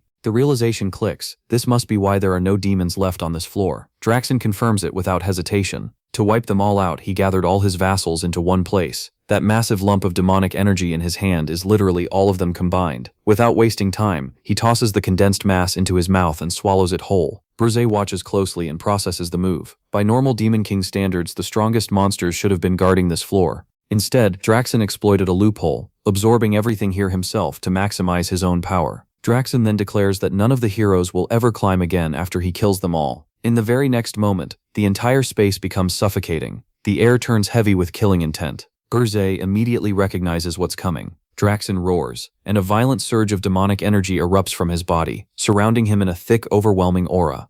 Two reckless heroes instantly charge forward, ignoring the danger. Another hero tries to stop them, warning that rushing in right now is too risky, but they push ahead anyway, convinced this is their only chance, since the Demon King is still powering up. That decision backfires hard. In the next moment, a massive surge of demonic energy cuts through the area, blasting every hero away in an instant. The sheer force sends them flying, completely overwhelming their defenses. Even the Shieldmaster Ralph is visibly shaken by the impact, but he doesn't fold. He combines his two shields, forcing himself to hold the line. As the shields merge, he manages to deflect the Demon King's attack, redirecting the energy forward in a counter. The reflected energy surges toward Draxen, but it doesn't matter. Draxen is already untouchable. He has transformed. With a grin, he casually destroys the incoming attack using just one hand, completely shutting it down. Hillen calls out Ralph's reflection, but Rosal sees the truth immediately. It was blocked far too easily. What stands before them now is the Beast Demon King in full form. Draxen's body has completely changed. His fur turns black and red. 3 horns grow from his forehead. His teeth extend into long, sharpened fangs. The demonic energy radiating from him feels like pure death itself. He begins walking toward the heroes. At this point, the heroes realize just how fucked they are. The pressure alone is overwhelming. They question what kind of demonic energy this even is. It feels sinister, suffocating, like poison tightening around their throats. Some of the heroes are already done. They can't even breathe under the pressure. Then everything shifts. Wings spread wide, those of a phoenix. It's Demon King Berzé. He activates advanced defense magic, Protect Phoenix. A protective dome forms instantly, shielding the heroes. The suffocating pressure disappears, and they can finally breathe normally again. The heroes look toward Berzé, visibly relieved and grateful, calling out to him and acknowledging that they'll never forget this save. Berzé stays focused. He makes it clear internally that he won't let Draxen continue gathering demonic energy. Then he addresses the weaker heroes directly, telling them they'll only be a hindrance now, and ordering them not to leave the barrier. They comply immediately, grateful and fully aware of their limits. Now the battlefield narrows. Draxen scanned the battlefield and declared that only 4 people there could even move. Among them, one with massive amount of mana, and that alone was the pain in the ass for him. Draxen locked onto Berzé Deus, recognizing him. The second Draxen realized Berzé was standing among the group, the atmosphere instantly turned hostile. Without wasting another second, Draxen leapt forward in pure rage, furious that Berzé had already stolen the Phoenix power and still had the audacity to enter his tower. But the moment Draxen lunged toward him, Berzé calmly cast Silence, a sound removal magic. Berzé smugly declared that within this entire domain, his control reigned supreme. Draxen was screaming Berzé's name, but nobody could hear a single thing coming out of his mouth. Roselle immediately praised File aka Burzay, realizing he had completely cancelled the Beast Demon King's roar, while also making their magic incantations impossible to detect. In the very next moment, Roselle unleashed the advanced binding chain magic, Sage's Chains. Countless magical chains burst into existence, piercing through Draxen and locking him down in place. Draxen snapped back in fury, calling them pathetic worms for thinking tricks like this would ever work on him. Then, using nothing but raw physical strength, he shattered every chain restraining him before charging directly at Burzay. Burzay casually jumped backward and dodged the attack like it was nothing. Draxen was completely furious now. He declared this was no longer a fight but a hunt, and Burzay Deus would be the first one he devoured. Burzay stared at him with cold eyes and mocked him, asking what exactly he was barking about because he could not hear him. At that moment, the silence effect became permanently active on Draxen. Whatever insane rant Draxen was screaming became meaningless because nobody could hear a thing. The party looked toward Burzay nervously as both of them stood face to face. Then the fight exploded. Draxen launched himself at Burzay, and the two immediately started clashing at speeds so insane that nobody could properly follow the battle. A brutal back-and-forth exchange erupted between them, moving so fast that Roselle could not even aim her magic at Draxen anymore. Hillen remained calm and reminded everyone about what File had previously said. While Draxen relentlessly attacked with his claws, he raged that he did not care why Burzay was doing any of this or what nonsense was going on inside his head. Since Burzay had already bared his fangs at him, Draxen swore he would never leave the tower alive. Draxen continued attacking non-stop, but Burzay avoided every strike using his phoenix wings. As Burzay glanced back and saw Draxen chasing him, the scene shifted into the past where Burzay, disguised as File, explained the Beast Demon King's greatest strength to the party. According to Burzay, Draxen's speed was his most dangerous trait. Everyone had already experienced it firsthand. His massive body still possessed absurd agility, so the only way to stop him was by targeting his weak point, his legs. Hillen questioned whether he could even land Thundercleave on someone that fast. Burzay assured him it would not be a problem because he would give the signal at the exact right moment. Hillen looked confused about what signal he even meant. Back in the present, Draxen continued slashing toward Burzay with his claws, while Burzay deliberately stalled for time. Then Burzay suddenly turned around and pulled out Ahriman's orb. Draxen looked genuinely confused. He questioned whether Burzay seriously thought an item like that would work on him. Burzay grinned, and admitted the orb itself would not affect Draxen directly. However, Ahriman's orb transmitted the master's location to its vassals. Draxen questioned what Burzay could possibly change with that information since there were no vassals nearby capable of helping him. Then Hillen suddenly appeared directly in front of Draxen. That was the signal Burzay had been talking about the entire time. Hillen raised his sword, ready to strike, but complained that his head felt like it was about to split apart, and begged Burzay to never use that orb again. Even while preparing to attack, the dude was suffering. Draxen immediately realized what had happened, and called Burzay a complete madman for turning a hero into his vassal. Burzay only smiled and replied that heroes were actually pretty useful, assuming Draxen managed to survive. Right after that, Hillen unleashed a full-powered strike against Draxen. The attack actually injured him. Draxen mocked them for becoming arrogant over damage like this and called it laughable. But before he could recover, multiple gigantic magic circles suddenly appeared overhead, radiating blinding light. The scene shifted back into the past where Burzay explained the next step of the plan to Roselle. Once Hillen matched Burzay's signal and created an opening, Rozelle's turn would begin. Burzay ordered her to pour every ounce of hatred and rage over her lost eye into the attack. Back in the present, countless magic circles surrounded Draxen as Rozelle's fury finally erupted. She cursed the Beast Demon King for taking her eye, and swore she would burn all of her mana just to erase him in one shot. Then Roselle unleashed the top-tier flame magic, Satellite Cannon. Massive cannons descended from every magic circle and blasted directly toward Draxen. The impact was absolutely devastating. Draxen screamed in agony while Burzay, Hillen, Roselle, and Ralph witnessed the destructive power of the spell consume the battlefield. An enormous explosion swallowed the entire area. After the smoke finally cleared, Draxen was revealed in horrifying condition. He had taken massive damage. His entire body looked completely burned apart, like living scorched flesh somehow still moving through pure hatred alone. Even then, Draxen still called them pathetic worms. Burzay observed him carefully and realized that even after taking that much damage, Draxen was still surviving. This monster clearly was not going down easily. Suddenly, pure fury erupted from Draxen as he roared about who exactly they thought he was. An overwhelming amount of demonic energy exploded outward in massive wave-like slashes. Ralph immediately raised his shield to defend the group, but the force completely overwhelmed him, carving straight through his armor. Roselle and Hillen were also slashed apart by the attack, while Draxen declared himself to be Draxen Doldolf, Demon King of Beasts and a vassal of Arcane. He proclaimed himself the Demon King destined to conquer this dimension. Enraged beyond reason, Draxen screamed that he would never forgive them for reducing him to such a pathetic state. Then he sprinted directly toward Burzay like a wild beast. At this point, all of Draxen's rage was focused entirely on Burzay because every bit of this disaster traced back to him. Draxen launched non-stop attacks against Burzay, but Burzay effortlessly handled every strike. Burzay mocked him, saying his fierce form had completely disappeared and now he was nothing more than a mad dog. Draxen snapped and swore he would shut Burzay's damn mouth for good.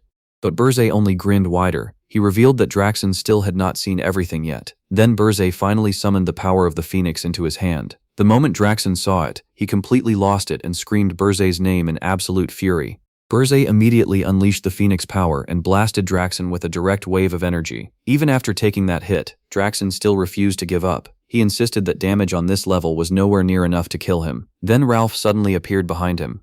Using his shield, Ralph slammed directly into Draxen's tail, targeting the Demon King's critical weak point. Roselle also refused to let the opportunity slip away. She declared that Draxen would not escape, and instantly cast the advanced binding magic, Sage's Chains, once again. The chains wrapped around Draxen and locked him down completely. For the first time, Draxen genuinely panicked. He realized that if he took any more damage in this state, things would become truly dangerous for him. Right then, Burzay called out to Hillen. Hillen stepped forward in his ultimate form, fully prepared to finish the fight. Even while trapped, Draxen remained completely obsessed with Burzay and screamed his name in rage. But before Draxen could react, Hillen instantly zipped past him and delivered a decisive slash in a single motion. As the attack landed, Burzay calmly declared that he would make very good use of the Phoenix power. Then he bid farewell to Draxen. We see that in the very next second, Hillen cleanly cuts off Draxen's head. Draxen's severed head rolls across the ground while the rest of the heroes stand there completely stunned. One of them can barely process what just happened and starts wondering if they actually won. Right after that, an announcement rings out declaring that Hillen Cargill has defeated the Demon King of the Beasts. Hillen stands there victorious, raising his sword while the other heroes start shouting for him, chanting "Long live Hillen." Hillen is absolutely hyped hearing all the praise. Internally, he's eating that shit up, thinking good, more, praise him more, praise Hillen Cargill, the man destined to become the strongest hero in history. But the celebration instantly gets interrupted when the heroes realize the entire tower is collapsing. Everyone starts panicking, yelling at each other to grab the treasure, give the recovery potions to the 10-star heroes first, and get the hell out before the whole place caves in. Meanwhile, Burzay quietly stares at Draxen's severed head. He thinks about Draxen doled off and wonders if someone like him would also be given a second chance someday, just like he was. But even if that happened, Burzay feels it would be meaningless in the end, because Draxen never abandoned the Demon King's stupid standards, even until his final moment. From outside, we see the massive Tower of Beasts finally collapse completely. The scene then shifts to the Ormouth Forest. Rosal, covered in bandages, confronts Hillen and says this was apparently his plan all along, to be the one who claimed the Demon King of Beasts' head. Hillen, also wrapped in bandages, immediately calls it a misunderstanding and tries explaining the situation, but Rosal instantly cuts him off and tells him to stop the bullshit. Internally, Rosal admits she became suspicious the moment Hillen suddenly joined the battle. Still, he risked his life fighting alongside them, so she feels like she can't really push the issue further. At the same time though, she can't hide her frustration that she lost the chance to obtain the Demon King's power. Even so, she also remembers that she survived thanks to Hillen before, which complicates her feelings. Rosal then tells Hillen that she took the corpse of the Demon King of Beasts and asks if he has any objections. Hillen immediately agrees and says of course not. Just then, another hero suddenly calls out to Roselle from the wreckage of the Tower of Beasts, telling her to come quickly because the kidnapped princes and princesses have been found. We then see a group of princes and princesses lying there unconscious. Roselle looks over them carefully before suddenly noticing one sleeping princess in particular. She instantly recognizes her. The princess finally wakes up and gets introduced as Lavinia Akan, the third princess of the Akan kingdom. Seeing her there, Rosal is completely shocked and asks what the hell she's even doing in a place like this. Lavinia responds with only a single word, materials. Rosal immediately realizes what she means and straight up shouts at her, asking if she came there to gather materials for creating a chimera. Lavinia casually responds with demonic beasts. Rosal somehow manages to fully understand her broken responses and realizes Lavinia even entered the tower just to gather demonic beast corpses. She calls her insane and says that's way too dangerous. Meanwhile, the heroes standing nearby are completely confused, wondering how the fuck Rosal is somehow understanding anything the princess is saying. Rosal then asks if the Demon King of Beasts harmed her at all. Lavinia replies only with the words money and demonic beast. Despite how ridiculous the conversation sounds, Rosal somehow pieces it together and realizes Lavinia exchanged money for demonic beasts. Lavinia cutely nods. Watching this exchange, Berzé immediately understands why Draxen had so much money before. The princess herself had been funding him. As Rosal starts taking care of the princes, she tells Lavinia they're going back for now, and calls her a reckless princess. Berzé continues thinking to himself, realizing that in order to continue her chimera research, Lavinia entered the tower alone, and literally made a deal with a demon king. He remembers thinking the exact same thing in his previous life too. That princess is a total nutcase. The scene then transitions to a meeting of the Heroes Guild Elder Council. Every elder is connected through a virtual meeting while they discuss the aftermath of the Tower of Beasts incident. One elder complains that the Tower of Beasts was an extremely important hunting ground, and talks about all the effort spent coordinating with sponsors and keeping the 10-star heroes under control. Another elder mentions reports claiming that someone called the Phoenix Master led the heroes to victory. One of the elders immediately questions who the Phoenix Master even is, and asks if there was ever such a hero to begin with. Another elder explains that this mysterious figure apparently isn't affiliated with the Heroes Guild at all. One particularly intimidating elder from before then says that ever since the Demon King descended upon Urgest, abnormalities have become endless. He declares that it's time to tighten the leashes on these heroes before they become even more uncontrollable. With a terrifying glare, the elder orders everyone to begin investigating the identity of the Phoenix Master immediately. The rest of the elders instantly agree. The scene then shifts once again, this time to the Ormouth Royal Banquet Hall after the victory. Celebration begins. After defeating the Demon King of the Beasts, the banquet is packed with people and insanely lively. The King of Ormouth is straight up bawling his eyes out while thanking the heroes for defeating the Demon King and rescuing the princes. He apologizes for not having much to offer but still tells everyone to enjoy the celebration. One of the royal guards gently suggests that the king should probably get some rest too, but the king just keeps crying anyway. At the banquet, Rosal appears wearing gorgeous clothes and looking hot as hell while casually holding a drink in her hand. She comments that despite the victory, the banquet somehow still feels gloomy, though at least the cocktails are pretty good. Right then, Hillen walks over and tells her the dress suits her well. He also mentions that the princess has already returned to the kingdom. Rosal immediately calls him out for only showing up to the banquet for appearance's sake. Hillen laughs it off and says that since Rosal herself is already there, there's really no need for him to do much else. Rosal brushes it off as flattery before suddenly asking why Phile isn't around. She says she especially wanted to ask him about that phoenix. The other heroes nearby immediately react after hearing Phile's name. They all admit they wanted to meet the person who saved them and say they never properly thanked him. At that moment, Ralph Schmidt suddenly appears and comments that the Phoenix Master was truly incredible. The other heroes are visibly shocked hearing Ralph speak at all because the guy has been silent for so long that most of them are basically hearing his voice for the first time. Hillen then breaks the news that Phile already left. Every hero at the banquet instantly loses it and reacts with "come on bruh." While deep in the heart of Urgest Mountain, inside Berzé Tower, the Demon King Berzé finally returned to his base after Bro killed a Demon King like it was cake. Gordon immediately welcomed him back and thanked him for his hard work, but he clearly wasn't buying the idea that Berzé had simply gone out, killed the Demon King of Beasts, and casually returned home like it was another normal day. Berzé instantly shattered any remaining doubt and straight up admitted that he did exactly that. Gordon's brain practically short-circuited after hearing it. The guy could not process how this absolute fucking maniac of a Demon King planned to deal with the consequences of murdering another Demon King so openly. Meanwhile, Berzé barely cared about Gordon panicking in the background. He casually pointed out that Gordon was spreading dust everywhere while swinging the cleaning tool around, then sat down in his chair like nothing serious had happened. He explained that now Draxen was dead, the other Demon Kings would obviously start moving soon. If he stayed missing when that happened, suspicion would instantly fall on him. Gordon finally realized that was the reason Berzé rushed back so quickly. Still, Berzé wasn't focused on the politics, his thoughts were locked onto the fight itself. After battling Draxen, he realized he was still weak as hell. Even when Draxen activated his final desperate move, the guy had already been worn down after surviving an entire hero's journey beforehand. Berzé admitted that the finishing attack he launched was meant to kill Draxen outright, but it didn't deal nearly as much damage as he expected. That realization pissed him off internally. Not only did his original power need to grow stronger, but even the Phoenix's power still wasn't enough. Right then, Berzé received a call from the Demon King of Lies, Jason. Jason called out to him, and Berzé acted completely innocent, asking what the issue was. Internally though, he already expected this would happen, and thought it was a good thing he returned early. Jason informed him that he wanted to hold a conference between the Demon Kings at his tower that very same day. Berzé pretended to be surprised by how sudden it was and questioned why everyone was rushing when there should still have been time left. Then Jason dropped the news that Draxen Doldov had been killed. Inside his head, Berzé almost grinned because he already knew the truth. After all, he was the one who killed him. Even so, he kept acting shocked and asked if it was really true. Jason confirmed everything and explained that they needed to discuss the situation immediately. On top of that, a brand new Demon King had already descended.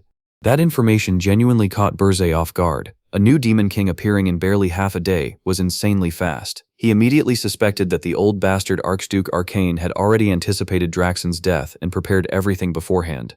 Still, Burzay quickly calmed himself down. Draxon's tower and the black box vanished together with him, meaning there was no evidence tying the murder back to Burzay. As far as he was concerned, there was no reason to worry about getting caught. Sometime later, all the Demon Kings gathered for the conference, and Burzay finally arrived. That was when the newly descended Demon King introduced herself. She greeted Burzay and said he really was the famous Burzay she had heard about. She introduced herself as Vivian Blunt, Queen of the Blood Moon tribe. Burzay calmly took his seat and confirmed his identity without much interest. But while looking at him, Vivian recalled the secret mission Archduke Arcane Blarimph personally gave her. Arcane believed there was no way Draxon could have been defeated that easily. Reports about demons invading the territory sounded suspicious as hell to him, and he ordered Vivian to investigate the situation thoroughly before reporting back. More importantly, he specifically instructed her to keep a close eye on Burzay. Out of all the Demon Kings, Arcane believed Burzay was the most likely one to break the rules and disrespect the standards. That assignment became Vivian's objective in the present. With a playful, mischievous expression, she thought that cold and unfriendly types were usually the easiest to win over. In her mind, this was just the warm-up. Jason then announced that everyone had gathered, so the conference would officially begin. But before things could properly start, Vivian suddenly stood up and openly commented that the dimension of Arene was actually fun. She found the entire system fascinating, especially how all the Demon Kings gathered together to investigate the cause whenever one of them died like this. Then she stepped directly onto the conference table and casually walked toward Burzay in front of everyone like she owned the damn place. She admitted that, more than the meeting itself, she was interested in him. Using her charm like a weapon, Vivian approached Burzay while crossing her long legs and moving in close. She questioned what kind of demon could possibly shake the entire demonic realm upside down the way he had. Burzay acted confused and asked what exactly she meant.